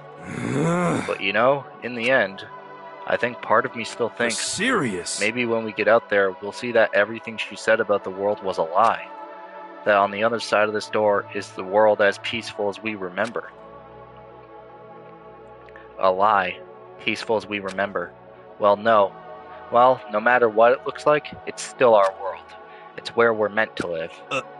Yeah, I guess so. And how do I put this? Unlike this school, the world is really big, right? Since it's so big, I'm sure there must be some despair no matter what. But there also has to be lots of hope, right? In other words... The act of searching for hope, to try and find it. That by itself is the true meaning of hope. As long as you have that hope, you can keep moving forward no matter what trouble you may fall into. Am I wrong? Is that what you mean, Makoto? Yeah, that's pretty much the gist of it. I don't need any of you to spell that out for me. You know, Junko mentioned that there were still others out there who hadn't cast away hope just yet. Maybe I should find them and make them work for me. To rebuild the world, we must first rebuild the Tagami dynasty. I'll go with you. I'll follow you anywhere you want to go. You got it! Well, my first stop is going to be the closest donut shop. I can figure out the rest from there.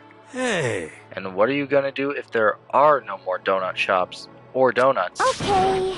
I'll just get some flour and make some myself. And if there's no flour, I'll just grow some wheat. I get it now. If there's no road, you just gotta build one. Creation. Fate is telling me to remake the world. Could it be? That's my hope. How about that? I've reached the next stage. The next chapter of Yasuhiro Hagakure's life story is about to begin. Whoa! Thanks, Hina. You totally opened my eyes. Hey, personal space buddy, you're seriously creeping me out. Makoto. Come on, Makoto. Even if everyone in the outside world is gone, even if the world is steeped in despair, as long as I have people like you around, I can face forward and keep moving. If we can get out there and do something, have some sort of impact. But what can we do? There's so few of us, and we're so small. So what can we do? No, we can probably do anything. Yeah, we can do anything. Well, I guess this is goodbye. And goodbye to Sakura. But hey, if we gotta say goodbye, we may as well do it with a smile on our face. Hey guys! You guys want your fortunes told anywhere, anytime. You just let me know. I'll be there. You know how much I hate being annoyed, but if something does come up, you may as well let me know. And it appears that my girlfriend has joined the Discord VC alone, and did not tell me about it, so I am going to go there real quick.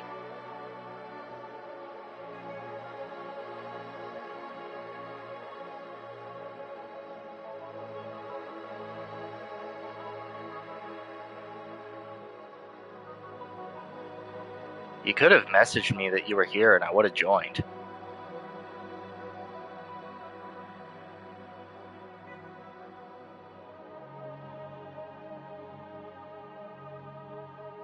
I can't guarantee I'll actually bother listening, but, you know. I don't know why, but I have a burning desire to start writing. I might be able to pull it off. A story about Master and me, and the others, I guess. I can't say I'm sorry about what happened, but still. It does feel kind of strange. I really don't know what to say. I guess we graduated? It looks like hope really is spreading. As long as I never give up, I have to push even harder. I'm going to keep moving forward with hope in my heart. Since I have hope, I can show courage. Since I have hope, I can move ahead. The world can move ahead. The door began to open, with my hands, with our hands. Hope and despair mingled together, opening the door to the future.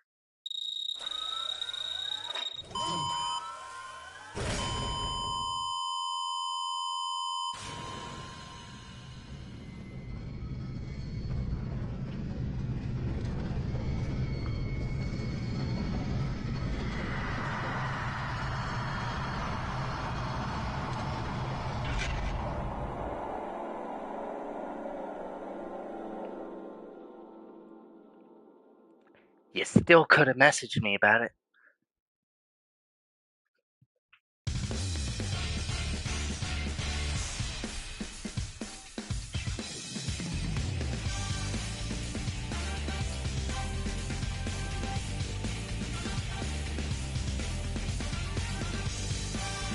Can I skip over this? Yes, I can. Okay, good.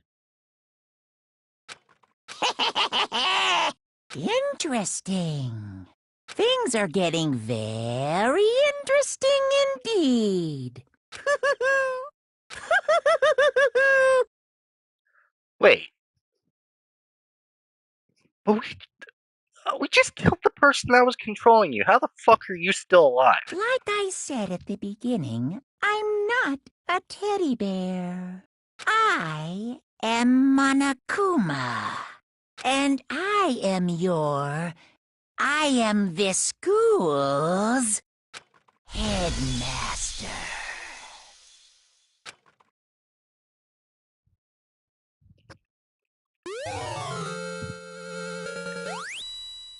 Oh, I apparently received an Easter egg.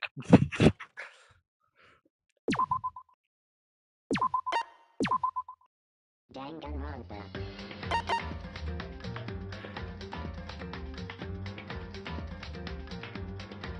This is a what-if simulation type play mode. Yay! Thrills, chills, kills!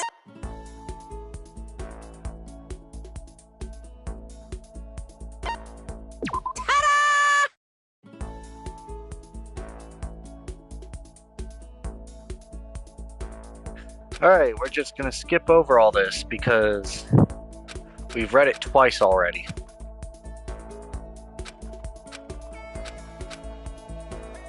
Essentially, this is the game with the what-if scenario of what if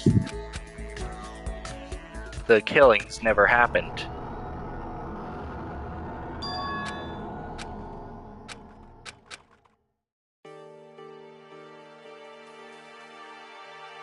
Hey, Makoto, are you okay? Huh? are you for real?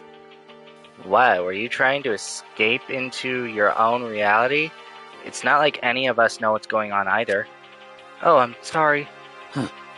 There's no need to apologize. Given the situation, it's understandable. That's right. For some reason, I went unconscious as soon as I stepped into the main hall. And when I woke up, I was in the classroom. The windows were all blocked off by these weird metal plates. But it wasn't just the classroom. As it turns out, all of us who'd gathered there had all our stuff taken away, and we were locked inside the school. As we stood around, an announcement came on asking us to come to the gym for the entrance ceremony. But hearing that voice made it hard for me to concentrate on what it was actually saying. Hey, where are the others? Wasn't everyone here earlier? Hey, come on. Everyone else went to the gym while your ass was knocked out. Well, But is it really a good idea to obey such a strange announcement? And? Yeah, it was weird as hell, but what else are we supposed to do? Indeed. She's right. Whatever's gonna happen, standing our ground here isn't gonna stop it. You hear me? Okay, then let's head to the gym. Makoto, are you good to go? Yeah? I was forced to wonder what the hell was going on here. I was tormented by a dark feeling of foreboding, but I did my best to ignore it and hurried to the gym.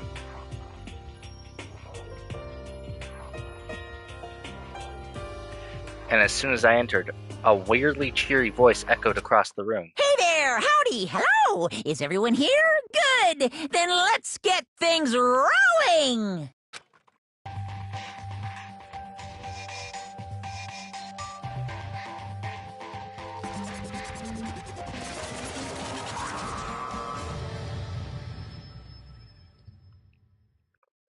I am Monokuma! And I am this school's headmaster. Nice to meet you all. Such a bright voice and carefree attitude was completely out of place.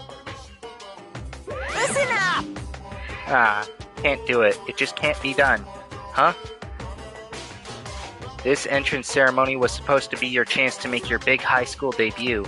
As the headmaster, I did my best to put on a happy face, but it's just impossible. You can only lie to yourself for so long, you know?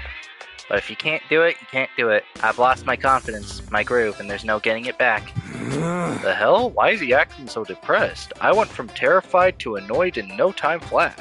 So, Wait, is that a teddy bear? Why is that? That teddy bear can talk? Unbelievable. Come on, what kind of cliched reaction is that? You people just keep on reacting the same way. This is kind of depressing. That's just making me more and more depressed. Even if the hardware is backwards compatible, I guess the same doesn't go for the characters.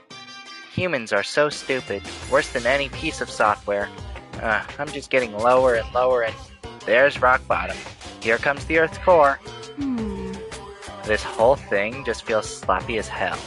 Come on. You expect us to believe you're the headmaster? Stop screwing around. You're right. I screw around too much. I've spent half of my life apologizing for the other half of my life. But I've been spending so much time trying to think of what to make you guys do, I'm just lost. Meanwhile, I've been totally neglecting myself. Trying to laugh it off now would just be another lie. Where the heck is this going? You've been neglecting yourself? What does that even mean? I forgot to do something that was going to be a vital part of your greeting today. What the heck? My stomach's starting to hurt from all this self-loathing. He seems really desperate, depressed. What is it you think he forgot? I don't think that matters. All that matters is finding a way out of here. You! No, I need to know. Tell us, what did you forget? Got it! If necessary, you could cancel the entrance ceremony and take the time to prepare a proper one. You're right. What I forgot was my backups. Are you okay with this? Backups? For what? Hey! For me, Come on. duh. Backups? For you? What? Huh? I don't understand why you don't understand. In other words... A backup, a spare, in case of emergency. Hey, you bastard! Okay, we get it. Hey, listen! So if you can have backups, does that mean you really are a toy or a robot or whatever? Indeed. If I understand what he's saying, that would make sense. No, see? Oh, okay, I got it. I don't like to admit this, but... Yes, I'm a robot so advanced, even the folks at NASA can't recreate or even comprehend it. But I don't have any backups, so I can't begin. Huh? What can't you begin? The entrance ceremony? Sure, that too. But even more than that, I can't even begin your school life itself. Without a backup, the first time I break, that'll be the end of everything for you guys. Hey, come on. I don't think any of us give a shit if you break or whatever. Come on! Don't be stupid. Without a headmaster, how can your life here run smoothly? Oh. But did you not say that you are so advanced even NASA cannot comprehend it? So you should not break so easily, am I right? Now I'm You guys are gonna break me. angry. You blew me up in the prologue last time and tore me apart in Chapter 5. Huh? Prologue? Chapter 5? What is he talking about? But anyway, let's not worry about that. Before we can begin your school life here... I can't wait! I can't wait! I'm gonna have you guys build me some backups. What? What? Oh man, come on! What's he even talking about? Come on. You think you can give me orders, you living garbage? I do, and while you're at it, I'll have you add a bunch of awesome bonus features. Like maybe make me super handsome or eco-friendly, that kind of modern trendy feeling. Or it might be good for a Japanese-style mascot like me to have a super cutesy Super Moe backup. Just hold on. What the hell, man? You're talking like we already agreed to help. You guys! Well, you're gonna, right? It's important that you grow as students, sure, but you also have the opportunity to help your teacher grow. You think fake inspirational crap like that is gonna get us on your side? Well... I don't think he's listening. He's just creating his own reality as he goes. No way. Man, if this is the kind of bizarre crap I can expect as a new student here, I'm just gonna go home. Hey! Hey! And how do you plan to do that? You saw the metal plates covering all the exits, didn't you? So we really have been imprisoned in here. Hey! What the hell is this? Why would you trap us in here? Let us the hell out of here. Let's see. He said he does not have a backup, yes? Why don't we just destroy this one right now? Ooh. So it finally occurred to you. Too bad. But I won't go out that easy. I'll use my NASA-level technology to run and hide and you'll never find me. You seem like a monumental waste of technology. Stop fucking around. Alright, that's you it. son of a I'm bitch. not gonna be part of whatever shitty joke you're trying to pull here. Hey, you bastard. Yeah, who gives a shit about some backup or whatever? We're not here to take care of you. Hey! Hey! Okay, yeah, sure, I see what you're saying. Are you sure? Then would you rather just start killing each other? What? Huh? What did you just say?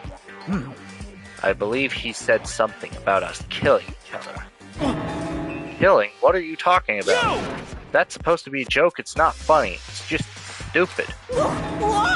Yeah, even if you're trying to make a point, that's taking it too far. Just a second. Come on, stop trying to freak us out just to get us to do what you want. What the heck? Just hurry up and let us out of here. Unbelievable. Would you guys please stop nagging me? I wanna go home. I wanna go home. I thought bears were crazy about it. our homing instinct, but you guys really take the cake. What are you gonna do? But I guess you can't really help yourself. Now then. You're all part of that new wave enlightenment generation. You need a specific goal to motivate you. Yes, indeed. Well then, here's a little spoiler. Spoiler. Actually... Once the backups are done, we'll move on to the main event and you can begin your exciting school life. Isn't that Once that starts, then you'll have the chance to trigger your escape flag. What are you talking about? Speak plainly. Aww. I don't know what he means, but he did just say something about escaping, right? Yes, indeed. See, I was totally clear. Now then. If you want to escape, you'll have to live here peacefully and build me my backups. Of course. And you can't just half-ass it either. I can barely Build me a contain superior myself. machine with flawless performance that thrills and delights me, and you pass. And don't worry about living expenses. You have all the food, clothing, and shelter you need. I can even personally guarantee your health and safety. Even if you get sick or injured, I'll treat you right away in the Monokuma Emergency Center.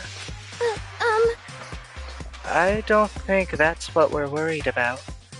Why do we have to do all this in the first place? Boy, tough crowd. Whatever, stop complaining and just do it. Now then. Now then, with this, the entrance ceremony Hold on just a hasn't second. even begun. I mean, you haven't even started your real school life yet, so obviously I can't welcome you yet, which means this isn't a proper entrance ceremony. Well now. Okay, I'm done talking for now. Please enjoy these ever-fleeting days of peace. Without another word, he was gone, leaving us in dazed confusion. So, how would you expect what the heck just happened? I mean, seriously? Yeah, like, what the hell was that? I'm totally lost. We're trapped here, right? And if we make some backups, then we can get out. It would seem... It seems to be the gist of it. If you think about everything this Monokuma told us, you will notice there are two main points. In other words... The first point is that we're trapped here in the school. And the second, more important point, if we can create backups for him to his satisfaction, he will tell us how to escape from the school. Are you okay with this? But one thing we do not know is why he wants us to do this at all. Honestly. What was his purpose in imprisoning us here in the first place? What should I do? Yeah, What happened to Hope's Peak Academy? Did it get taken over by some evil organization or something? Listen. If that's the case, I'm sure the police will be here any time. However... But can we even be sure this is really Hope's Peak? For serious? Listen, I'm sure this is all just some kind of elaborate orientation setup. Like, they're like hazing us. Orientation? Seems like... But if that's true, it's in pretty bad friggin' taste. It's so overkill. He's right. If it's a prank, it's far beyond the bounds of acceptability. Okay, fine. In that case, what is going on? That's what we're trying to figure out. You know, if he didn't forget to build those backups of his, what do you think he would have made us do? Kill each other? That's what he said. What? Hey! Don't freak us out, dude. Who the hell would ever? Listen to me! Everyone just calm down. Quiet down and listen! He said we'll have plenty of food and shelter, and we'll be kept safe, so that's good, right? Got it! If we want to get out of here, we all need to work together. Shit. I fucking hate the idea of being at the mercy of that goddamn bear. But what else can we do? Total pain in the ass either way. That I would lower myself to serving that monstrosity. Oh. But it seems our best option is to calmly adapt ourselves to this new situation. Let's see. If this is truly something that Hope's Peak has put together for us, then I am fine with that. Actually... If that is not the case, and Hope's Peak has been taken over by some other force, it would be best not to blindly oppose them. Oh, gives me chills to think I'll have to live here along with you unwashed masses. That's fine. Well, whatever. I'll just have to make sure to finish things quickly. And then I will find whoever did this to me and wipe them from the face of the earth. You hear me? Okay, well, does anyone else have any objections? Got it! Silence gives consent, as they say, then it's decided. Listen to me! From this point forward, we all agree to work together to maintain a peaceful communal life. Sure. When I first got into Hope's Peak Academy, I thought, man, I can't believe I get to go to this amazing place. But wherever I am now, it's 180 degrees away from whatever amazing place I'd made up in my mind. And that's how our bizarre communal life began.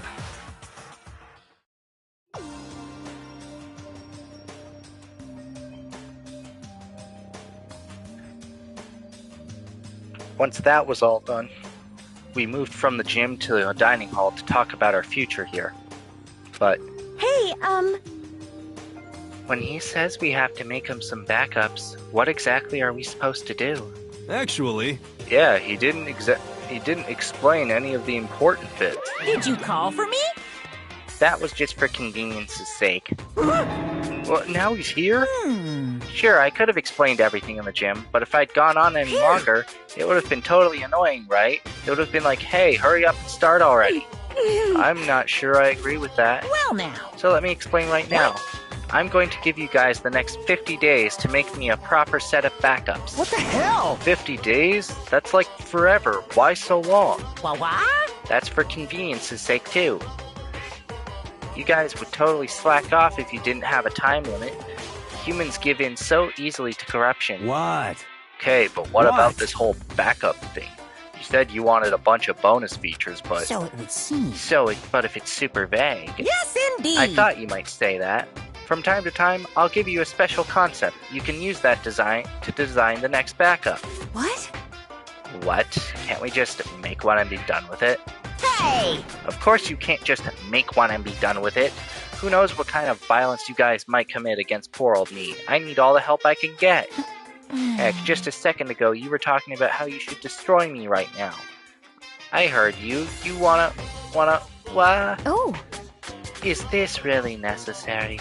Just a second. Fake cry all you want. We're not gonna fall for it. Huh? Fake? This is... No, I really am sad. All your heartless comments have made me sad. But your teacher won't let it get to him. No matter what, I'll put you all on the right path. Hey, come on. And the right path would be... Uh-huh. Oh yeah, To keep you all from slacking off, I'll be performing project reviews as you progress. Well... Project reviews? What? What, never heard of a project review? Want me to write it down for you? No, I know what it is. It's meant to check our progress. In other words... So you're gonna be checking up on us to see how things are coming. That's just common sense. Yeah, it's totally common sense. I feel like I want to die right now. Yes, indeed. Okay then, hurry up and get to work. I'm as excited as the rest of you to get through this and begin your real school life. But if we fail our project review, is there some kind of punishment? Well... It can't be. Here it comes. Too bad. No, nothing in particular. What? Don't scare us like that. Are you sure? There's no punishment, but if you can't do it, you won't trigger that escape flag I mentioned. What? Plus, if you pass, I'll give you something awesome. I can barely contain What is it? myself. Well, you'll just have to get it and find out, but it's super fun, I promise. Now then, are you ready for your first assignment? So, the concept for the very first backup I need you to make is... Ta-da! Right here. Make a Monokuma Casanova? What does that even mean? What the heck? Exactly what it says. You know what a Casanova is, right? I want a good-looking version of me. Good-looking, but you're a bear. We better not think about it too much, or we'll never get anywhere. What the heck? Anyway, how are we even supposed to start building something like that? And... Yeah, I mean, where are the materials or whatever? Hey, I can't do everything for you. Look around the school yourselves for whatever you might need. Isn't that Oh, but as an wonderful? extra special service, I will give you some materials. Just this once. I figure you could use at least a little practice before you start on the real thing. Yes, indeed. Okay, so here you go. Maybe I'll have you start by using these materials to make a Greek statue. And after that, if you combine this with the Greek statue, I think you'll wind up with a truly ravishing Monokuma. Bring it to me the absolute instant you're finished. No pit stops. Okay, have a nice day.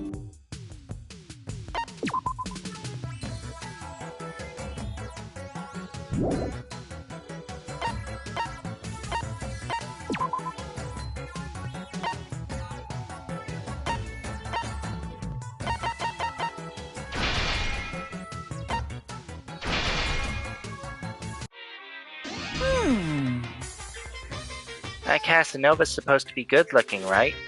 Is this good looking?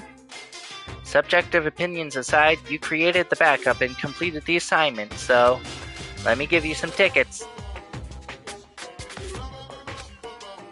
I'll explain how they work later, so make sure not to throw them away. Hey! So now do you get how to do it? If this is all there is to it, this is gonna be a breeze. Indeed, I'm sure we can handle this. Even if we don't get it right the first time, with enough practice, I'm sure we'll get the hang of it and figure everything out. You seem pretty confident. Maybe I spoiled you a little too much. What are you gonna do? But there's nothing I can do about that. I'm just so sweet and kind and sincere. Well? So, now you're ready to gather your own materials, right? You can handle that much, right? Yes, indeed. Well, even if you decide you can't, I'm not gonna help you anymore. Okay. We don't need your help. We're all gonna work hard and do our best to make your stupid backups and get out of here. You're getting all riled I'm up. glad to see you getting all fired up, but don't overwork yourself or I'll be the one who ends up taking care of you. Take plenty of breaks, drink lots of fluid, promise me you'll be safe, and make your teacher proud. Oh. You don't have to remind us. We have no desire for you to take care of us. It's true. Also, make sure you keep everything clean. If you can't do it yourselves, I'll make you do it. Yes, indeed. This is where you live, right? You need to put the effort in to keep it nice and tidy. What a pain in the ass. Well, to be fair, cleaning is part of a normal school life. Now then. Okay, your next project review is coming up. Okay, so the next concept is... Ta-da! The same thing. Do it right this time.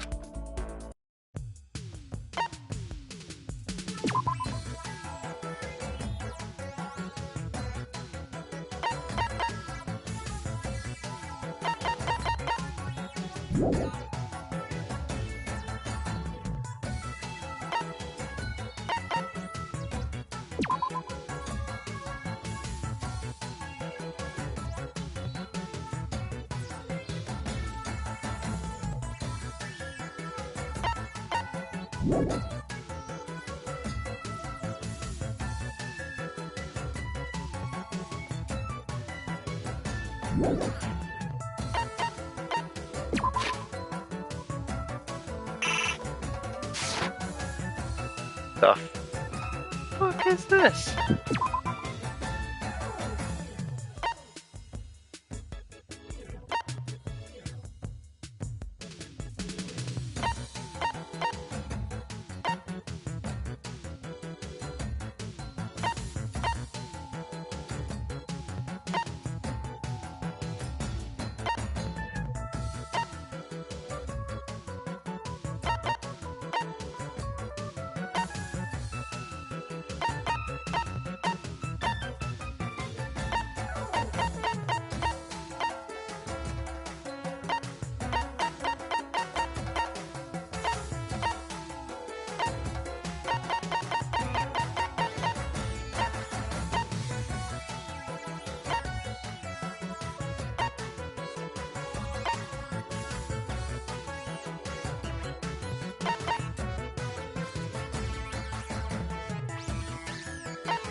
It looks like you're really working hard. Well now. Well, right now, it's time for free time. Do whatever you want.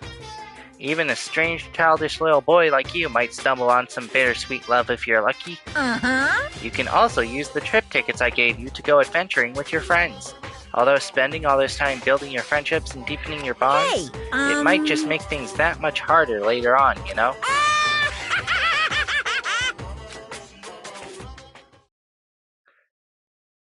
I know you're busy having fun and all, but do you have a second? Monokuma touched on it just now, but at this point, you can now spend free time with whoever you like. However, as these scenes play out, you'll notice they're exactly the same as in the main game. So you might notice people talking about having to kill each other. I know that seems strange, but this is school mode. After all, it's a bonus in addition to the main story. So please keep that in mind and try not to judge us too harshly. Anyway, take your time to explore and enjoy.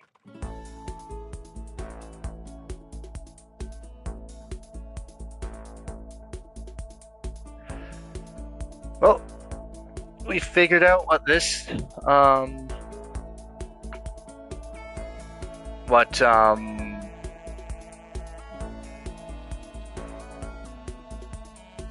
we figured out what the school mode does, so let's go meet with someone. Who should I talk to?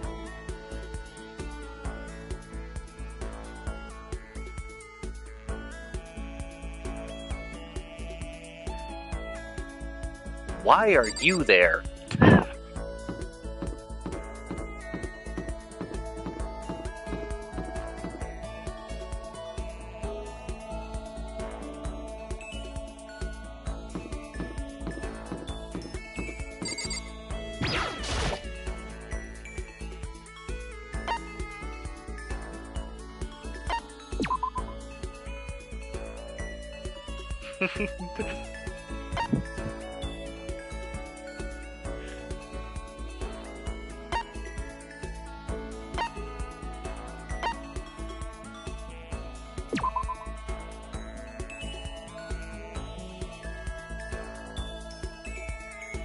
Here we are at the music room, but it feels less like a room and more like a full-on music hall.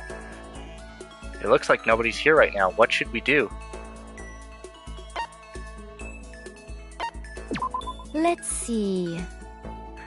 I'm not sure I understand your reason for asking, but There is nothing I can't do if I so desire. But do you think you are qualified to hear my singing voice in a place like this? I think we both had a pretty good time. That was quite productive, in its own way. I honestly had no reason to believe I would gain anything by spending time with you. Please entertain me again at your earliest opportunity. I will be waiting.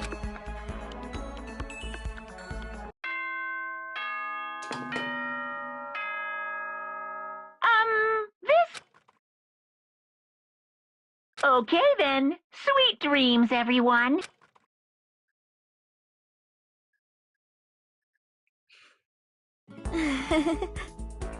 I'm feeling extra upbeat today. Chihiro seems to be feeling pretty good.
What would you like to do?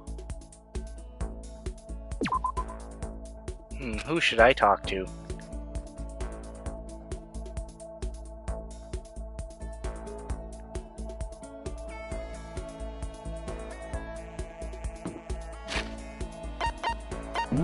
Let me just clarify that. Okay. I no longer need to spend any time with him. I don't need to spend any more time with her, but I'm still going to. Because fuck you. The rest of the people are who I really need to spend time with. And you're right here.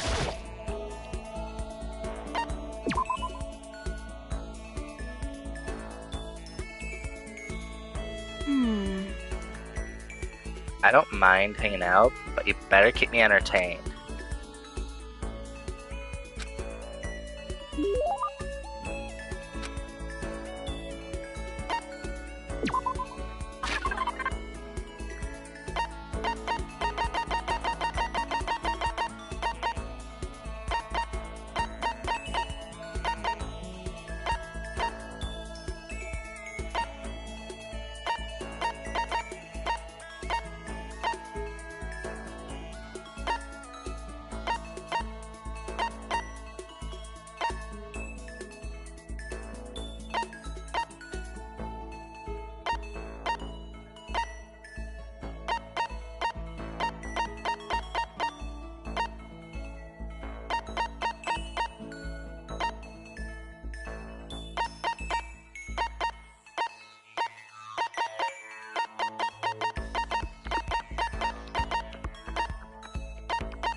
Oh, zip it.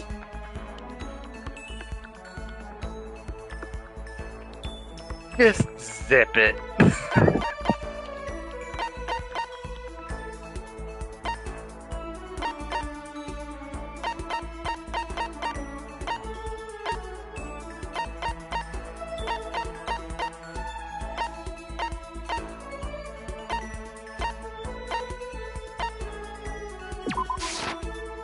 For real? This is just for me? Let me give you a little peck on the cheek to say thanks. Listen, I want to make this clear right up front. Don't get the wrong idea about any of this, okay? Huh? What do you mean? Yeah. I mean, I hope you're not expecting anything from me. Yeah. Gotta keep my virtue safe, you know? What? What do you mean? No, I'm not expecting anything like that. Come on. I figured. You're not that kind of guy, right? Looking at you, I get a total omega male vibe. Yeah. But still, they say even the tamest guy can turn into a wild animal, so I figured I'd say it anyway. A wild animal? Don't ask me why, but I seem to attract guys like that. Probably because she's so, flashy. What the? They call me up super late, like, at night, all like, hey, let's hang. Like I don't know what that means. Let's hang. It sounds so simple. But why super late at night? And why does Junko seem annoyed at it? Oh, you just meant hanging out. Huh? Did you just come to a decision or something? Oh, no, forget it. For real. Anyway, so we all get together, but the whole group's full of dumbasses. Keeping creepos like that away is like a full-time job, you know? Yeah, it must be tough. I mean, you're a model and all, so you must be really popular. Wow, Makoto, you actually get it. You do get it, right? You totally get me. I do. Totally. Listen, maybe I can introduce you to some of my friends sometime. So what's your type? You're super passive, right? So you need an aggressive girl. For real? Yeah, I think that'd be good for you. Someone who will go after you and not give up. No, I don't really... Yeah. I'll find the perfect girl for you as soon as we get out of here. And I hope you're as excited as I am. Junko seemed really excited as she walked away. I don't really get it, but I guess she likes hanging out with me?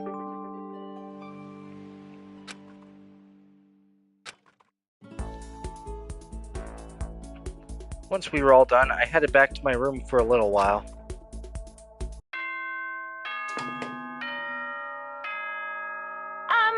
This... Okay, then. Okay. So this is how it works. Okay. It's hot. The fortune I predicted for today is super hot. Hiro seems to be feeling pretty good.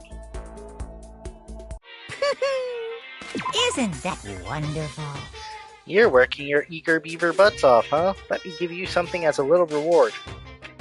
He gave us a sandwich. See ya later! Well then, have a nice day. Knowing him, it's probably not, fucking...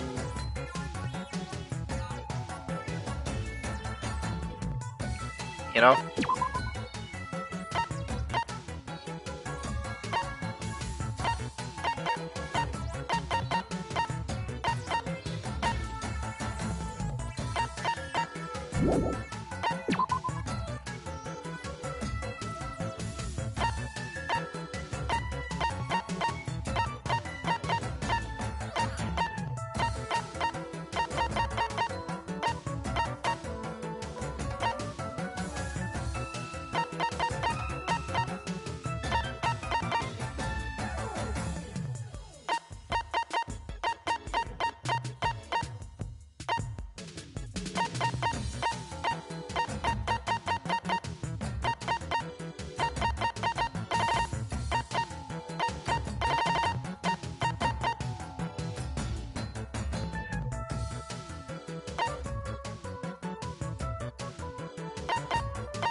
Alright, I think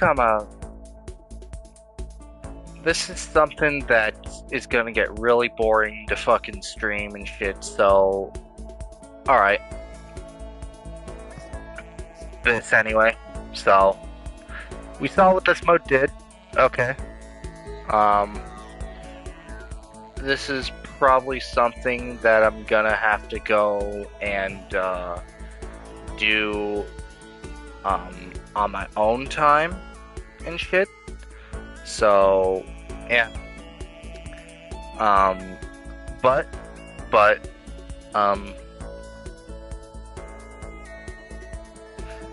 don't worry, because, we're gonna be starting the second game, next time, so, yeah.